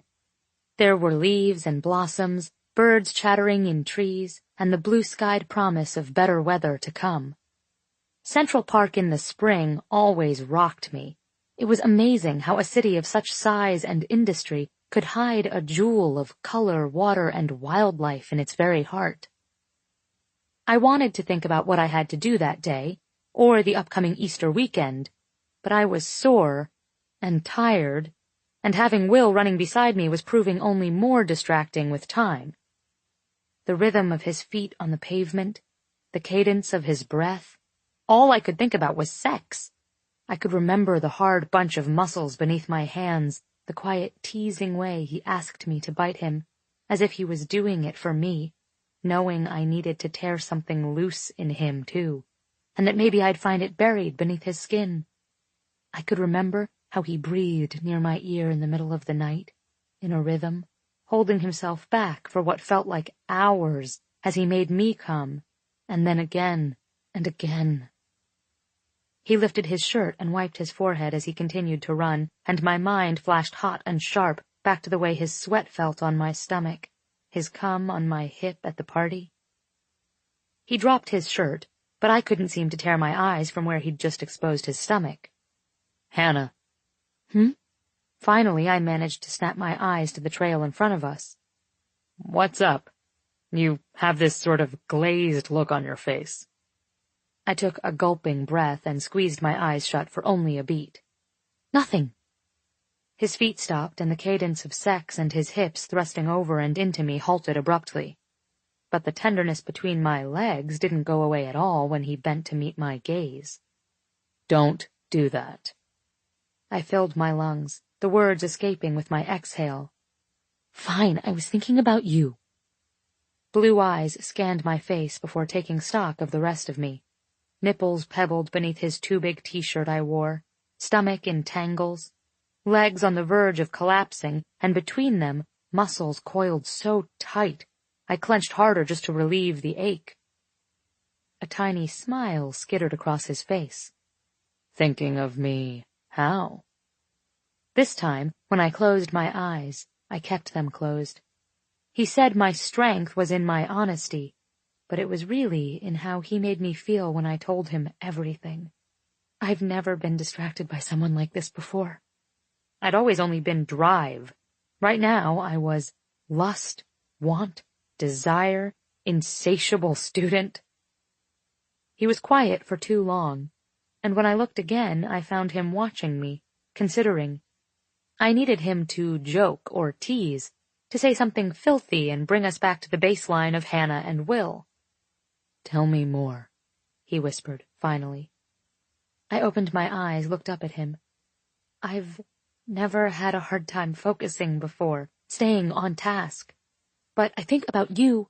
I stopped abruptly. Sex with you, all the time. Never before had my heart felt like such a thick organ, beating with heavy, squeezing pulses. I loved these reminders he gave me that my heart was a muscle, and my body was made, in part, for being raw and animalistic, fucking. But not emotions, definitely not those. And, he pressed. Fine. And it's scary. His lip twitched in a suppressed grin. Why? Because you're my friend. You've become my best friend. His expression softened. Is that bad? I don't have a lot of friends, and I don't want to screw things up with you. It's important. He smiled, brushing a strand of hair away from where it clung to my sweaty cheek. It is. I'm scared that this whole friends who bang thing will, as Max says, go tits up. He laughed, but didn't say anything in response to this. Aren't you? I asked, eyes searching his. Not for the same reasons you are, I don't think. What did that even mean? I loved Will's ability to remain contained, but right now I wanted to throttle him. But is it weird that even though you're my best friend, I can't stop thinking about you naked? Me naked? Us naked together, and the way you make me feel when we're naked? The way I hope I make you feel when we're naked. I think about that a lot. He took a step closer, resting one hand on my hip and the other on my jaw. It's not weird. And, Hannah? When he swept his thumb down over the pulse in my neck, I knew he was trying to tell me that he knew how much this scared me. I swallowed, whispering, Yeah? You know it's important for me to be upfront about things. I nodded. But do you want to talk about this now? We can, if you want to, but, he said, squeezing my hip in reassurance. We don't have to. A tiny spike of panic went through me. We'd had this conversation before, and it hadn't gone well. I'd panicked, and he'd taken it back. Would it be different this time?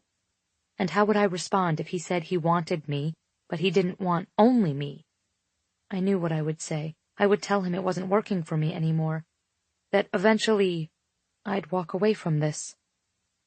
Smiling, I shook my head. Not yet. He tilted his head, his lips moving to the shell of my ear. Fine. But in that case, I should tell you. Nobody makes me feel like you do. He said each word carefully, as if each one were placed on his tongue and he had to inspect them before he could let them go. And I think about sex with you, too. A lot. It wasn't exactly that it surprised me he thought about sex with me. That was fairly clear, given his ongoing commentary. But I suspected he wanted to be with me in some clarified, almost contract-oriented way, as he did with all of his women, where it was discussed and laid out in some sterile mutual agreement. I simply wasn't sure whether for Will that meant committed fucking or less committed fucking. After all, if nobody made him feel the way I did, then obviously someone else was out there trying, right? I realize you may have plans for this weekend, I started, and his brows pulled together in frustration or confusion, I couldn't tell, but I barreled on. But if you do, but you don't want to have plans, or if you don't have plans but would like to have plans, then you should come home with me for Easter. He pulled back just enough to see my face. What? I want you to come home with me. Mom always does an amazing Easter brunch. We can head up Saturday and head home Sunday afternoon. Do you have plans? No, he said, shaking his head. No plans. You're serious? Would it be weird for you? I asked. Not weird. It would be great to see Jensen and your folks. Mischief lit up his eyes. I realize we probably won't be telling the family about our recent sexcapades, but do I get to see your boobs while I'm there? In private? I asked. Maybe. He tapped his chin, pretending to consider this. This is going to make me sound totally creepy, but... In your room? My childhood room? You are a pervert, I said, shaking my head. but perhaps. Then I'm in. That's all it took? Boobs? You're that easy? He leaned in, pressed a kiss to my mouth, and said, "If you have to ask, then you still don't know me very well." Will showed up at my apartment Saturday morning, having parked an ancient green Subaru Outback at the fire hydrant gap. I lifted my brows as I looked from the car to him, at the way he proudly spun the keys around his finger. "Very nice," I said, stepping back through the door long enough to grab my bag. He took it and kissed my cheek, smiling widely at my approval. "Isn't it? I keep it in storage. I miss this car." "When's the last time you drove it?" I asked. He shrugged. "A while." I followed him down the stairs, trying not to think about where we were going. Inviting Will had seemed like a great idea at the time, but now, barely a week later, I wondered how everyone was going to react. If I could keep my stupid grin to myself, or my hands out of his pants. As I forced my eyes from his ass, I realized the odds weren't looking good. He looked unbelievable in his favorite jeans, a worn-to-perfection Star Wars t-shirt, and green sneakers. He appeared to be as relaxed as I was nervous. We hadn't really talked about what would happen once we arrived. My family knew we'd been hanging out. It had been their idea, after all. But this, what was happening between us now, had most certainly not been part of the plan. I trusted Liv to keep our secret, because if Jensen knew the things Will had done to his little sister's body, there was a good chance there would be fisticuffs, or, at the very least, some horrifically awkward conversations. It was easy to keep that particular reality in check when we were here, in the city, but heading home meant being faced with the reality that Will was Jensen's best friend.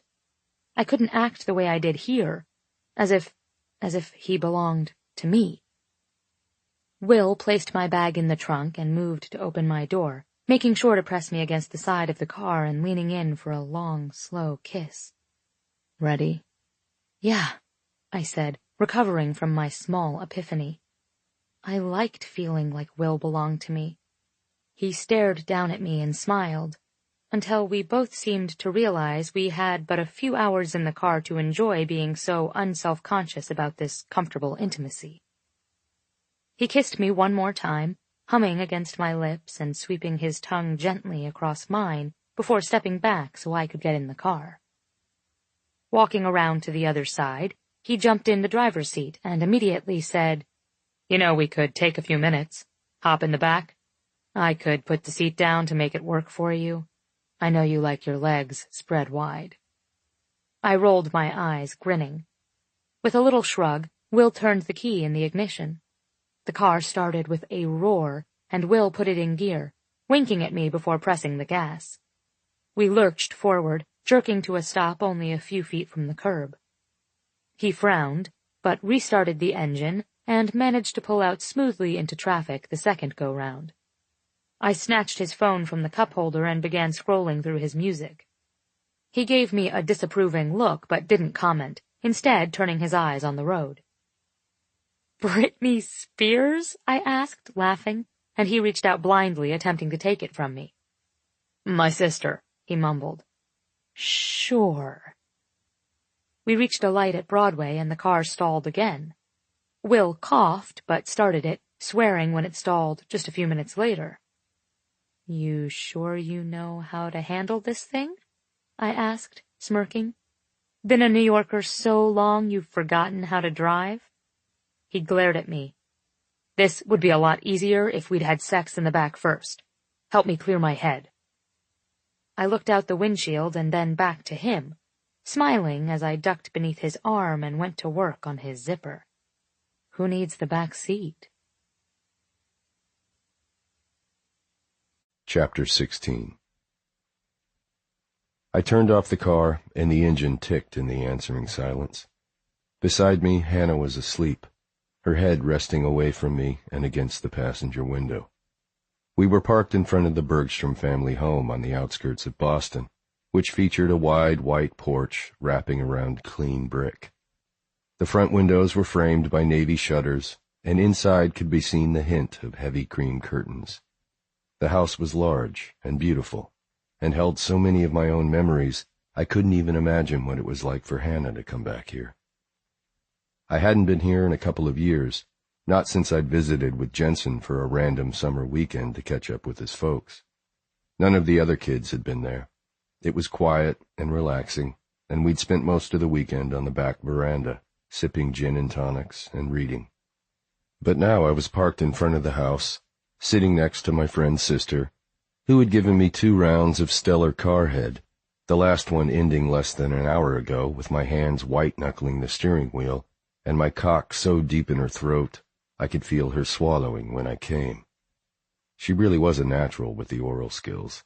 She thought she needed further instruction, and I was happy to keep up the ruse long enough for her to practice on me a few more times.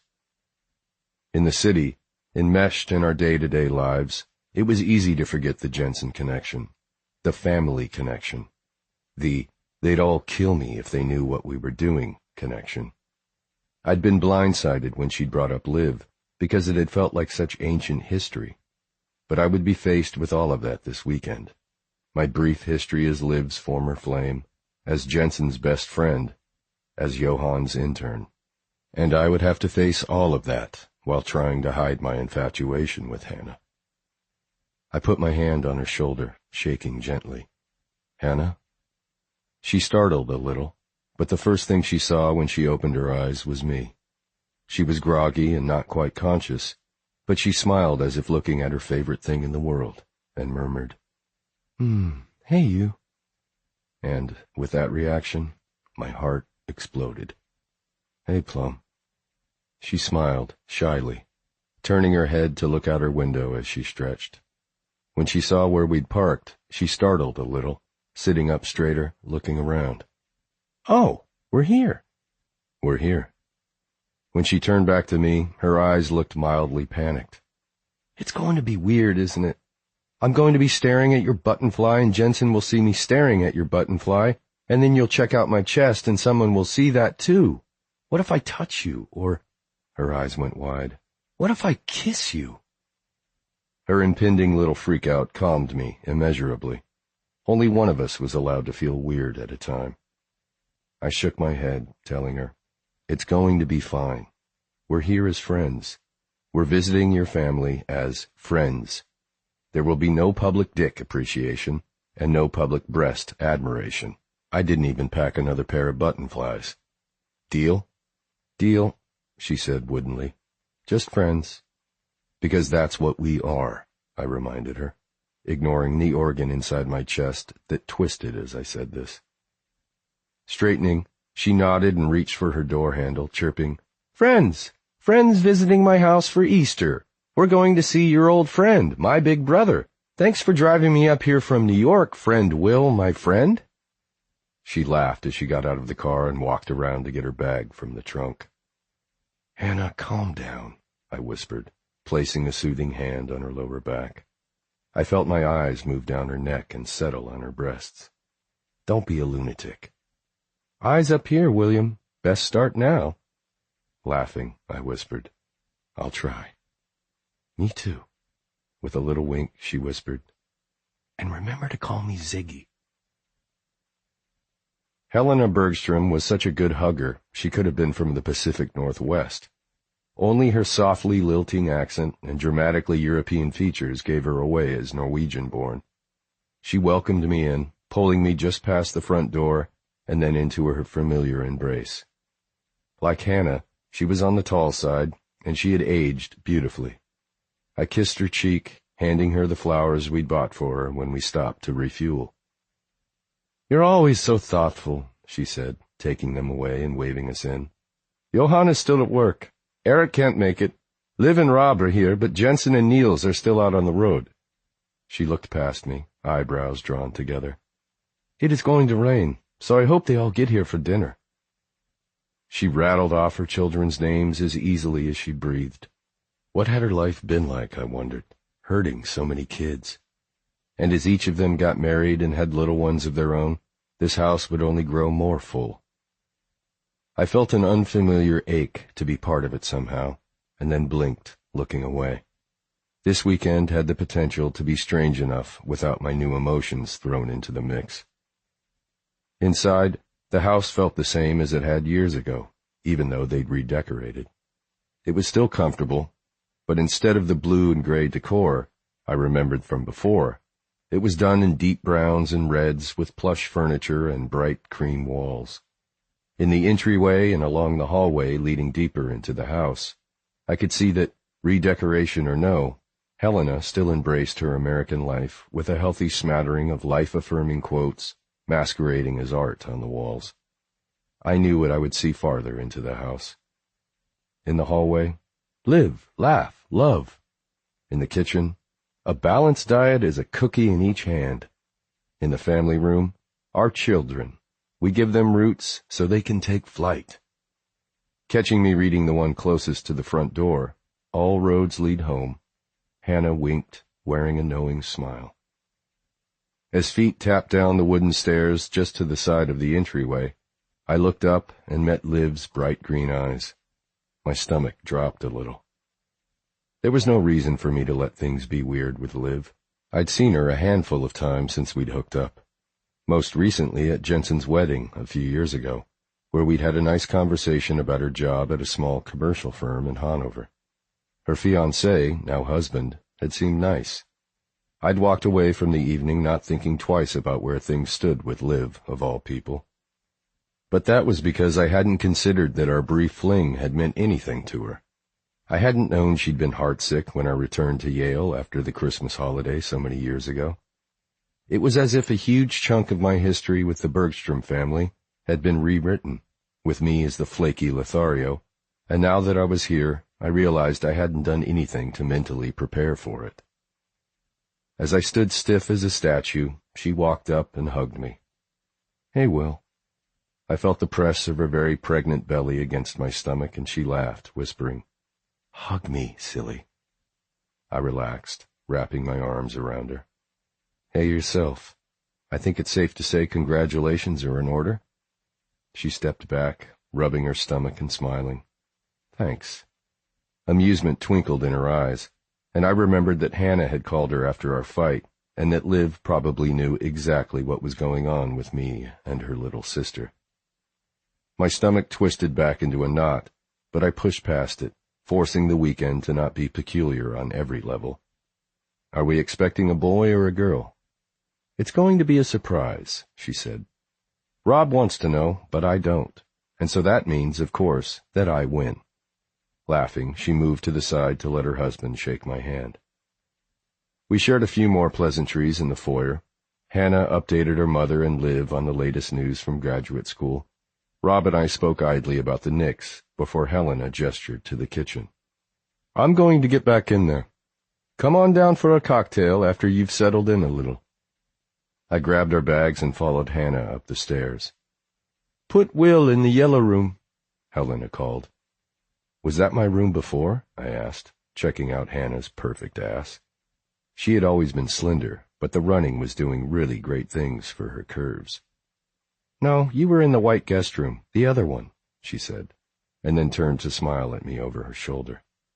"Not that I remember every detail of that summer or anything." I laughed and stepped past her into the bedroom that was meant to be mine for the night. "Where's your room?" The question came out before I'd really considered whether it was a good thing to ask, and certainly whether I'd checked to make sure no one else had followed us up here. She looked back over her shoulder and then stepped inside, closing the door. "2 doors down." The space seemed to shrink, and we stood, staring at each other. "Hey," she whispered. It was the first time since we left New York that I considered this might be a horrible idea. I was in love with Hannah. How would I be able to keep that from showing every time I looked at her? "Hey," I managed. Tilting her head, she whispered, "You okay?" "Yeah." I scratched my neck. "Just want to kiss you." She took a few steps closer until she could run her hands under my shirt and up my chest. I bent, pressing a single, chaste kiss to her mouth. "But I shouldn't," I said, against her lips when she came back for another. Probably not. Her mouth moved over my chin, down my jaw, sucking, nibbling. Beneath my shirt, she scratched my chest with her fingernails, lightly sliding over my nipples. In only seconds, I was rigid, ready, felt the fever slide over my skin and dig down into my muscles. I won't want to stop at just kissing, I said, half warning for her to stop, half plea for her to keep going. We have a little more time before everyone else gets here, she said. She stepped back far enough to unbutton my jeans. We could. I stilled her hands, the cautious side winning out. Hannah, no way. I'll be quiet. That isn't the only issue I have with fucking you in your parents' house. During daylight, no less. Didn't we just have this conversation outside? I know. But what if this is the only time we'll be alone together? She asked with a smile. Don't you want to fool around with me here? She had lost her mind. Hannah, I hissed, closing my eyes and stifling a groan as she pushed my jeans and boxers down my hips and wrapped a warm, tight hand around my shaft. We really shouldn't. She stopped, holding me gently. We can be quick, for once. I opened my eyes, looking at her.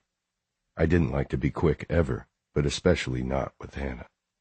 I liked to take my time, but if she was offering herself to me and we only had 5 minutes, I could handle 5 minutes.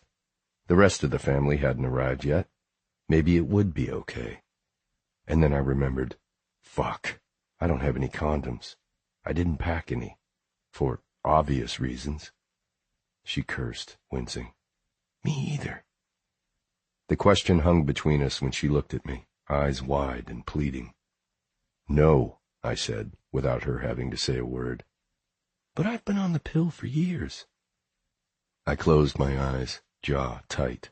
Fuck. Pregnancy was the only thing I'd really been worried about. Even in my wildest days, I never had sex without a condom. In the past several years, I was tested for anything every few months anyway. Hannah. No, you're right, she said, thumb sweeping over the head of my cock, spreading the moisture there. It's not just about getting pregnant. It's about being safe. I've never had sex without a condom, I blurted. Who knew I had a death wish? She stilled. Ever? Never even rubbed around on the outside. I'm too paranoid. Her eyes widened.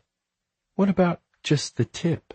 I thought every guy did just the tip as a point of habit. I'm paranoid and careful. I know it only takes one time.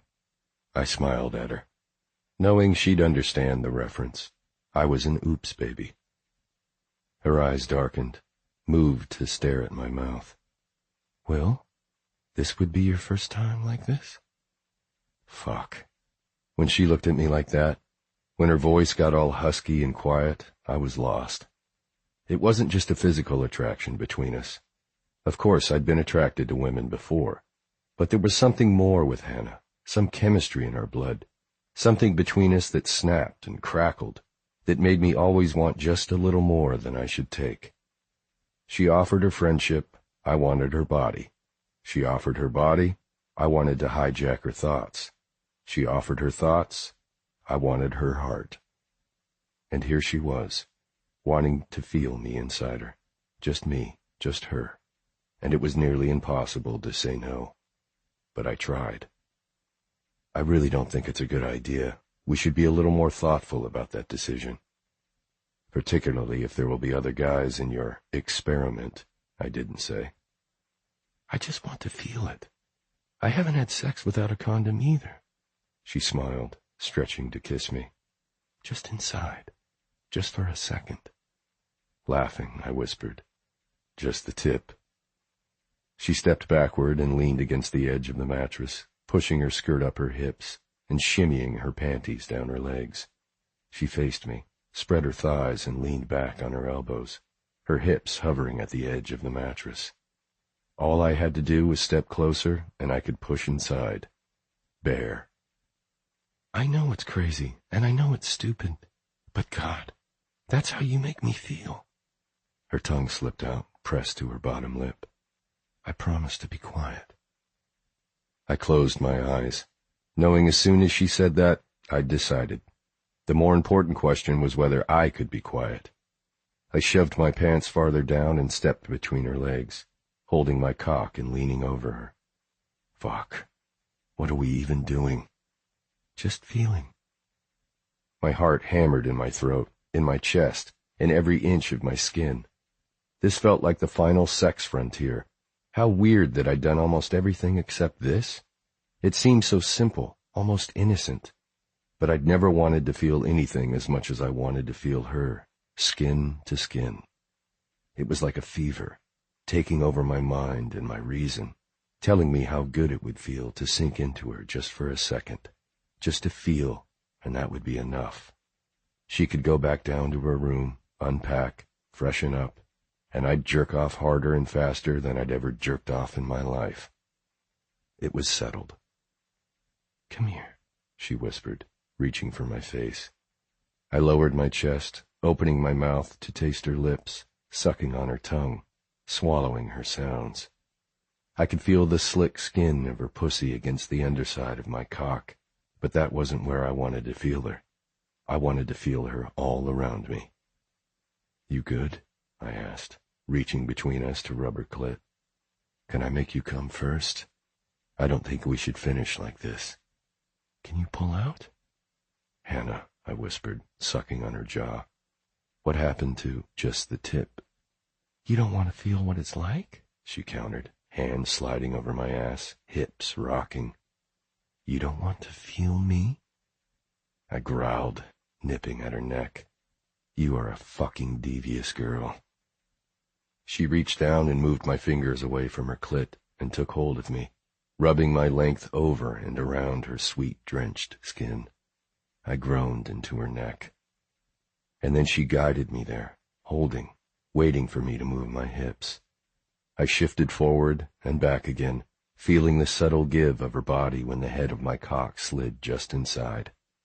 I moved deeper, the tiniest bit into her, just until I felt her stretch around my shaft and I stopped, groaning. Fast, I said. Quiet. I promise, she whispered. I'd expected warmth, but I was unprepared for how warm, how soft, how fucking wet it would feel.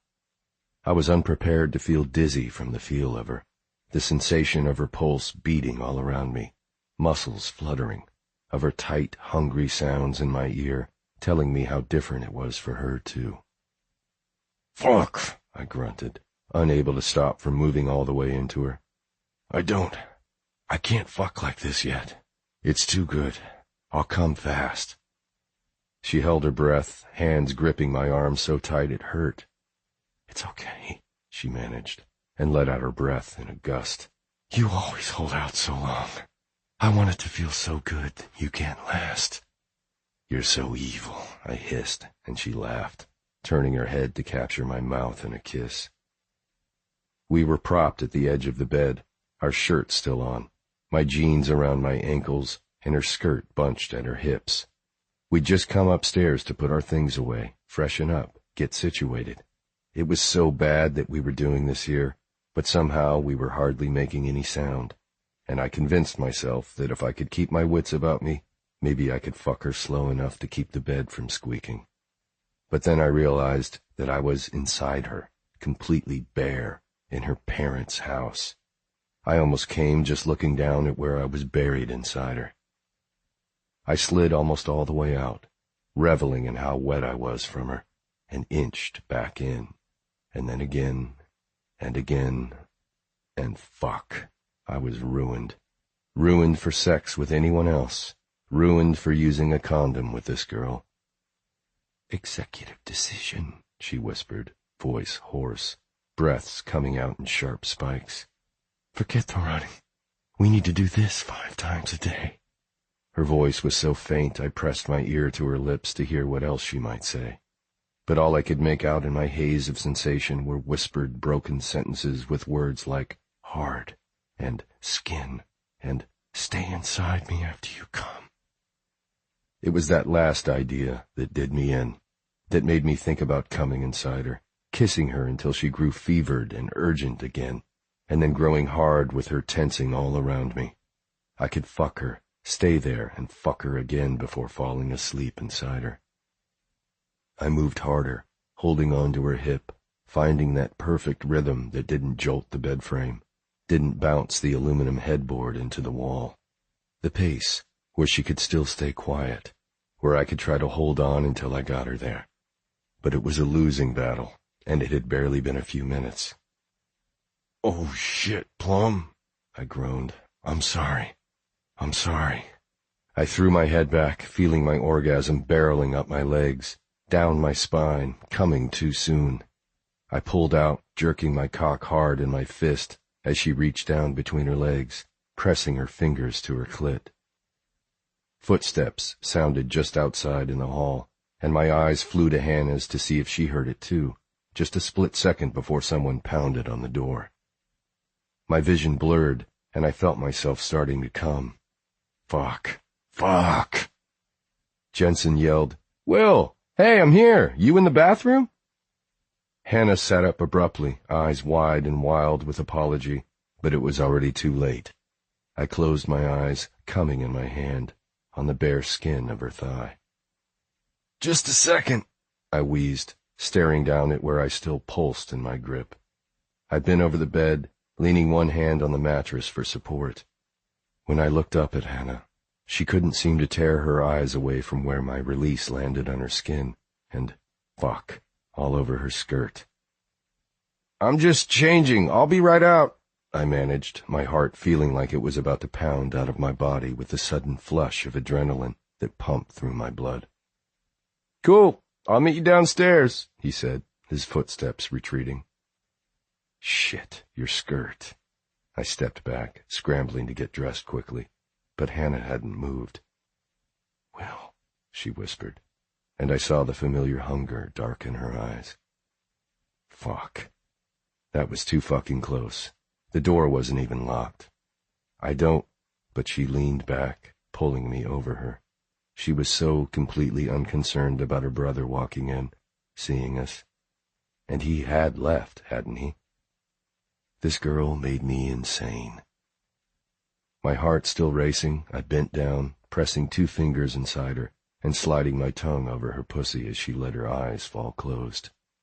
Her hands went in my hair, her hips rocked up to my mouth, and within only seconds, she started to come, lips parted in a silent cry. Beneath my touch, she shook, hips rising from the bed, fingers pulling my hair tight. As her orgasm subsided, I continued slowly moving my fingers inside her, but kissed a gentle path from her clit, to her inner thigh, to her hip. Finally, I rested my forehead against her navel, still struggling to catch my breath. "Oh, God," she whispered once her hands had eased their grip on my hair, and she slid them up and over her breasts. "You make me feel crazy." I pulled my fingers from her and reached to kiss the back of her hand, inhaling the scent of her skin. "I know." Hannah remained still on the bed for a quiet minute, and then opened her eyes, gazing up at me as if she'd just come back to her senses. "Whoa, that was close." Laughing, I agreed. "Very close. We should probably get changed and head downstairs." I nodded to her skirt. "Sorry about that." "I'll just wipe it off." "Hannah," I said, stifling a frustrated laugh, "you can't go downstairs with a giant jizz stain on your skirt." She considered this and gave me a goofy smile. "You're right. I kind of like it there." Such a twisted girl. She sat up straight as I pulled my pants up, and she kissed my stomach through my shirt. I wrapped my arms around her shoulders, holding her to me, and just reveling in the feel of her. I was so lost in love with this girl. After a few seconds, the sun passed behind a cloud outside, dimming everything a little, beautifully, and her voice rose out of the quiet. "Have you ever been in love?" I stilled, wondering if I'd said it out loud. But when I looked down at her, she was only glancing up in open curiosity, eyes calm. If any other woman had said this to me after we just had a quickie, I would have felt the hot flush of panic and the itching need to extract myself from the situation immediately. But with Hannah, the question seemed somehow appropriate for the moment, especially given how reckless we'd just been. In the past several years, I'd grown, if anything, overly cautious about when and where I had sex, and, Jensen's wedding aside, rarely put myself in situations that would ever require a quick exit or explaining. But lately, being with Hannah made me feel slightly panicked, as if there were a limited number of times I would be able to feel her like this. The thought of having to give her up made me nauseous. There were only 2 other lovers in my life for whom I'd ever felt something deeper than fondness, but I'd never told a woman I loved her before. It was weird, and at 31, I knew this omission made me weird, but I'd never felt the weight of that strangeness until just this moment. I grew hyper-aware of every blasé comment I'd made to Max and Bennett about love and commitment. It wasn't that I didn't believe in them. I just had never been able to relate, exactly. Love was always something I'd find at some vague point in the future, when I was somehow more settled or less adventurous. The image of me as a player was very much like the deposit of minerals on glass over time. I hadn't bothered to care it was forming until it was hard to see past it. "I'm guessing not," she whispered, smiling. I shook my head. "I've never said I love you before, if that's what you mean." Though Hannah would have no way of knowing it, I said it to her, silently, nearly every time we touched. "But have you ever felt it?" I smiled. "Have you?" She shrugged, and then nodded to the door to the Jack and Jill bathroom that I was pretty sure adjoined Eric's bedroom. "I'm going to clean up." I nodded, closing my eyes, and slumping down after she left. I thanked every lucky power in the universe that Jensen hadn't just walked in. That would have been a disaster. Unless we wanted her family to know what was happening, and I was pretty sure that since Hannah still wanted this to remain friends with benefits, we would have to be way more careful. I checked my work email, sent a couple texts, and then pulled myself together in the bathroom with some soap, water, and vigorous scrubbing. Hannah met me in the living room, wearing a bashful smile. "I am so sorry," she said softly. "I don't know what got into me." She blinked, putting a hand to my mouth, just as I started to crack the obvious joke. "Don't say it." Laughing, I looked behind her into the kitchen, making sure no one was close enough to hear. That was awesome. But holy shit, it could have gone very wrong. She looked embarrassed, and I smiled at her, making a goofy face. Out of the corner of my eye, I caught sight of a little ceramic Jesus statue on an end table. I picked it up, holding it between Hannah's breasts. "Hey, look, I found Jesus in your cleavage after all." She looked down, cracking up, and started to shimmy a little, as if letting Jesus enjoy this most perfect of locations. "Jesus is in my cleavage. Jesus is in my cleavage." "Hey, guys." When I heard Jensen's voice for the second time today, my arm flailed, hand flying away from the vicinity of Hannah's tits.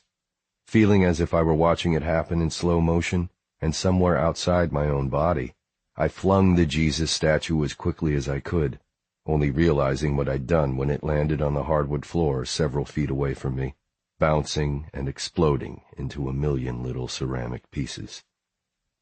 "Oh, shit!" I groaned, running over to the massacre.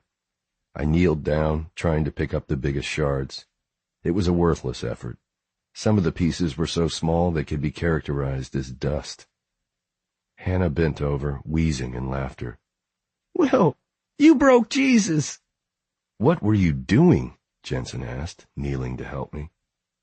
Hannah left the room to get a broom, leaving me alone with the person who had witnessed much of my early 20s bad behavior. I shrugged at Jensen, trying to not look like I'd just been playing with his little sister's breasts. I was just looking at it, at the statue, and seeing what it was, and looking at the shape of Jesus, I ran a hand over my face and realized I was sweating a little. "I don't even know, Jens. You just startled me." "Why are you so jumpy?" He laughed. "Maybe the drive? It's been a while since I was behind the wheel." I shrugged, still unable to look at him for very long. With a pat to my back, Jensen said, "I think you need a beer." Hannah returned and shooed us away so she could sweep the shards into a dustpan, but not before giving me a conspiratorial, "Holy shit" look. "I told Mom you broke this, and she couldn't even remember which of her aunts gave it to her. I think you're fine." I groaned, following her into the kitchen and apologizing to Helena with a kiss on her cheek. She handed me a beer and told me to relax. At some point when I'd been upstairs fucking Hannah, or maybe when I'd been madly washing her scent off my dick and my fingers and my face, her father had arrived home. Jesus Christ. With some clarity away from naked Hannah and a closed bedroom door, I realized how insane we had been. What the fuck were we thinking? Looking up from where he'd been digging in the fridge for a beer, Johann came over to greet me with his own brand of warmth and awkwardness. He was good at eye contact, bad with words. It usually meant that he ended up staring at people while they scrambled to come up with things to say. "Hi," I said, returning his handshake and letting him pull me into a hug. "Sorry about Jesus." He stepped back, smiled, and said, "Nah," and then paused, seemed to reconsider something. "Unless you've suddenly become religious?" "Johann," Helena called, breaking our moment. I could have kissed her. "Honey, can you check the roast? The beans and bread are done." Johann walked to the oven, pulling a meat thermometer out of the drawer. I felt Hannah step beside me, heard her clink her water glass to my beer bottle. "Cheers," she said with an easy smile. "Hungry?" "Famished," I admitted. "Don't just stick the tip in, Johann," Helena called out to him. "Shove it all the way in there." I coughed, feeling the burn of beer as it almost came out my nose. Cupping my hand over my mouth, I urged my throat to open, to allow me to swallow. Jensen stepped behind me, slapping my back and wearing a knowing grin. Liv and Rob were already sitting at the kitchen table, bent over in silent laughter. "Holy shit, this is going to be a long night," Hannah mumbled. Conversation looped around the table at dinner, breaking into smaller groups and then returning to include everyone. Partway through the meal, Niels arrived.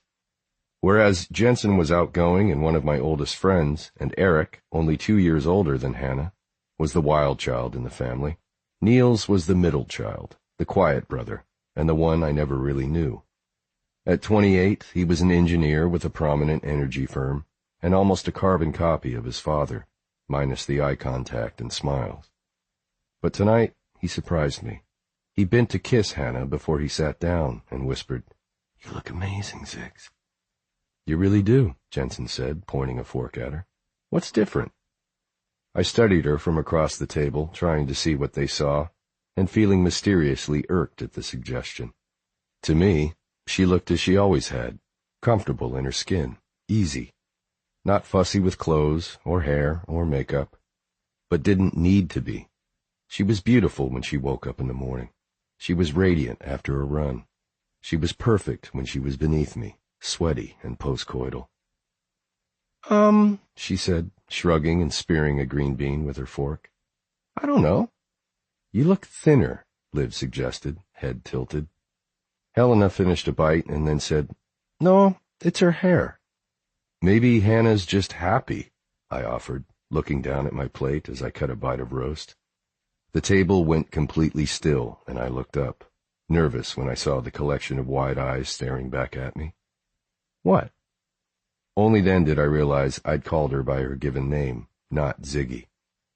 She covered smoothly, saying, "I'm running every day, so yes, I'm a little thinner. I did get my hair cut, but it's more. I'm enjoying my job. I have friends. Will's right. I am happy." She looked over at Jensen and gave him a cheeky little grin. "Turns out you were right. Can we stop examining me now?" Jensen beamed at her, and the rest of the family all mumbled some variation of good, and returned to their food, quieter now.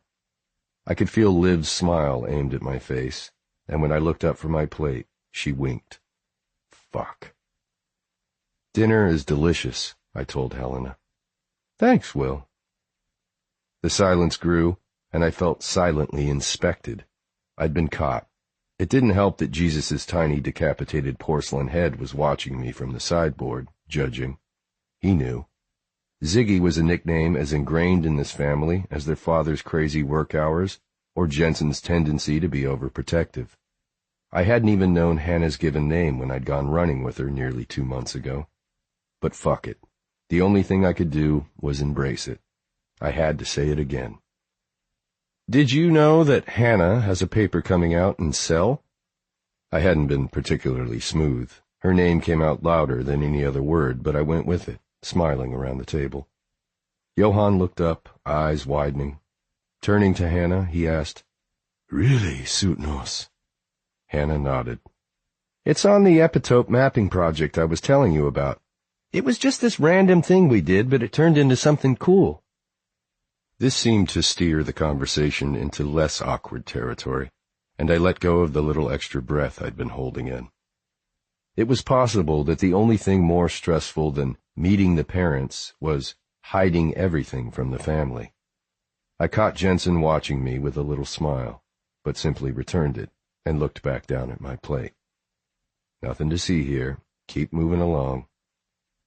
But during a break in the chatter, I found Hannah's eyes lingering on me, and they were surprised and thoughtful.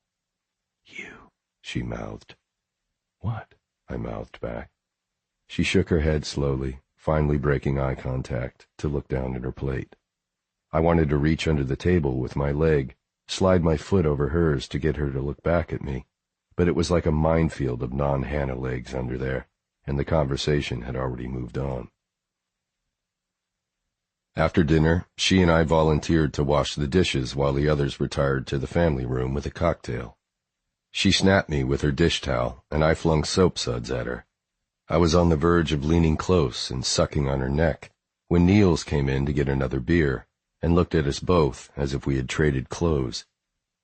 "What are you doing?" he asked, suspicion heavy in his voice. "Nothing," we answered in unison, and, making it worse, Hannah repeated, "Nothing. Just dishes." He hesitated for a second before tossing his bottle cap in the trash and heading back to the others. "That's twice today we've almost been busted," she whispered. "Thrice," I corrected her. "Nerd." She shook her head at me, amusement lighting up her eyes. "I probably shouldn't risk sneaking into your room tonight." I started to protest, but stopped when I caught the sly grin curving her lips. "You're the devil, do you know that?" I murmured, reaching out to glide my thumb across her nipple. "No wonder Jesus didn't want to be in your cleavage." With a sharp gasp, she smacked my hand and looked over her shoulder. We were all alone in the kitchen, could hear the others' voices trailing in from the other room, and all I wanted to do was pull her into a kiss. "Don't." Her eyes grew serious, and the next words came out shaking, as if she couldn't catch her breath. "I won't be able to stop." After staying up for a few hours to catch up with Jensen, I finally headed to bed.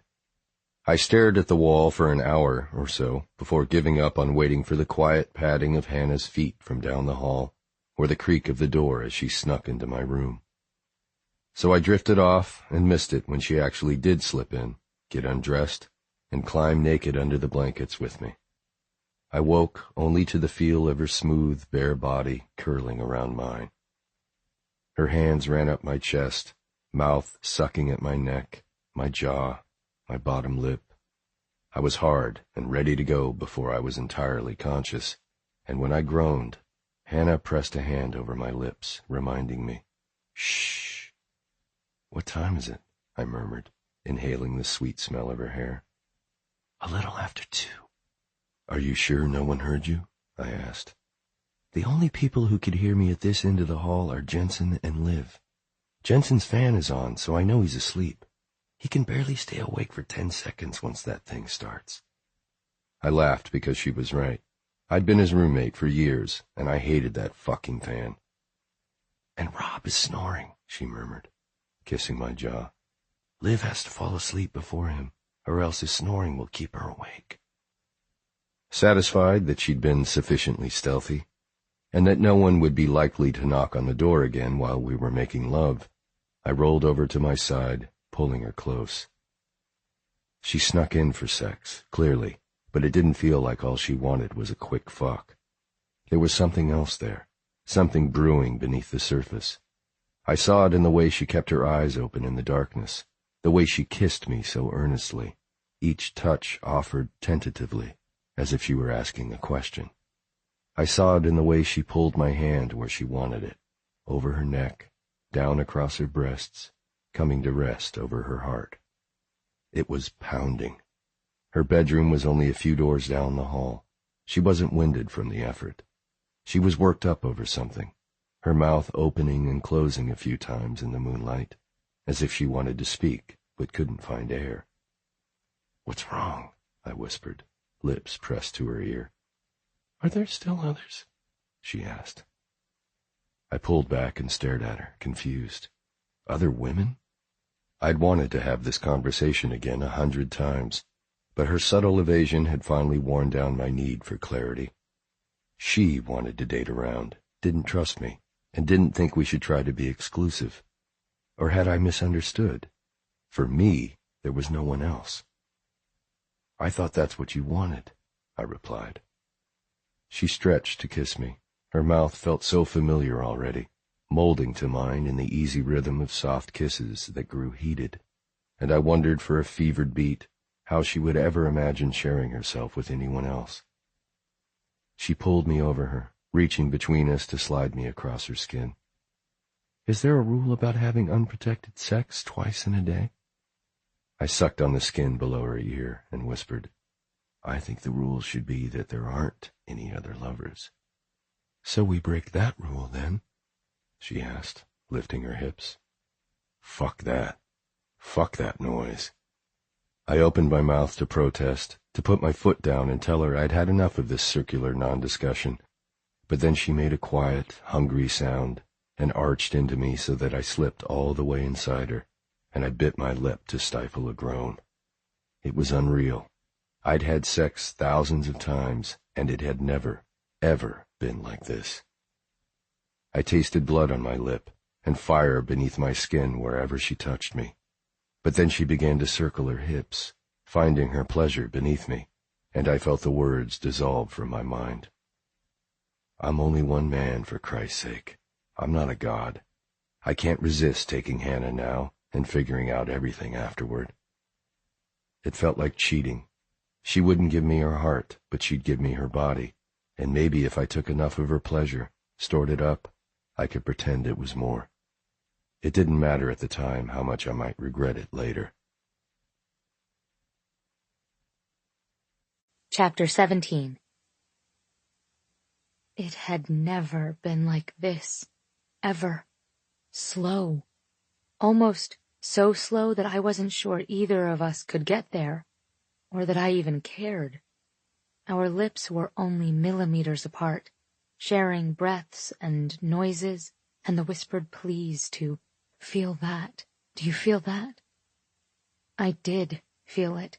I felt every one of his stuttering heartbeats under my palm, and the way his shoulders shook above me. I felt the unformed words on his lips, how he seemed to be trying to say something. Maybe the same something I'd been skirting around since I snuck into his dark room. Even before that. He didn't seem to understand what I was asking. I'd never expected it to be so hard to put myself on the line. We'd made love, what felt like the true meaning of the phrase earlier. His skin, my skin, nothing else between us. He called me Hannah at the dinner table. I don't think anyone had ever said that name out loud in this house before that. And even though Jensen, Will's best friend, was in the other room, Will had stayed with me to do dishes. He'd given me a meaningful look before I headed to bed and texted me good night, saying, "In case there's any question, my bedroom door shall remain unlocked." It seemed like he was mine when we were in a room full of people. But here, alone behind his closed door, it was suddenly so unclear. Are there others? I thought that's what you wanted. The rule should be that there aren't other lovers. So we break this rule then? Silence. But what was I expecting? I closed my eyes, wrapping my arms tighter around him as he pulled almost all the way out, and then slid slowly back inside, inch by perfect inch, and groaned quietly in my ear. So good, Plum. His hips rolled over me, one hand sliding down my ribs and back up to cup my breast and simply hold it, his thumb sweeping over the tight peak. I loved the deep, molten sounds of his pleasure, and it helped distract me from the truth that he hadn't given me the words I'd wanted tonight. I'd wanted him to say, "There are no other women anymore." I'd wanted him to say, "Now that we're doing this without protection, we don't break that rule, ever." But he'd been the one to open this conversation before, only to have me shut it closed. Was it true that he really wasn't interested in being more than friends who fuck? Or was he unwilling to be the one to start the conversation again? And why was I being so passive? It was as if my fear of messing things up with him had stolen all of my words. He arched his neck back, groaning quietly as he slid in and out of me, achingly slow. I closed my eyes, pressing my teeth into his neck, biting down, giving him every bit of pleasure I could think. I wanted him to want me so much that it didn't matter that I was inexperienced or unsure. I wanted to find a way to erase the memory of every woman who came before me. I wanted to feel, to know, that he belonged to me. I wondered for a sharp, painful beat how many other women had thought the exact same thing. I want to feel like you're mine. I pushed on his chest so he had to roll off me and I could climb over him. I'd never been on top with Will, not for sex, and looked down at him feeling unsure, guiding his hands to my hips. I've never done this. He gripped his base with one hand and guided me over him, grunting as I sunk down. Just find what feels good, he murmured, watching me. This is where you get to drive. I closed my eyes, trying different things and struggling to not feel foolish in my inexperience. I was so hyper-aware of this earnest feeling pulling my ribs tight. I wondered if I moved differently, more clunky, less carefree and sexy. I had no idea if it felt good to him. Show me, I whispered. I feel like I'm doing it wrong. You're perfect. Are you fucking kidding? He mumbled into my neck. I want to last all night. I grew sweaty, not from exertion, but from being so wound up I thought I might burst from my skin. The bed was old and squeaky. We couldn't move the way we were used to, roughly for hours and using the entire mattress and frame and pillows. Before I realized what was happening, Will lifted me off him, carried me to the floor, and sat up beneath me so I could lower myself back onto him. He went so much deeper this way. He was so hard I could feel the press of him in some unknown, tender place. His open mouth moved across my chest, and he ducked his head to suck and blow on my nipple. Just fuck me, he growled. Down here you won't have to worry about the noise. He thought I was worried about the creaky bed frame. I closed my eyes, rocking self-consciously, and just when I thought I would stop, tell him this position wasn't working for me, tell him I was choking on words and unanswered questions, he kissed my jaw, my cheek, my lips, and whispered, Where are you right now? Come back to me. I stilled over him and rested my forehead on his shoulder. I'm thinking too much. What about? I'm nervous all of a sudden, and I just feel like you're mine only for these little bits of time. I guess I don't like that as much as I thought I would.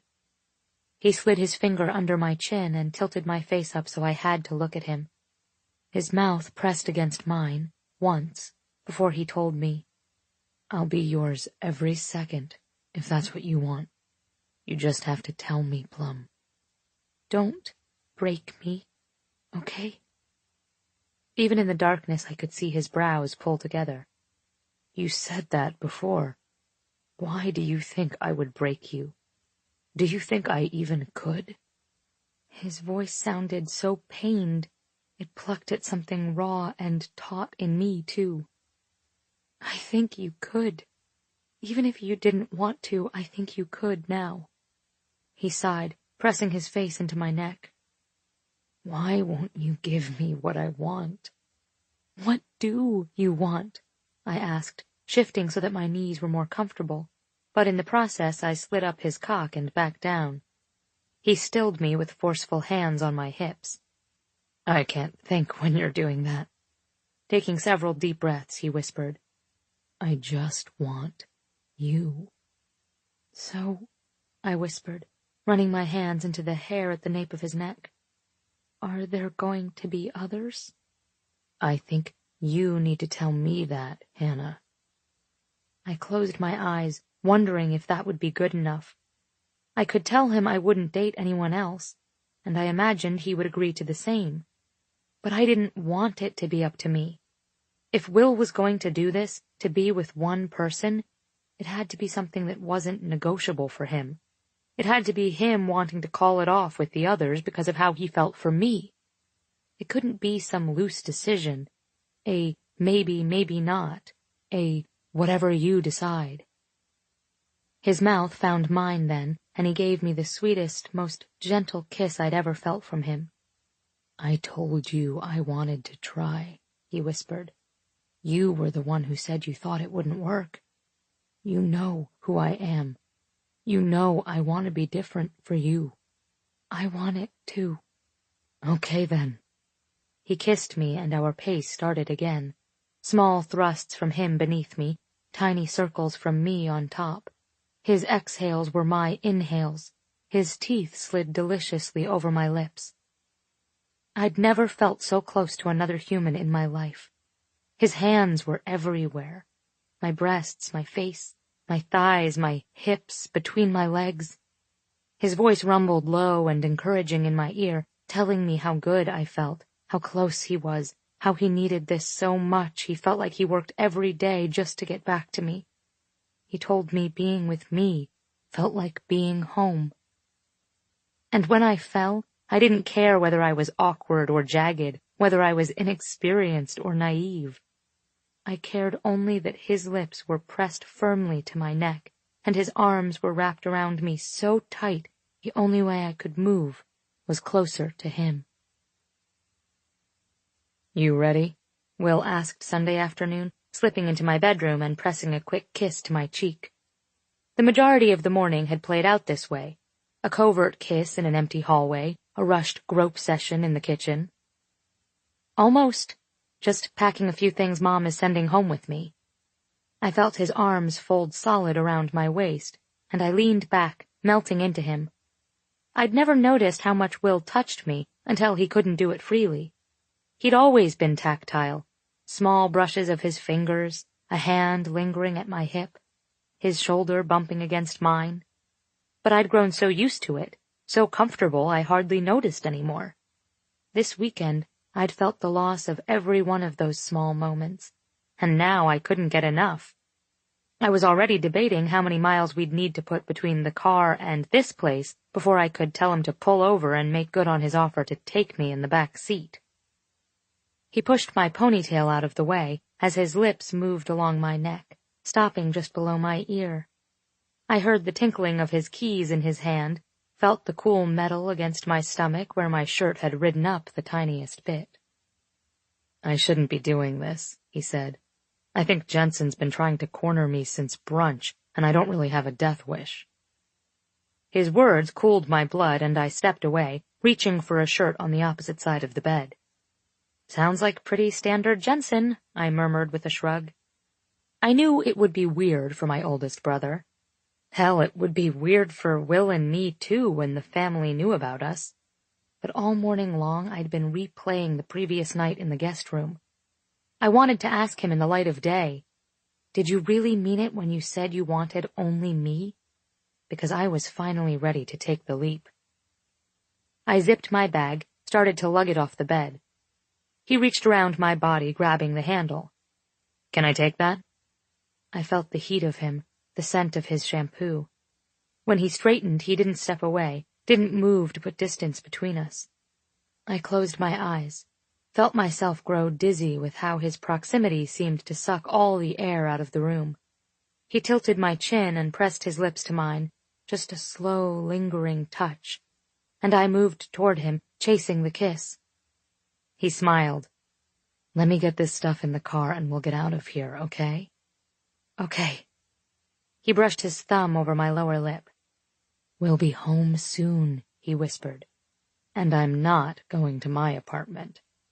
"Okay," I said again, legs shaking. He grinned, lifted the bag, and I watched, barely able to stand as he left the room. Going downstairs, I found my sister in the kitchen. "Leaving?" Liv asked, rounding the corner to hug me. I leaned into her, nodding. "Is Will already outside?" I glanced out the kitchen window but didn't see him. I was anxious to get on the road, to say everything in the light of day where it couldn't be ignored. "Think he went out back to say goodbye to Jens," she said, walking back to the bowl of berries she'd been rinsing. "You two sure are cute together." "What? No." Cookies cooled on the counter, and I reached for a handful, tucking them away in brown paper sack. "I told you it's not like that, Liv." "Say what you want, Hannah. That boy is smitten. Frankly, I'd be surprised if I'm the only one who's noticed." Beginning to feel warm, I shook my head. Pulling 2 styrofoam cups from the cupboard, I filled them with coffee from a huge stainless steel carafe, adding sugar and cream to mine and cream only to Will's. "I think pregnancy's modeled your brain. That's not what this is about." My sister wasn't an idiot. I'm sure she heard the lie in my voice as plainly as I had. "Maybe not for you," she said with a skeptical shake of her head. "Though I don't really buy that one either." I stared blankly out the back window. I knew where Will and I stood. At least, I thought I did. Things had shifted over the past few days, and now I was eager to define this relationship. I'd been so afraid to give it limits because I thought I wanted more room to breathe. I thought it would upset me to hear how he slotted me into his schedule as conveniently as he did other women. Lately, my desire to avoid the conversation felt more about keeping my own heart caged than about how free he was with his. But it was a useless exercise. I knew we needed to have the full conversation now, the one he'd tried to have before, the one we'd touched on last night.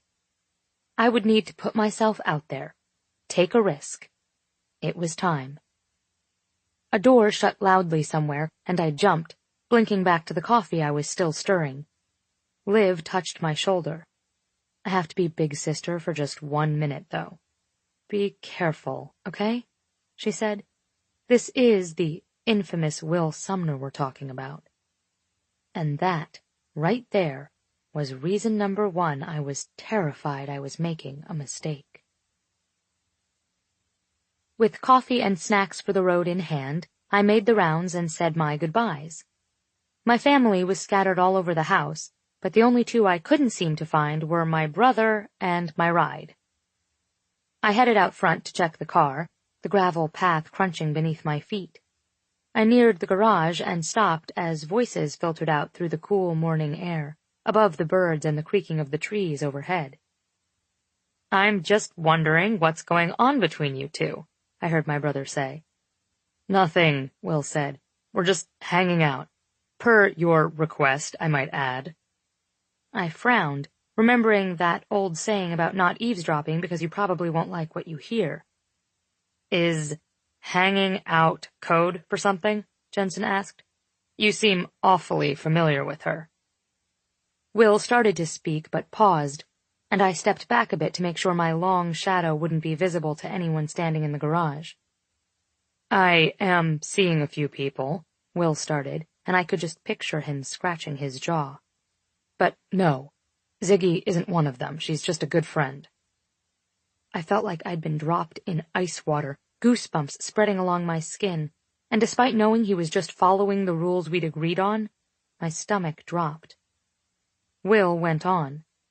"Actually, I am interested in exploring something more with one of the women I'm seeing." My heart started to hammer, and I was tempted to step forward and keep him from saying too much. But then he added, "So, I feel like I should end it with the other women I'm seeing. I think for the first time I might want more. But this girl has been cagey, and it's been hard to take that extra step and just cut off the old routine, you know?" My arms felt like limp noodles, and I leaned against the gate, studying myself. My brother said something in reply, but I wasn't really listening anymore. To say the atmosphere in the car was merely tense was laughable. We'd been on the road for almost an hour, and I'd barely strung together more than 2 words at a time. "Are you hungry?" "No." "Temperature okay? Too warm? Too cold?" "It's fine." "Could you put this into the GPS?" "Sure." "Mind if we stop for a bathroom break?" "Okay." The worst part was that I was pretty sure I was being bratty and unfair. With what Will said to Jensen, he was only following the rules that I'd put out there. I'd never really expected him to be exclusive before last night. "Open your mouth, Hannah. Tell him what you want." "You okay over there?" he asked, ducking briefly to catch my eyes. "You're being awfully monosyllabic." I turned and watched his profile as he drove. His stubbly jaw, his lips curled up in a smile, just knowing I was staring at him. He let his eyes dart my way a couple of times, reaching for my hand and squeezing it. It was so much more than sex. He was my best friend. He was the one I wanted to call boyfriend. The idea of him being with other women this whole time made me faintly nauseous. I was pretty sure that after this weekend, he wouldn't be with them again, since, Jesus, we'd had sex without a condom. If that didn't warrant a serious discussion, I didn't know what did. I felt so close to him. I really felt like we had become something much more than friends. I pressed my hands to my eyes, feeling jealous and nervous and, God, just so impatient for us to figure it out now. Why was it easy to talk to Will about every feeling I had, but the ones we needed to declare between us? When we stopped at a gas station to refuel, I distracted myself by going through the music on his phone, building the proper sequence of words in my head. Finding a song I was pretty sure he hated, I smiled, watching him hang up the pump, walk back to his side of the car. He climbed back in, his hand hovering with the key perched in the ignition. "Garth Brooks?" "If you don't like it, then why is it on your phone?" I teased. This was good. This was a start, I thought. Actual words were a step in the right direction. Ease into the conversation. Prepare a soft landing, and then jump.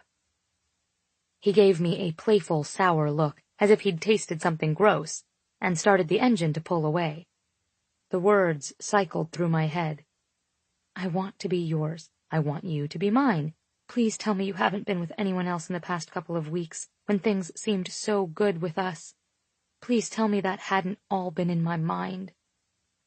I opened his iTunes and started scrolling through his music again, looking for something better, something that made my mood lighter and more sure of myself, when a text message flashed across his screen. "Sorry I missed this yesterday. Yes, I'm free Tuesday night and I can't wait to see you. My place? XOXOX. Kitty." I don't think I took a breath for an entire minute. Turning off the screen, I sank lower into my seat, feeling like someone had reached down my throat and pulled my stomach inside out. My veins flushed hot with adrenaline, with embarrassment, with anger. Sometime between fucking me without a condom at my parents' house yesterday afternoon and kissing my neck this morning, Will had messaged Kitty about getting together on Tuesday. I looked out the window as we pulled away from the gas station and got back on the road, dropping the phone gently into his lap. A few minutes later, he glanced at his phone before wordlessly putting it back down. He had clearly seen Kitty's message, and he didn't say anything. He didn't even look surprised. I wanted to climb into a hole.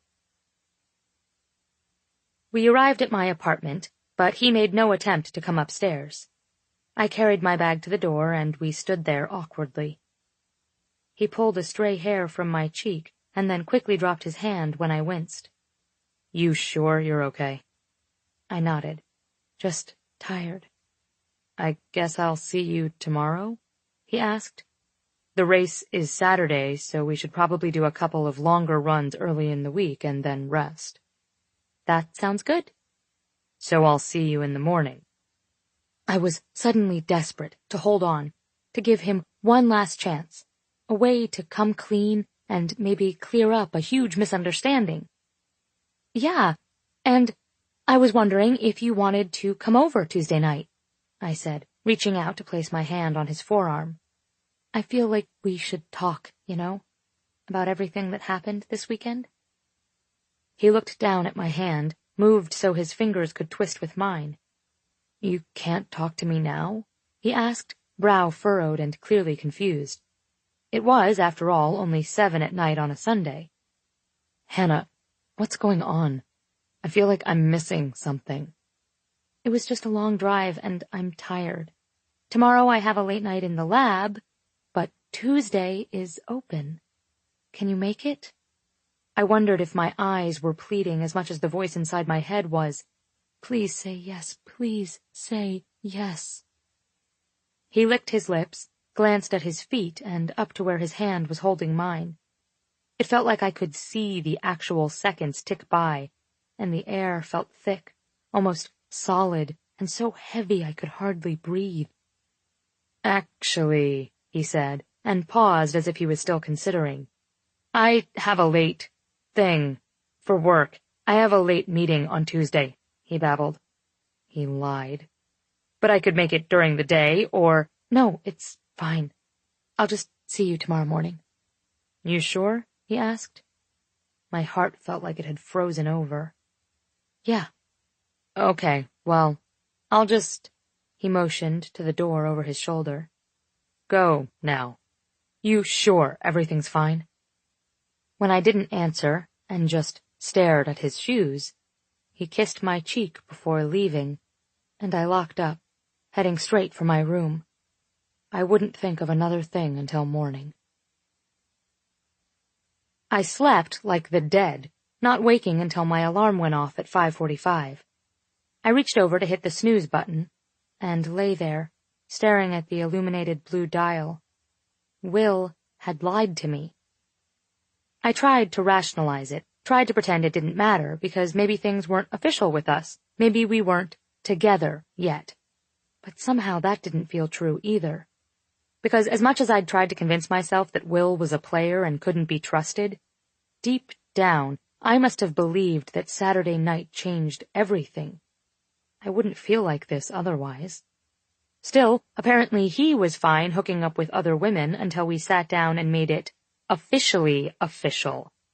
I could never be that cavalier about separating emotion from sex. The simple realization that I wanted to be only with Will was enough to make me faithful. We were entirely different creatures. The numbers in front of me blurred, and I blinked back the sting of tears as the snooze alarm broke through the silence. It was time to get up and run. Will would be waiting for me. I didn't care. I sat up long enough to unplug the clock from the wall and then rolled over. I was going back to sleep. I spent the majority of Monday at work with my phone off, not heading home until long after the sun had gone down. Tuesday, I was up before my alarm and down at the local gym, running on the treadmill. It wasn't the same as the trails at the park with Will, but at this point I didn't care. The exercise helped me breathe. It helped me think and clear my head, and gave me a brief moment of peace from thoughts of Will and whoever he was doing tonight. I think I ran harder than I ever had. And later, in the lab, when I had barely come up for air all day, I had to leave early around 5 because I hadn't eaten anything other than a yogurt and felt like I was going to fall flat on my face. When I got home, Will was waiting at my door. "Hi," I said, slowing as I neared him. He turned around, shoved his hands in his pockets, and spent a long time just looking at me. "Is there something wrong with your phone, Hannah?" he asked finally. I felt a brief pang of guilt before I straightened, meeting his eyes. "No."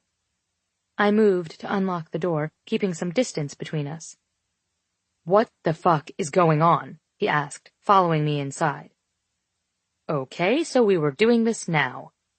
I looked at his clothes. He'd obviously just come from work, and I had to wonder if he'd stopped by here before going to meet her.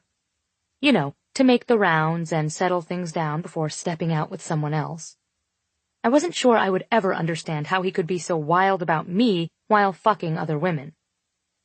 "I thought you had a late meeting," I murmured, turning to drop my keys on the counter. He hesitated, blinking several times before saying, "I do. It's at 6. Laughing, I murmured, "Right." "Hannah, what the hell is going on? What did I do?" I turned to face him, but chickened out, staring at the tie loosened at his neck instead, his striped shirt. "You didn't do anything," I started, breaking my own heart. I should have been honest about my feelings, or lack of feelings. His eyes went wide. "Excuse me?" Things at my parents' house were weird, and being so close, almost getting caught, I think that was the real thrill for me. Maybe I got carried away with everything we said on Saturday night. I turned away, fidgeted with a stack of mail on a table, and felt the crackling, dried layers of my heart peel away and leave nothing but a hollow shell. I forced a smile on my face and gave him a casual shrug. "I'm 24, Will. I just want to have fun." He stood there and blinked, swaying slightly as if I'd hurled something at him heavier than words. "I don't understand." "I'm sorry. I should have called, or—" I shook my head, trying to shake the sound of static in my ears. My skin felt hot. My chest ached like my ribs were caving in. "I thought I could do this, but I can't. This weekend just solidified that for me. I'm sorry." He took a step back and glanced around like he'd just woken up and realized where he was. "I see." I watched him swallow, run a hand through his hair. As if he'd remembered something, he looked up. "Does this mean you won't run on Saturday? You've trained really hard, and—" "I'll be there." He nodded once before turning, walking out the door, and disappearing, probably forever. Chapter 18. There was a hill near my mom's house, just before the turn down the driveway. It was an uphill followed by a blind downhill curve, and we'd learned to honk whenever we went over it. But when people drove it for the first time, they were never aware of how tricky it was at first, and would later always tell us how crazy that turn was. I supposed my mom or I could have put up a curved mirror at some point, but we never did. Mom said she liked using only her horn. She liked that moment of faith, where she knew my schedule, and she knew the curve so well she didn't need to see what was ahead in order to know it was clear. The thing was, I was never sure whether I loved or hated that feeling myself. I hated having to hope the coast was clear, hated not knowing what was coming, but I loved the moment of exhilaration when the car would coast downhill, clear and free. Hannah made me feel this way. She was my blind curve, my mysterious hill, and I'd never be able to shake the lingering suspicion that she'd send something the other way that would crash blindly into me.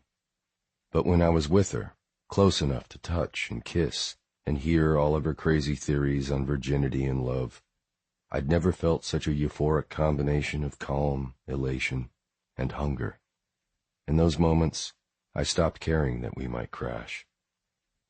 I wanted to think of her brush-off tonight as a glitch, a scary curve that would soon straighten out, and that my relationship with her wasn't over before it even started. Maybe it was her youth.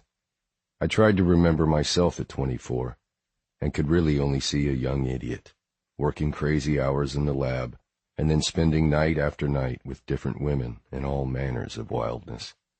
In some ways, Hannah was such an older 24 than I'd ever been. It was like we weren't even the same species. She was right so long ago when she said she always knew how to be a grown-up and needed to learn how to be a kid. She'd just accomplished her first immature blow-off with a complete lack of clear communication. Well done, Plum. I'd put Kitty in a cab and returned to work around 8, intent on diving into some reading and trying to get out of my own head for a few hours.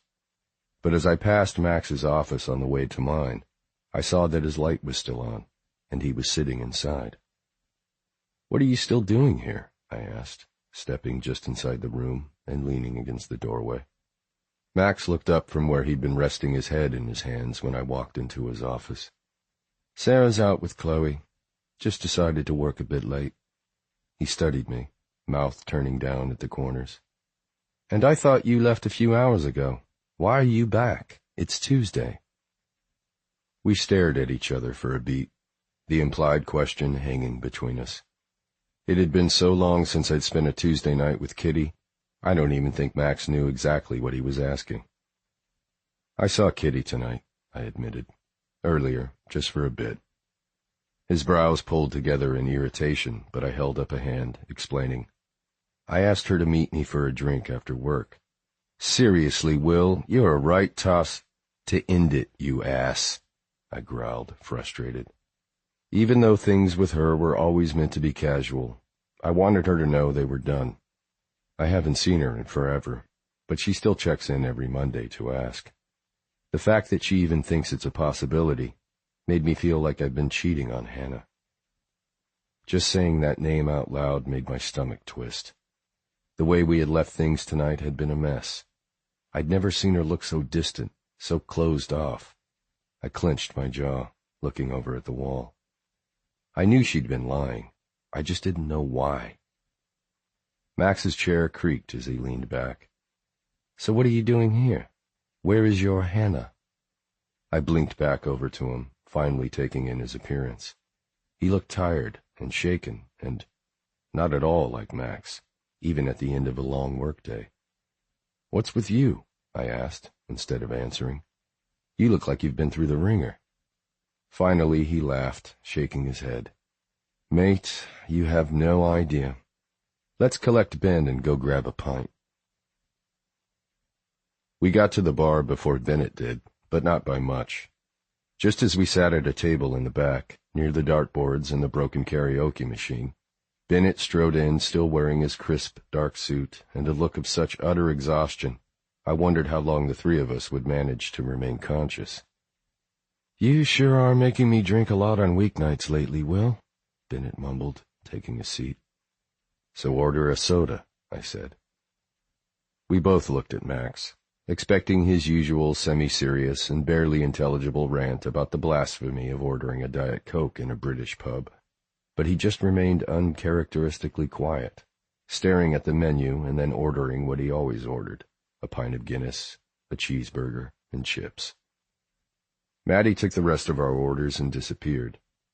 We were back on yet another Tuesday night, and just as before, the bar was almost empty. A strange quietness seemed to ring our table. It was as if none of us could get it up tonight to bother shit-talking. "Really, though, what's up with you?" I asked Max again. He smiled at me, a genuine Max smile, but then shook his head. "Ask me again after I've had 2 pints. Grinning up at Maddie as she put our drinks on the table, he gave her a little wink. "Thanks, love." "The text from Max said we are convening at Maddie's for a girls' night out," Bennett said, and then took a sip of his beer. "So which of Will's women are we discussing tonight?" "There's only one woman now," I murmured. "And Hannah ended it earlier tonight, so I guess technically there are no women." Both men looked up at me, eyes concerned. She said, essentially, she didn't want this. "Fuck," Max murmured, rubbing his face in his hands. "The thing is," I said, "I think she's full of shit." "Will," Bennett cautioned. "No," I said, waving him off, and feeling a surge of relief, of realization as I thought more about it. Yes, she'd been pissed tonight at her place, and I still had no idea why, but I remembered how it felt making love on the floor this weekend, in the middle of the night, and the hunger in her eyes, like she didn't just want me, she was starting to need me. "I know she feels this too. Something happened between us this weekend," I told them. "The sex has always been fucking amazing, but it was so intense at her parents' place." Bennett coughed. Sorry, you had sex at her parents' place? I chose to believe his ambiguous tone meant impressed, so I continued. It was like she was finally going to admit there was more between us than just sex and friendship. I lifted my water glass to my lips, took a sip. But the next morning, she snapped closed. She's talking herself out of it. Both men hummed thoughtfully, considering this. Finally, Bennett asked, Did you two ever decide to be exclusive? I'm sorry if I'm not following the map of this relationship very clearly. You leave a very treacherous path of women behind you. She knew that I wanted to be exclusive, but then I agreed to keep it open, because that's what she wanted. For me, she's it, I said, not caring whether they gave me a mountain of shit for being so whipped. I deserved it, and the funniest part was I relished being claimed. You guys called it, and I have no problem admitting you're right. She's funny and beautiful. She's sexy and she's fucking brilliant. I mean, she is completely it for me. I have to think today was just a bump in the road, or else I will probably go on punching walls repeatedly until my hand is broken. Bennett laughed, lifting his glass to clink it against mine. Then here's to hoping she comes around. Max lifted his glass too, knowing there wasn't really anything he could say. He winced a little, apologetically, as if this was all somehow his fault simply because he'd wished lovesick misery on me only a couple of months back. After my little speech, the silence returned, and the weird mood with it. I struggled to not be pulled under. Of course I was worried I wouldn't be able to win Hannah back. From the first moment she slid her fingers beneath my shirt in the bedroom at the party, I'd been ruined for anyone else. Hell, even before then. I think I'd been lost in her the second I pulled the wool cap over her adorably rumpled bedhead on our first run.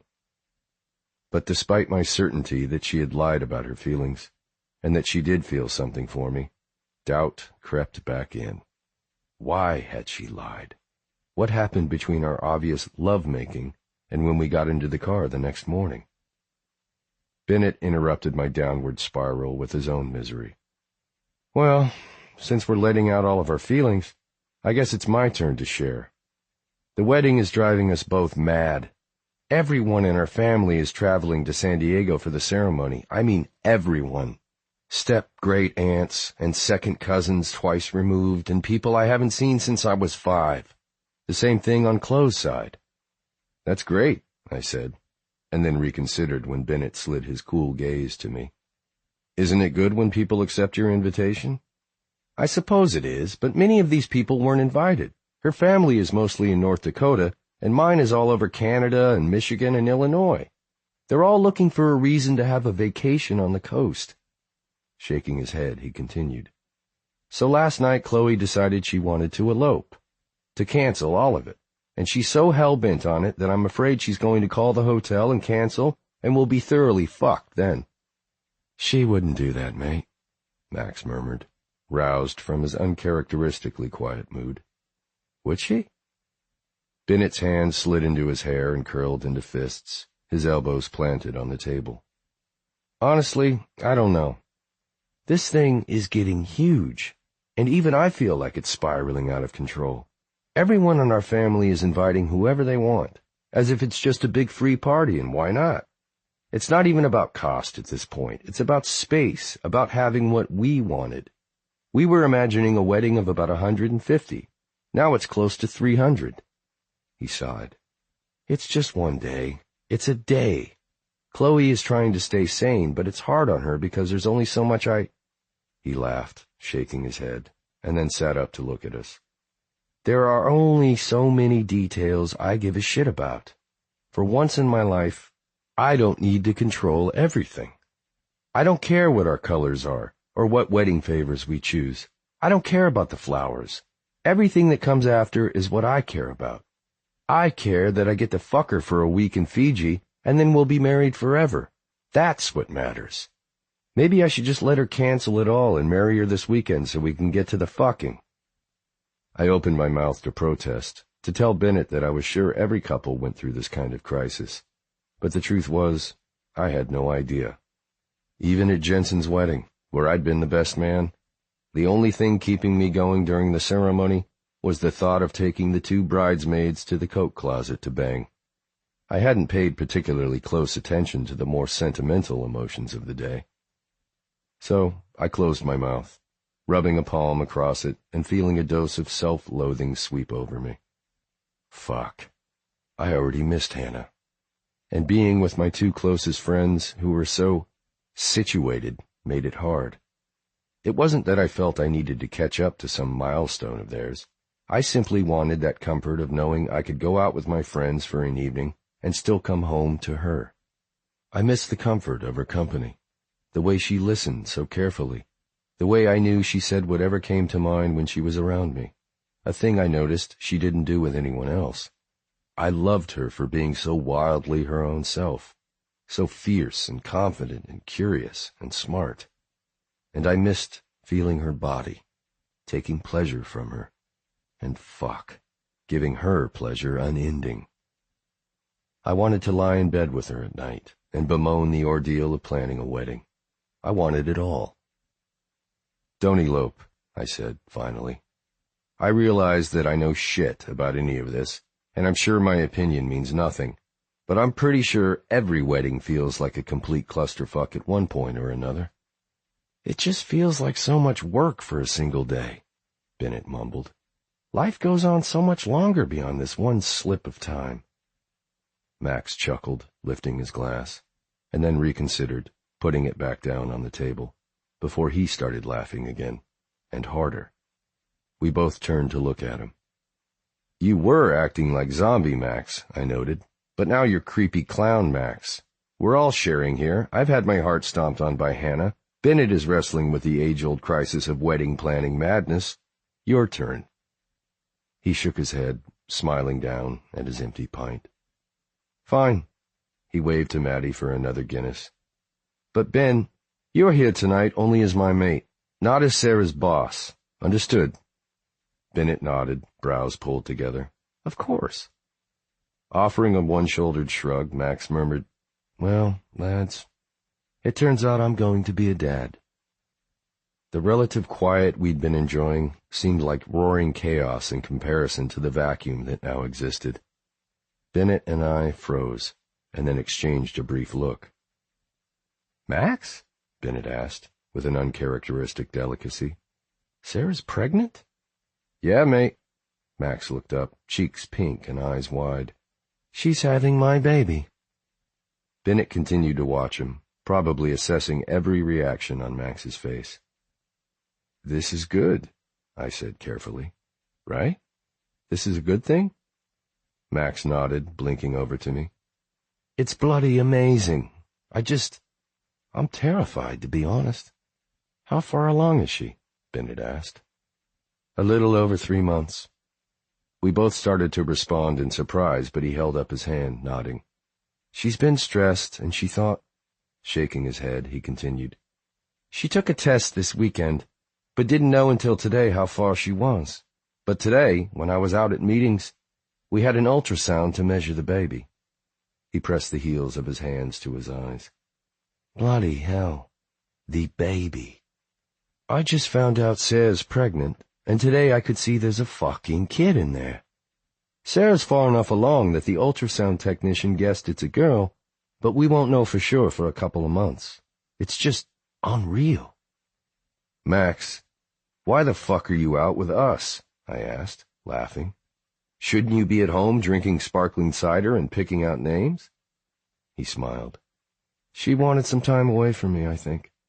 I've been fucking unbearable the last few days, wanting to remodel the bloody apartment and talk about when we're getting married and all that shite. I think she wanted to tell Chloe. Besides, we've got a date planned for tomorrow. He stilled, his brows pulling together in concern when he said that.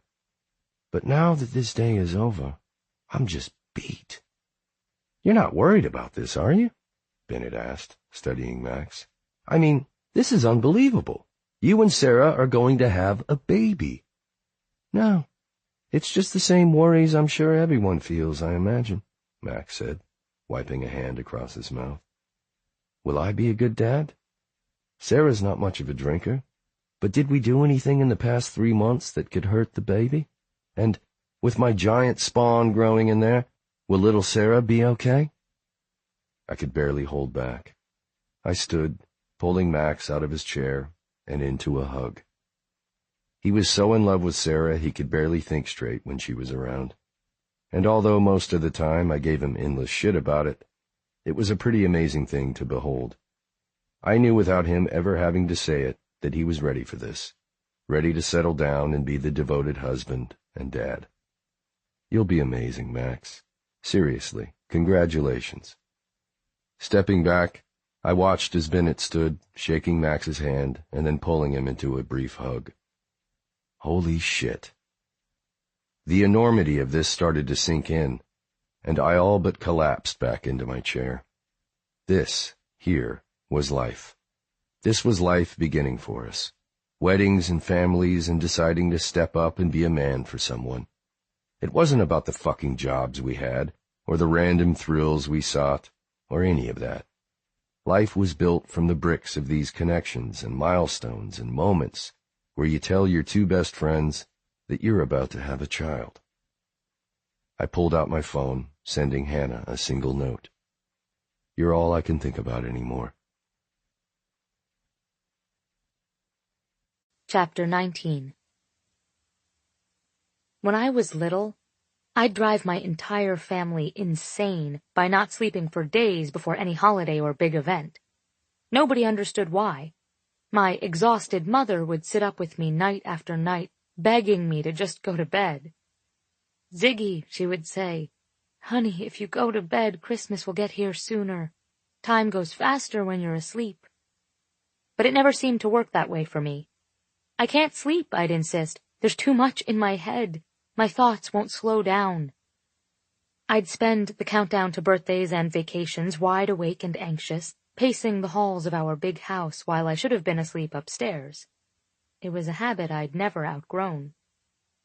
Saturday wasn't Christmas, or the first day of summer vacation, but I was counting every day, every minute as if it were, because as pathetic as it sounded, and as much as I hated that I was looking forward to it, I knew I'd see Will.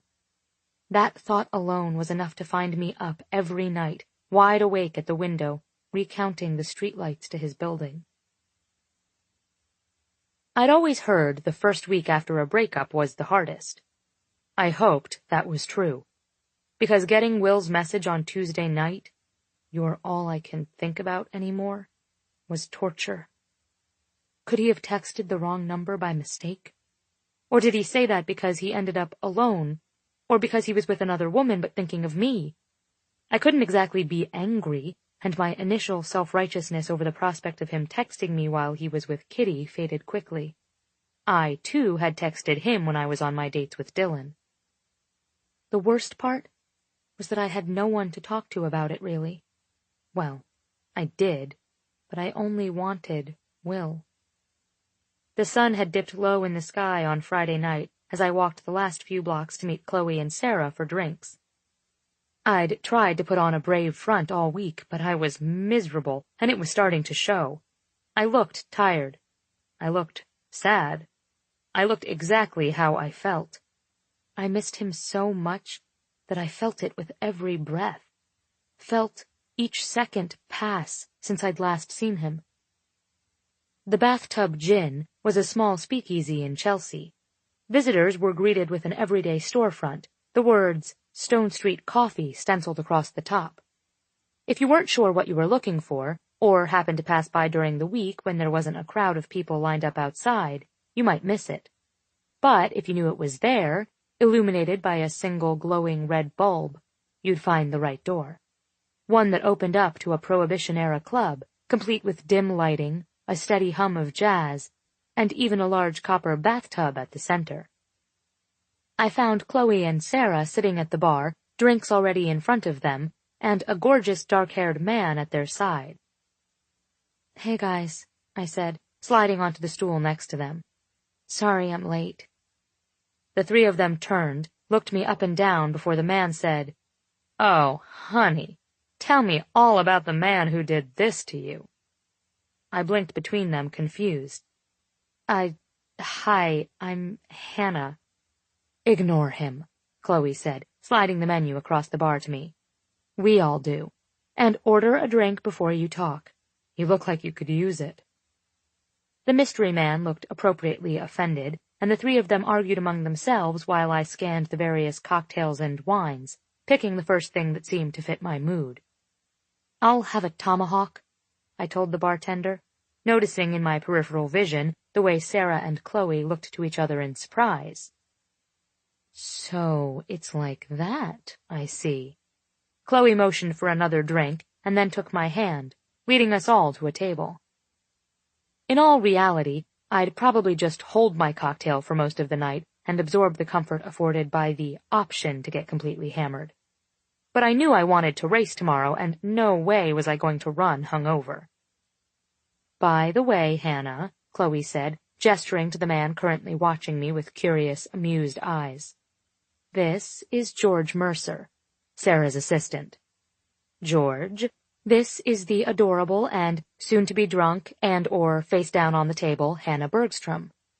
Ah, a lightweight, George said and nodded to Chloe. What in the world are you doing with this old booze hound? She should come with a warning label for girls like you. George, how would you like my heel up your ass? Chloe asked.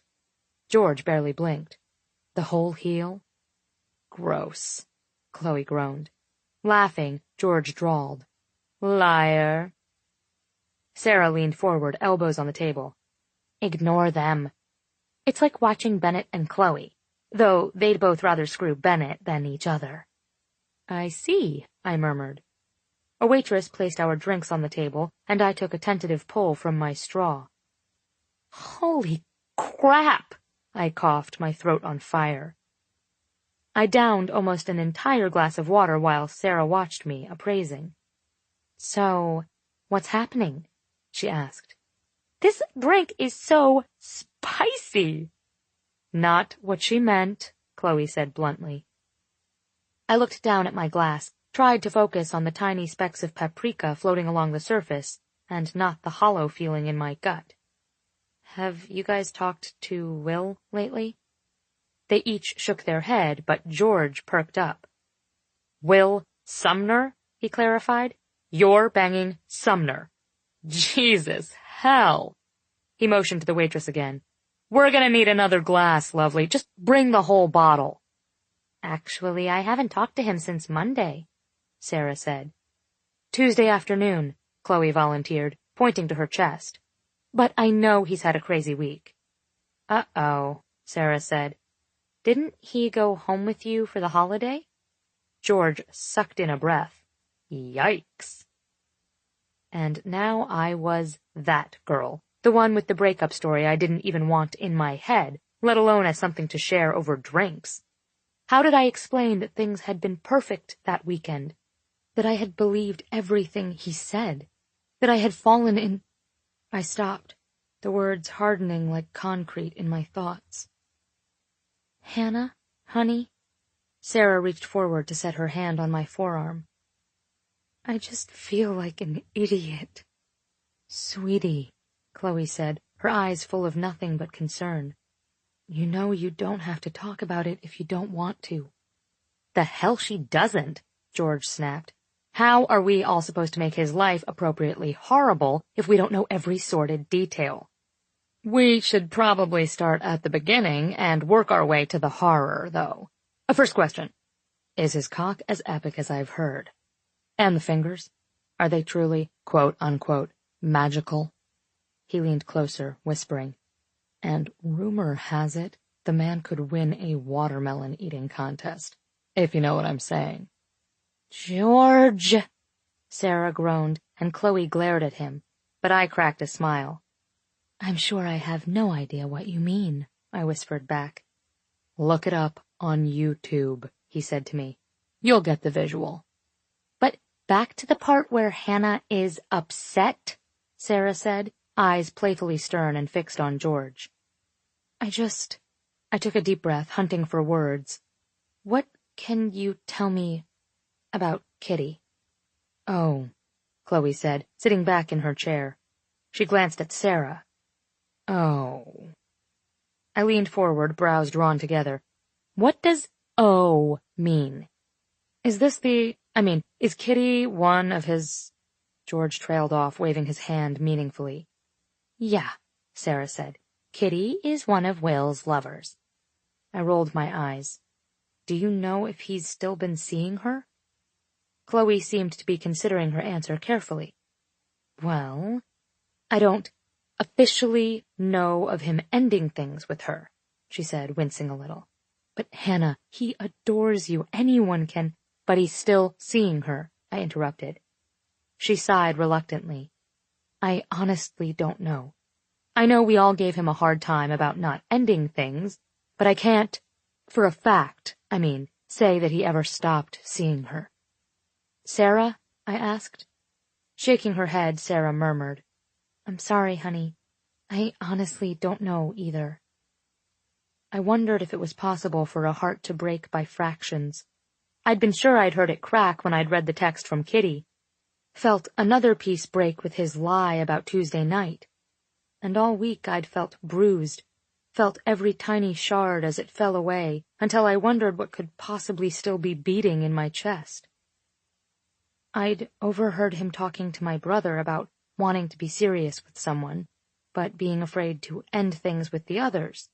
But I figured maybe he just meant officially end them. Things seemed really good with us.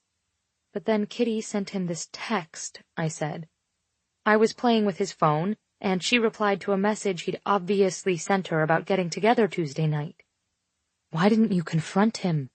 Chloe asked. I wanted him to tell me himself. Will has always been all about honesty and communication, so I figured if I invited him over for dinner Tuesday, he'd tell me he was going to be with Kitty. And? Sarah asked. I sighed. He said he had a thing, a meeting that night. Ouch, George said. Yeah, I mumbled. So I ended it right there. But I did it really badly because I had no idea what to say. I told him that it was getting too heavy, that I was only 24 and didn't want anything serious, that I didn't want this anymore. Damn, girl, George sang quietly. When you want to end things, you dig a hole and drop a bomb in it. I groaned, pressing the heels of my hands against my eyes. There has to be an explanation, Sarah said. Will doesn't say he has a meeting when he's going to be with a woman. He just says he's going to be with a woman.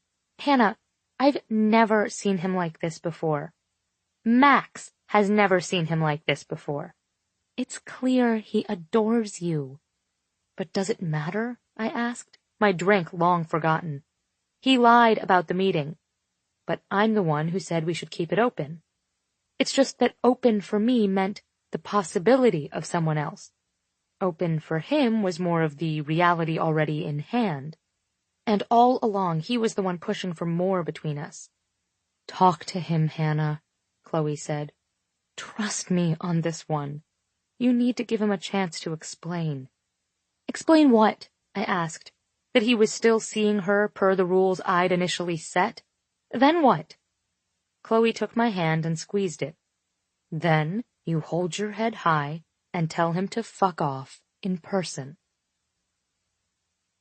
I dressed as soon as the first hint of light appeared outside the window and walked the 10 blocks to the race in a nervous haze.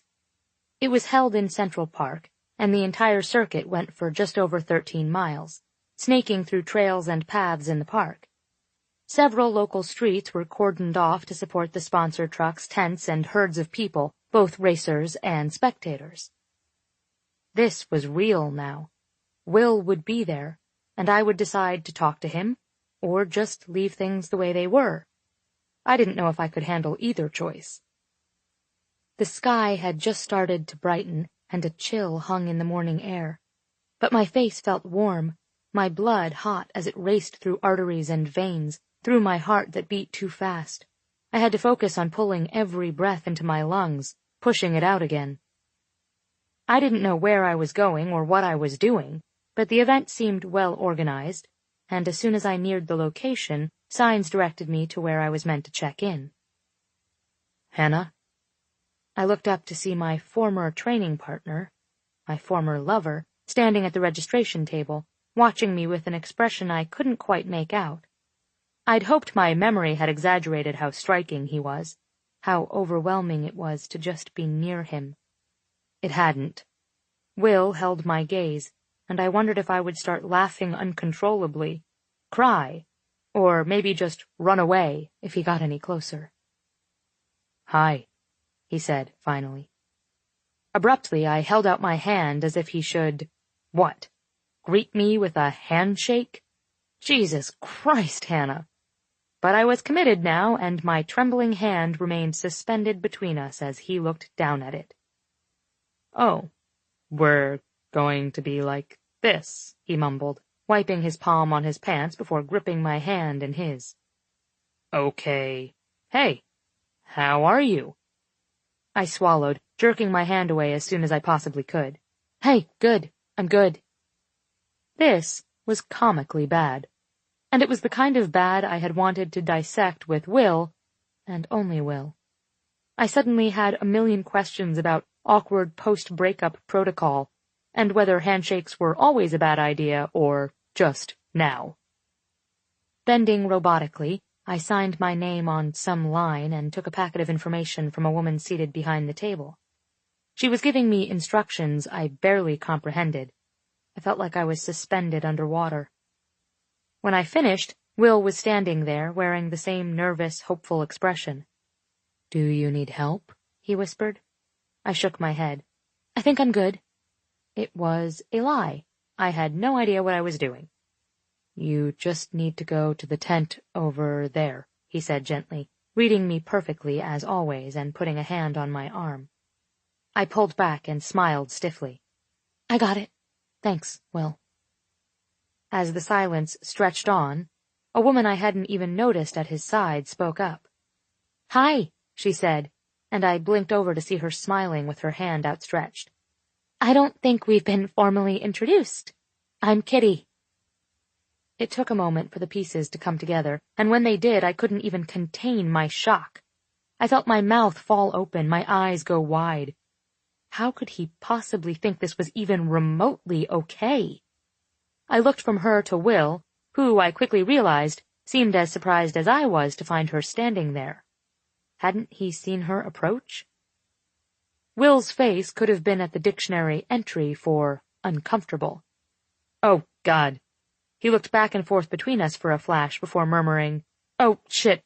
Hey, Kitty, this is—" He looked to me, his eyes softening. "This is my Hannah." I blinked to him. What had he said? "Nice to meet you, Hannah. Will has told me all about you." I knew they were speaking, but the words didn't seem to penetrate the echo of that sentence repeating over and over again in my head. This is my Hannah. This is my Hannah. It was a mistake. He was just uncomfortable. I pointed over my shoulder. "I've got to go." Turning, I stumbled away from the table and toward the women's tent. "Hannah!" he called after me, but I didn't turn back. I was still a bit foggy when I handed over my information, got my race number, and walked over to an empty spot to stretch and lace up my shoes. At the sound of footsteps, I looked up, already dreading what I would find. Seeing Kitty standing there, it was worse than I thought. "He's really something," she said, pinning her number to the front of her shirt. I lowered my eyes, ignored the fire that flared low in my belly. "Yeah, sure is." She sat on a bench a few feet away and began peeling the label from a bottle of water. "You know, I never thought this would happen." She shook her head, laughing. "All this time, and he's always used the 'it's not you, I just don't want more with anybody' excuse. And now that he finally ends things, it's because he does want more. Just with someone else." I sat up, met her eyes. "He ended things with you?" "Yeah. Well," she said, considering. "This week was the official end, but we hadn't really seen each other since—" She looked up at the ceiling of the tent, considering.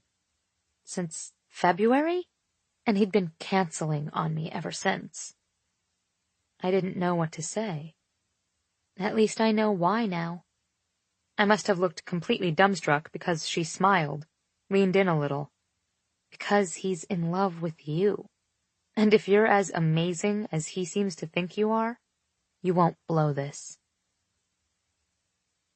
I don't remember crossing the park to where the other runners were gathered. My thoughts were hazy and jumbled. February? We had only been running then. March, that's when Will and I actually started sleeping together. Tuesday night. So he could end things, face to face. Like a decent human being, like a good man. I closed my eyes when the full force of the realization hit me. He told her all of this even after I broke up with him. You ready for this? I jumped, surprised to see Will standing next to me. He put a hand on my arm, offering a tentative smile. You okay? I looked around, as if I could escape somewhere and just think. I wasn't ready for him to stand this close, or talk like we were friends again, to be nice. I had such an enormous apology to make, and I still had an angry earful to give him for lying. I didn't even know where to start. I met his eyes, looked for any sign there telling me that we could fix this. I think so. Hey, he said, taking the smallest step closer. Hannah? Yeah? You're going to do great. His eyes searched mine, heavy with anxiety, and it made my stomach twist with guilt. I know things are weird with us. Just put everything else out of your head. You need to be here, head in the race. You trained so impressively for it, and you can do it. I exhaled, felt the first flare of pre-race non-will anxiety. Kneading my shoulders, he murmured, Nervous? A little. I saw the moment he switched into trainer mode, and I took some level of comfort in it, grabbed onto this splinter of platonic familiarity. Remember to pace yourself. Don't start off too fast. The second half is the worst, and you'll want to keep enough in the tank to finish, okay? I nodded. Remember, this is your first race, and it's about crossing the finish line, not where you place. Licking my lips, I answered. Okay. You've done 10 miles before. You can do 13. I'll be right there, so we'll do this together. I blinked up at him, surprised. You can place, Will. This is nothing for you. You should be in the front. He shook his head. That's not what this one is about. My race is in 2 weeks. This one is yours. I told you that. I nodded again, numb, and couldn't look away from his face, at the mouth that had kissed me so many times and wanted to kiss only me, at the eyes that watched me intently every time I said a word, every time I'd touched him, and at the hands that were now braced on my shoulders and were the same hands that had touched every inch of my skin. He'd told Kitty he wanted to be with me. Only me. It's not like he hadn't said those exact words to me, too, but I'd never believed them. Maybe the player really was gone. With one last searching look, Will dropped his hands from my shoulders and pressed his palm to my back, leading me to the starting line. The race started at the southwest corner of the park near Columbus Circle. Will motioned for me to follow, and I went through the routine, calf stretch, quad stretch, hamstring. He nodded wordlessly, watched my form, and kept in constant reassuring contact. Hold it a little longer, he said, hovering over me. Breathe through it. They announced it was time to begin, and we got into place. The crack of the starter pistol burst through the air, and birds scattered in the trees overhead. The sudden rush of hundreds of bodies pushing off from the line melded into a collective burst of sound. The marathon route began at the circle and followed the outer loop of Central Park, arching around 72nd Street and back to the start. The first mile was always the hardest. By the second, the world grew fuzzy at the edges, and only the muffled sound of feet on the trail and blood pumping in my ears filtered through the haze. We hardly spoke, but I could hear every one of Will's footsteps beside me, feel the occasional brush of his arm against mine. "You're doing great," he told me 3 miles in. At mile 7, he reminded me, "Halfway done, Hannah, and you're just hitting your stride." I felt every inch of the last mile. My body ached. My muscles went from stiff to loose to on fire and cramping. I could feel my pulse pounding in my chest. The heavy beat mirrored every one of my steps, and my lungs screamed for me to stop. But inside my head, it was calm.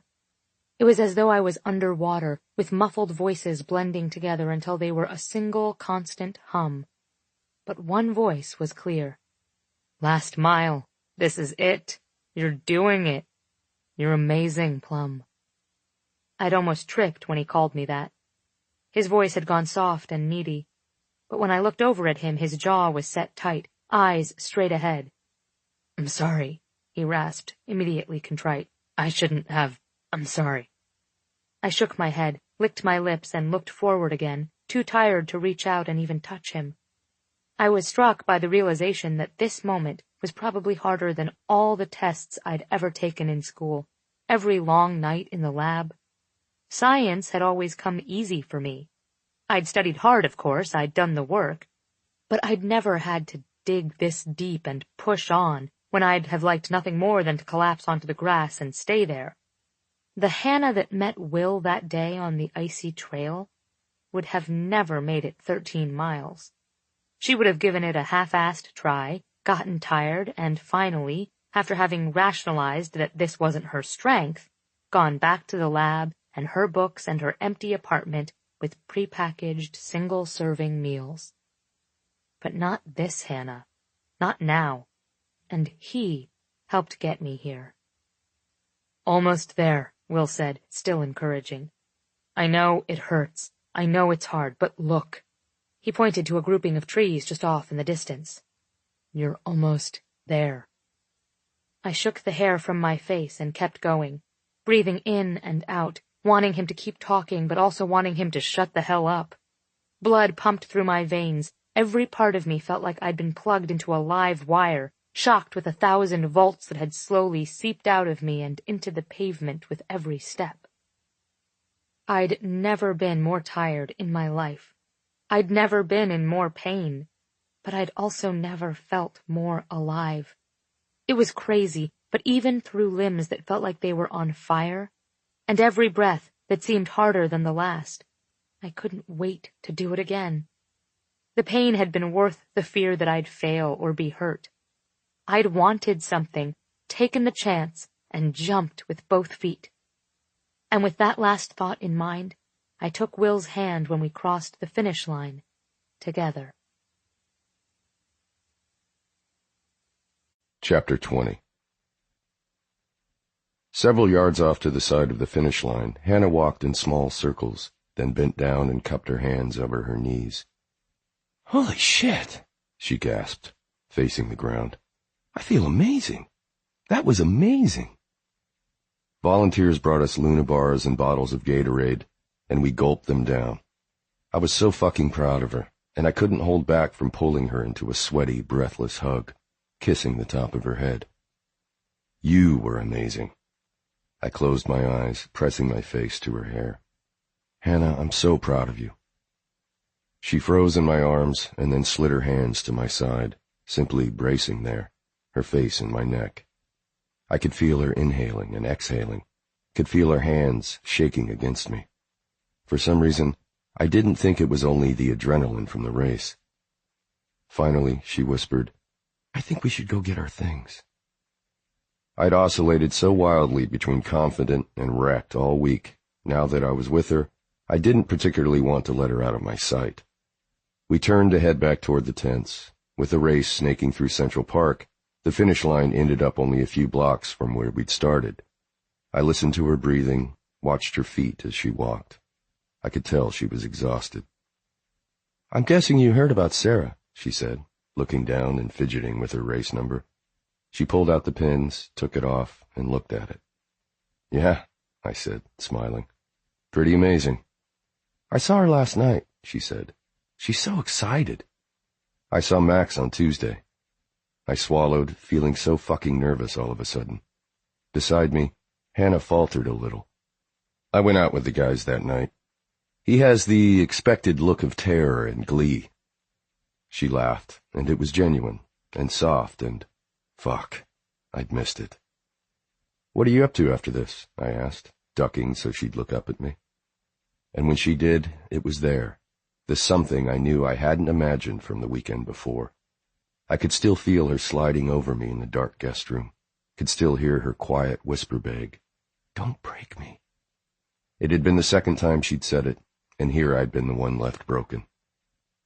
She shrugged and looked away, navigating through the dense crowd as we drew nearer to the starting line tents.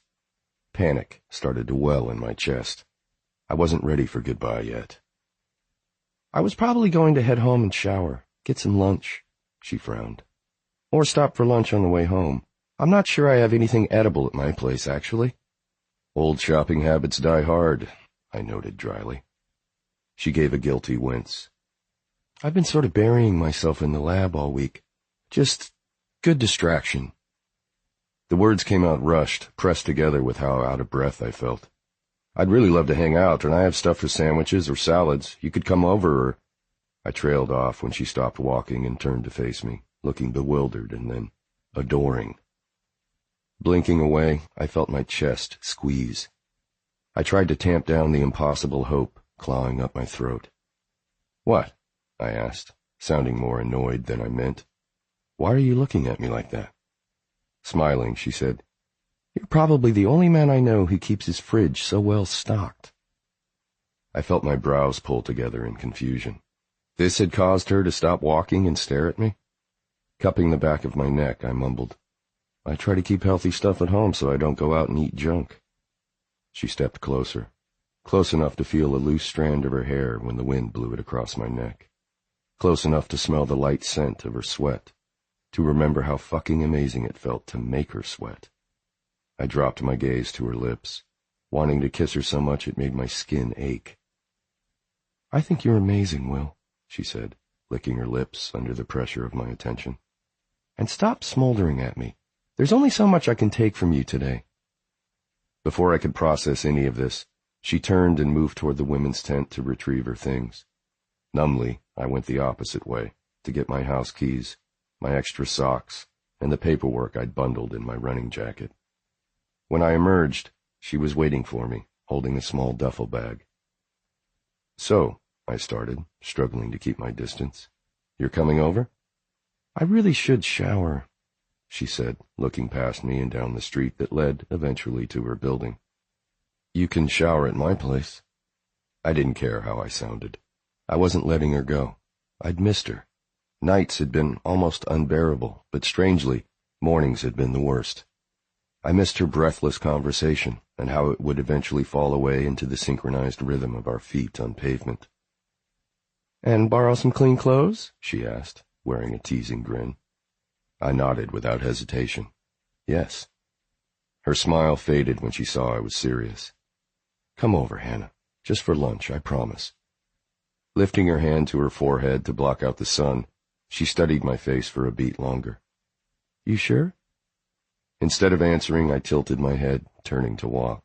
She fell into step beside me, and every time our fingers accidentally brushed, I wanted to pull her hand into mine and then pull her to me, pressing her against the nearest tree. She'd been her old, playful self for those short, euphoric moments, but quiet Hannah reappeared as we walked the dozen or so blocks back to my building. I held the door for her as we stepped inside, slipped past her to push the up button for the elevator, and then stood close enough to feel the press of her arm along mine as we waited. At least 3 times I could hear her suck in a breath, start to speak, but then she would look at her shoes, at her fingernails, at the doors to the elevator, anywhere but at my face. Upstairs, my wide-open kitchen seemed to shrink under the tension between us, caused by the residue from the horrible conversation on Tuesday night, the hundreds of unspoken things from today, the simmering force that was always there. I handed her a blue Powerade because it was her favorite, and poured myself a glass of water, turning to watch her lips, her throat, her hand around the bottle as she took a deep drink. "You're so fucking beautiful," I didn't say. "I love you so much," I didn't say. When she put the bottle down on the counter, her expression was full of all the things she wasn't saying either. I could tell they were there, but had no idea what those things might be. As we rehydrated in silence, I couldn't help but try to covertly check her out. But the secrecy was wasted. I could see her lips curl into a knowing smile when my attention moved over her face, to her chin, and down to the still glistening skin of her chest, the hint of her breasts visible beneath her skimpy-ass sports bra. Fuck. I'd so far managed to avoid looking directly at her chest, and now it pulled a familiar ache through me. Her chest was my happy place, and I wanted to sit down and press my face there. I groaned, rubbing my eyes. It had been a terrible idea, inviting her up here. I wanted to undress her, still sweaty, and feel the slide of her on top of me. Just as I was pointing over my shoulder to the bathroom and asked, "Do you want the first shower?" Hannah tilted her head and grinned, asking, "Were you just looking at my chest?" And because of the ease, the comfort, the fucking intimacy of the question, anger flared in my blood. "Hannah, don't," I bit out. "Don't be the girl who plays head games. Barely a week ago you basically told me to get lost." I didn't expect it to come out like that, and in the quiet kitchen my angry tone bounced around and surrounded us. She blanched, looking devastated. "I'm sorry," she whispered. "Fuck," I groaned, squeezing my eyes closed. "Don't be sorry, just don't." I opened my eyes to look at her. "Don't play games with me." "I'm not trying to," she said, quiet urgency making her voice thin and hoarse. "I'm sorry I disappeared last week. I'm sorry I acted so horribly. I thought—" I pulled out a kitchen stool, sinking down into it. Running a half marathon didn't exhaust me as much as all of this did. My love for her was a heavy, pulsing, living thing, and it made me feel crazy and anxious and famished. I hated seeing her stressed and scared. I hated seeing her upset at my anger, but even worse was the knowledge that she had the power to break my heart and had very little experience being careful about it. I was completely at her fumbling, inexperienced mercy. "I miss you," she said. My chest tightened. "I miss you so much, Hannah. You have no idea. But I heard what you said on Tuesday. If you don't want this, then we have to find a way to be friends again. Asking me if I'm checking out your chest doesn't help us move past all of this." "I'm sorry," she said again. "Will," she started, and then the words fell away, and she blinked down to her shoes. I needed to understand what had happened, why everything had crumbled so abruptly after we'd made wildly intimate love only 1 week ago. "That night," I started, and then reconsidered. "No, Hannah, every night. It was always intense like that with us. But that night last weekend, I thought it all kind of changed. We changed. Then the next day, and the drive back? Fuck, I don't even know what happened." She moved closer, close enough for me to pull her by her hips, to stand between my legs, but I didn't, and her hands fumbled at her sides before falling still. "What happened was I heard what you said to Jensen," she said. "I knew there were other women in your life, but I kind of thought that you had ended things with them. I know I'd avoided talking about it, and that it wasn't fair of me to want that, but I thought you had." "I hadn't officially ended things, Hannah, but no one has been in my bed since you pulled me down that damn hall and asked to touch me. Fuck, not even before then." "But how was I supposed to know that?" She dropped her head and stared at the floor. "And hearing what you said to Jensen might have been okay. I knew we needed to talk. But then I saw the text in the car. It popped up when I was picking out music." She stepped closer, pressing her thighs to my knees. "We'd had unprotected sex the night before, but then I saw her message and it seemed like you were trying to hook up with her right after. I realized that Kitty still expected to be able to be with you, and I'd been trying—" "I did not have sex with her on Tuesday, Hannah," I interrupted, my blood racing with panic. "Yes, I texted her asking if we could meet, but it was so I could let her know things were over between us. It wasn't like—" "I know," she said, quietly cutting me off. She told me today that you haven't been with her in a long time. I let this sink in for a minute and then sighed. I wasn't sure I wanted to know what Kitty had told Hannah, but in the end it didn't matter. I didn't have anything to hide. Yes, as someone who values being upfront with people, I should have ended things cleanly with Kitty as soon as I told Hannah I wanted more. But I'd never lied to either of them, not once. I hadn't lied when I told Kitty so many months ago that I didn't want to dive into anything deeper. And I hadn't lied to Hannah only a month ago when I told her I wanted more, and only from her. I was just trying to stick to your rules. I wasn't going to bring up the relationship thing again because you determined I was incapable of it in the first place. I know, she said quickly. I know. But that was it. Her eyes searched mine, waiting for me to say, what? What could I say that I hadn't said already? Hadn't I laid it all out enough times? With a tired sigh, I stood. Do you want the first shower? I asked. Things were so weird between us, even when we were still virtual strangers. Running together that first freezing morning, it had never been this way. She had to step back to let me move past her. No, it's okay. Go ahead. I turned the water as hot as I could bear. I wasn't sore yet from the run, probably wouldn't get too sore anyway. But with the stress of wanting to make love to Hannah and wanting to throttle her at the same time, the hot water and the steam felt amazing. It was possible she wanted things to be how they'd been before, sex, as friends, comfortable without expectations. And I wanted her so intensely I knew how easy it would be to fall back into that, to enjoy her body and her friendship in equal measure, to never need or expect it to grow deeper. But it wasn't what I wanted anymore, not from anyone, and especially not from her.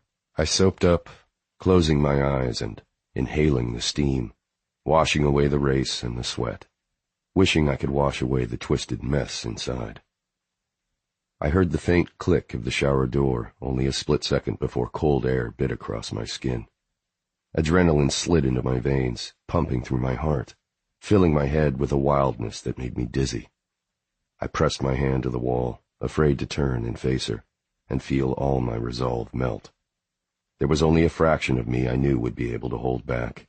The rest would give her anything she asked for. She whispered my name, closing the door and stepping close enough for me to feel the press of her naked breasts against my back. Her skin was cool. She ran her hands up my sides, over my ribs. Will, she said again, moving her hands to my chest and down over my stomach.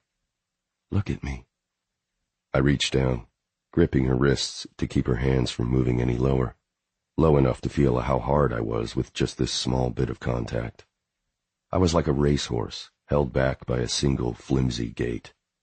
The muscles in my arms tensed and jumped. Holding her at her wrists was to restrain myself as much as it was to keep her hands from my skin. Leaning my forehead into the wall, I remained still until I was sure I could face her and not immediately take her in my arms. Finally, I turned, adjusting my grip on her wrists. I don't think I can do this, I whispered, looking down at her face. Her hair was loose, and the wet strands clung to her cheeks, her neck, her shoulders. Her brows were pulled together in confusion, and I knew she didn't understand my meaning. But then she seemed to hear me, and a bloom of humiliation spread across her cheeks, and she squeezed her eyes shut. I'm sorry. No, I said, interrupting her. I mean, can't do what we did before. I won't share. I don't want this if you still want to date other men. Hannah opened her eyes, and they softened, her breath picking up. I can't fault you for wanting to experiment, I told her, my fists curling tighter around her wrists at the thought. But I won't be able to keep my feelings for you from deepening, and I won't want to pretend we're just friends. Not even with Jensen. I know I'd take whatever you'll give me because I want you that much, but I would be miserable if it was only sex for you. I don't think it was ever just sex for me, she said. I let her wrists go, studying her face and trying to understand what she was offering. When you called me your Hannah earlier, she began, and then paused, pressing her hand to my chest. I wanted it to be true. I want to be yours. My breath formed a brick in my throat. Beneath the delicate skin of her neck, I could see her pulse thrumming, I mean, I am yours, already. She stretched, eyes wide open as she carefully took my bottom lip between hers, sucking gently. She lifted my hand, pressed it around her breast, and arched into my palm. If what I felt now was even a small taste of the fear she'd felt all this time that I'd hurt her, then I suddenly understood why she'd been so skittish for so long. Being in love like this was terrifying. Please, she begged, kissing me again, reaching for my other hand and trying to pull it around her. I want to be with you so much it's making it hard to breathe. Hannah, I choked, bending involuntarily, giving her better access to my lips, my neck. I curled my hand around her, rubbing my thumb over her nipple. I love you, she whispered, kissing down my chin to my neck, and I squeezed my eyes closed, heart pounding. When she said this, my resolve shattered, and I opened my mouth, groaning when I felt her slide her tongue inside and go over mine. She moaned, clawing at my shoulders, my neck, pressing her stomach into the hard line of my cock. She gasped at the shock of the cold tile on her back when I turned her, pressing her into the wall, and then gasped again when I ducked and lifted her breast to my mouth, sucking hungrily. It wasn't that my fear was gone. If anything, hearing her say she loved me was infinitely more terrifying, because it brought hope along with it. Hope that I could do this, that she could, that both of us could somehow navigate blindly through this elusive first. I returned to her mouth, feeling wild now, lost in the fever of her kisses, and knowing without having to ask that some of the water on her cheeks wasn't from the shower. I felt it, too. The dissolving relief, followed immediately with a fiery need to be inside her, to be moving in her, feeling her. Reaching down, I cupped the back of her thighs, lifting her so she could wrap her legs around my waist. I felt the slick warmth of her sex and rocked there, pressing just inside and out again, falling in love all over again at her raspy, impatient sounds. Never done this before, I murmured into the skin of her neck. I have no fucking idea what I'm doing. She laughed, biting at my neck and gripping my shoulders tightly. Slowly, I pressed into her, stilling when our hips met, and knowing in an instant that this would be over fast. Her head fell back against the tile, landing with a quiet thud, and her chest rose and fell with sharp, jagged breaths. Oh my God, Will! Pulling out, I whispered, Do you feel it too? Hannah hiccuped, begging me to move, pressing into me as much as she could, trapped between the wall and my body. That isn't just sex, I told her, sucking along her collarbone. This feeling that it's so good it almost hurts. It's been like this every single time I've been inside you, Plum. That's what it feels like when you do this with someone you're fucking insane for. Someone you love? She asked, her lips pressed to my ear. Yeah. I pushed in and pulled out again faster, knowing I was so close I would need to take her to my bed, suck on her pussy, and then fuck her again until we both collapsed. It was too intense, and as soon as I started moving, I knew I wouldn't ever get used to the feel of being inside her without anything between us. I jerked against her, relishing her sounds and whispering my apology into her neck over and over. It's too intense. All of it was overwhelming. The feeling of her around me, her words, and the understanding that she was really mine now. I'm too close, Plum. I can't. She shook her head, nails biting into the skin of my shoulder, and pressed her lips to my ear. I like when you can't hold back. It's how I always felt with you. With a groan, I let go, feeling myself spiral down, down, down, pressing deeper and harder until I could hear the gentle slap of my thighs on hers and her back on the wall, and felt my body flush warm and wet, coming inside her so hard my shout echoed sharply off the tile all around us. I don't think I've ever come that fast in my entire life, and I felt both euphoric and mildly horrified.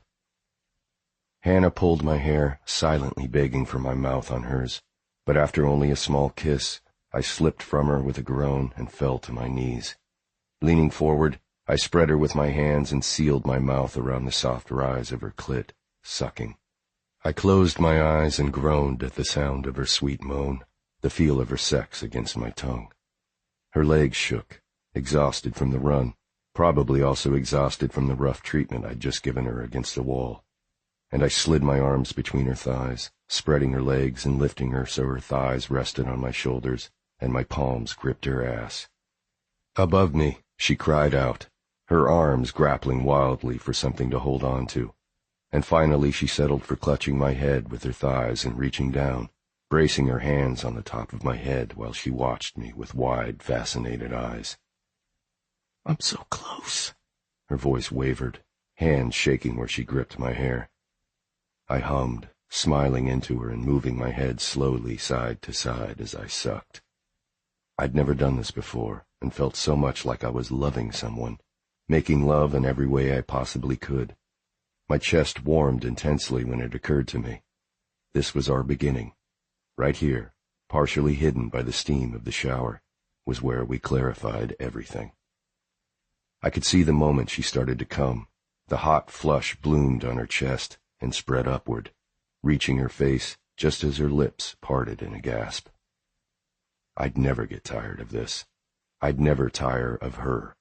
With the most possessive pleasure I'd ever felt, I watched as her orgasm rocked through her, pulling a scream from her throat. Stopping when her thighs went lax, I carefully slid my arms from her, easing her down on shaking legs. I stood, staring down at her for a beat before she slid her arms around my neck and stretched to hold me. She was soft and warm from the heat of the water and seemed to melt in my arms. And it was so fucking different. It had never felt like this, like I was completely connected to her, even when we were in our most intimate moments as just friends. Here, she felt like mine. "I love you," I whispered into her hair before reaching to the side for my soap. Carefully, I washed every inch of her skin, her hair, and the delicate skin between her legs. I washed my orgasm away from her body and kissed her jaw, her eyelids, her lips. We stepped out and I wrapped her in a towel before pulling one around my own waist. I led her into the bedroom, sat her on the edge of the bed, and dried her before urging her back onto the mattress. "I'll bring you something to eat." "I'll come with you." She struggled against my roaming hands, tried to sit up, but I shook my head, bending to suck her nipple into my mouth. "Just stay here and relax," I whispered against her skin. "I want to keep you here in bed all night long, so you're going to need to eat first." Water from my hair dripped onto her naked skin, and she gasped, eyes wide, pupils spreading inky black in the soft gray of her irises. She slid her hands to my shoulders, trying to pull me down, and fuck, I was ready to go again. But we needed food. I was already starting to feel woozy. "I'll just throw something together." We ate sandwiches, sitting naked on the bedspread, and talked for hours about the race, about the weekend with her family, and finally, about how it had felt when we thought things had ended between us. We made love until the sunlight faded outside, and then slept, waking in the middle of the night starving for more. And then it was wild and loud, and exactly how it had always been when things were best with us, honest. For the moment, I was sated, and reached for my bedside table to find a pin. Curling around her, I put her tattoo back on her hip. All that is rare for the rare, hoping that I could be that rare thing, a recovered wildness, a reformed player that Hannah deserved. Epilogue. Hannah. The flight attendant walked past, snapping the overhead bins shut with decisive clicks before bending to ask, "Orange juice or coffee?" Will asked for coffee. I shook my head with a smile. He patted my knee, palm up. "Give me your phone." I handed it over, but complained anyway. Why do I need wireless? I'm going to be asleep the entire flight.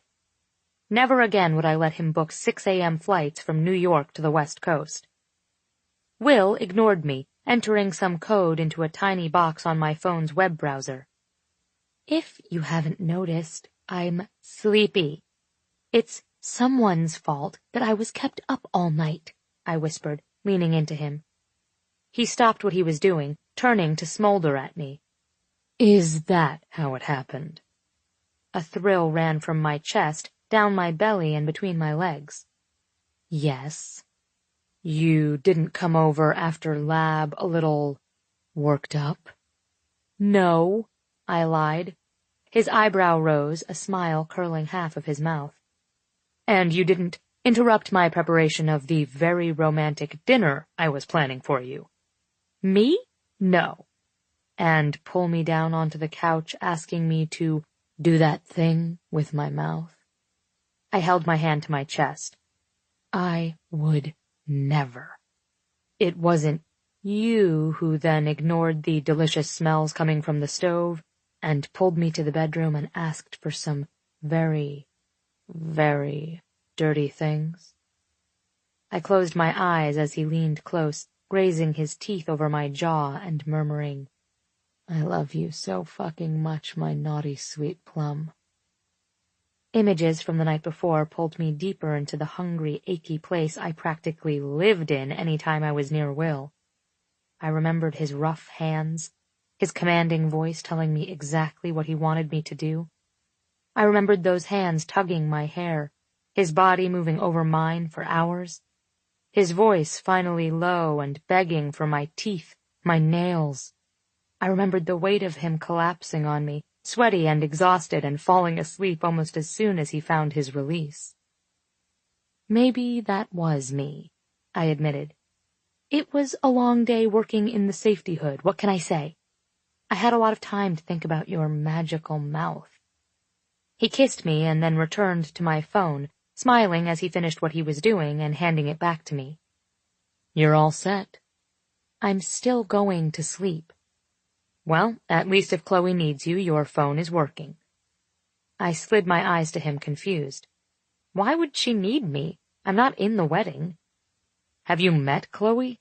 She's a fearsome general that could conscript you at a moment's notice, he said, gripping the back of his neck in the way he did when he was uncomfortable. Whatever. Just sleep, then. I have a feeling about this trip, I murmured, leaning into his shoulder. Like a premonition. How uncharacteristically spiritual of you. I'm serious. I think it's going to be amazing. But I also feel like we're in a giant steel tube headed toward a week of insanity. Technically, airplanes are made of aluminum alloy. Will looked over at me, bent to kiss my nose, and whispered, But you knew that. Do you ever have a feeling about something? He hummed, kissed me again. Once or twice. I stared up at him, at the familiar dark lashes and deep blue eyes, at his 5 o'clock shadow at 6 a.m, and at the goofy smile he'd been wearing since I woke him up, again, 4 hours ago with my mouth on his cock. Are you feeling sentimental, Dr. Sumner? He shrugged and blinked, clearing a bit of the love-struck gleam in his eyes. Just excited to go on vacation with you.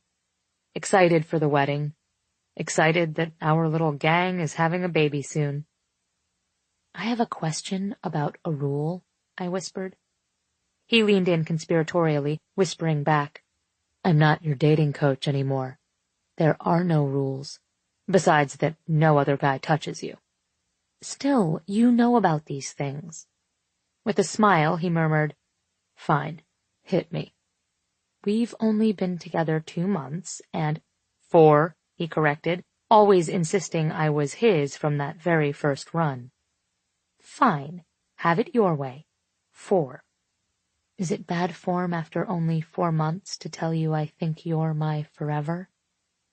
His smile straightened, his eyes moving over my face in that way that felt like a caress. He kissed me once and then again. I would say that's incredibly good form. He pulled back to look at me for a long, heavy beat. Sleep, Plum. My phone buzzed on my lap, startling me awake. I straightened from where I'd been asleep on Will's shoulder and blinked, looking down at my phone where a text from him lit up my screen. Beside me, I could almost feel his smile. I read the text. What are you wearing? I squinted sleepily at my phone as I typed, a skirt and no panties. But don't get any ideas. I'm a little sore from what my boyfriend did last night. He made a sympathetic clucking noise beside me. That brute. Why are you texting me? He shook his head next to me, sighing with exaggerated weariness. Because I can. Because modern technology is amazing. Because we are 30,000 feet in the air, and civilization has progressed to the point I can beam a filthy proposition to you from a satellite in space to a flying steel tube. I turned to look at him, eyebrows raised. You woke me up to ask me what I'm wearing? He shook his head and kept typing. In my lap, my phone buzzed. I love you. I love you too, I said. I'm right here, you nerd. I'm not texting a reply. He smiled but kept typing. You're my forever, too. I stared down at my phone, my chest suddenly so tight it was hard to breathe. I reached over my head, adjusting the airflow of the nozzle aimed at my seat. And I might propose to you soon. I stared at my phone, reading this line again and again. Okay, I whispered. So give me a heads up if you won't say yes, because I'm mildly terrified. I leaned back on his shoulder, and he dropped his phone into his lap, wrapping his shaking hand around mine. Don't be, I whispered. We've totally got this.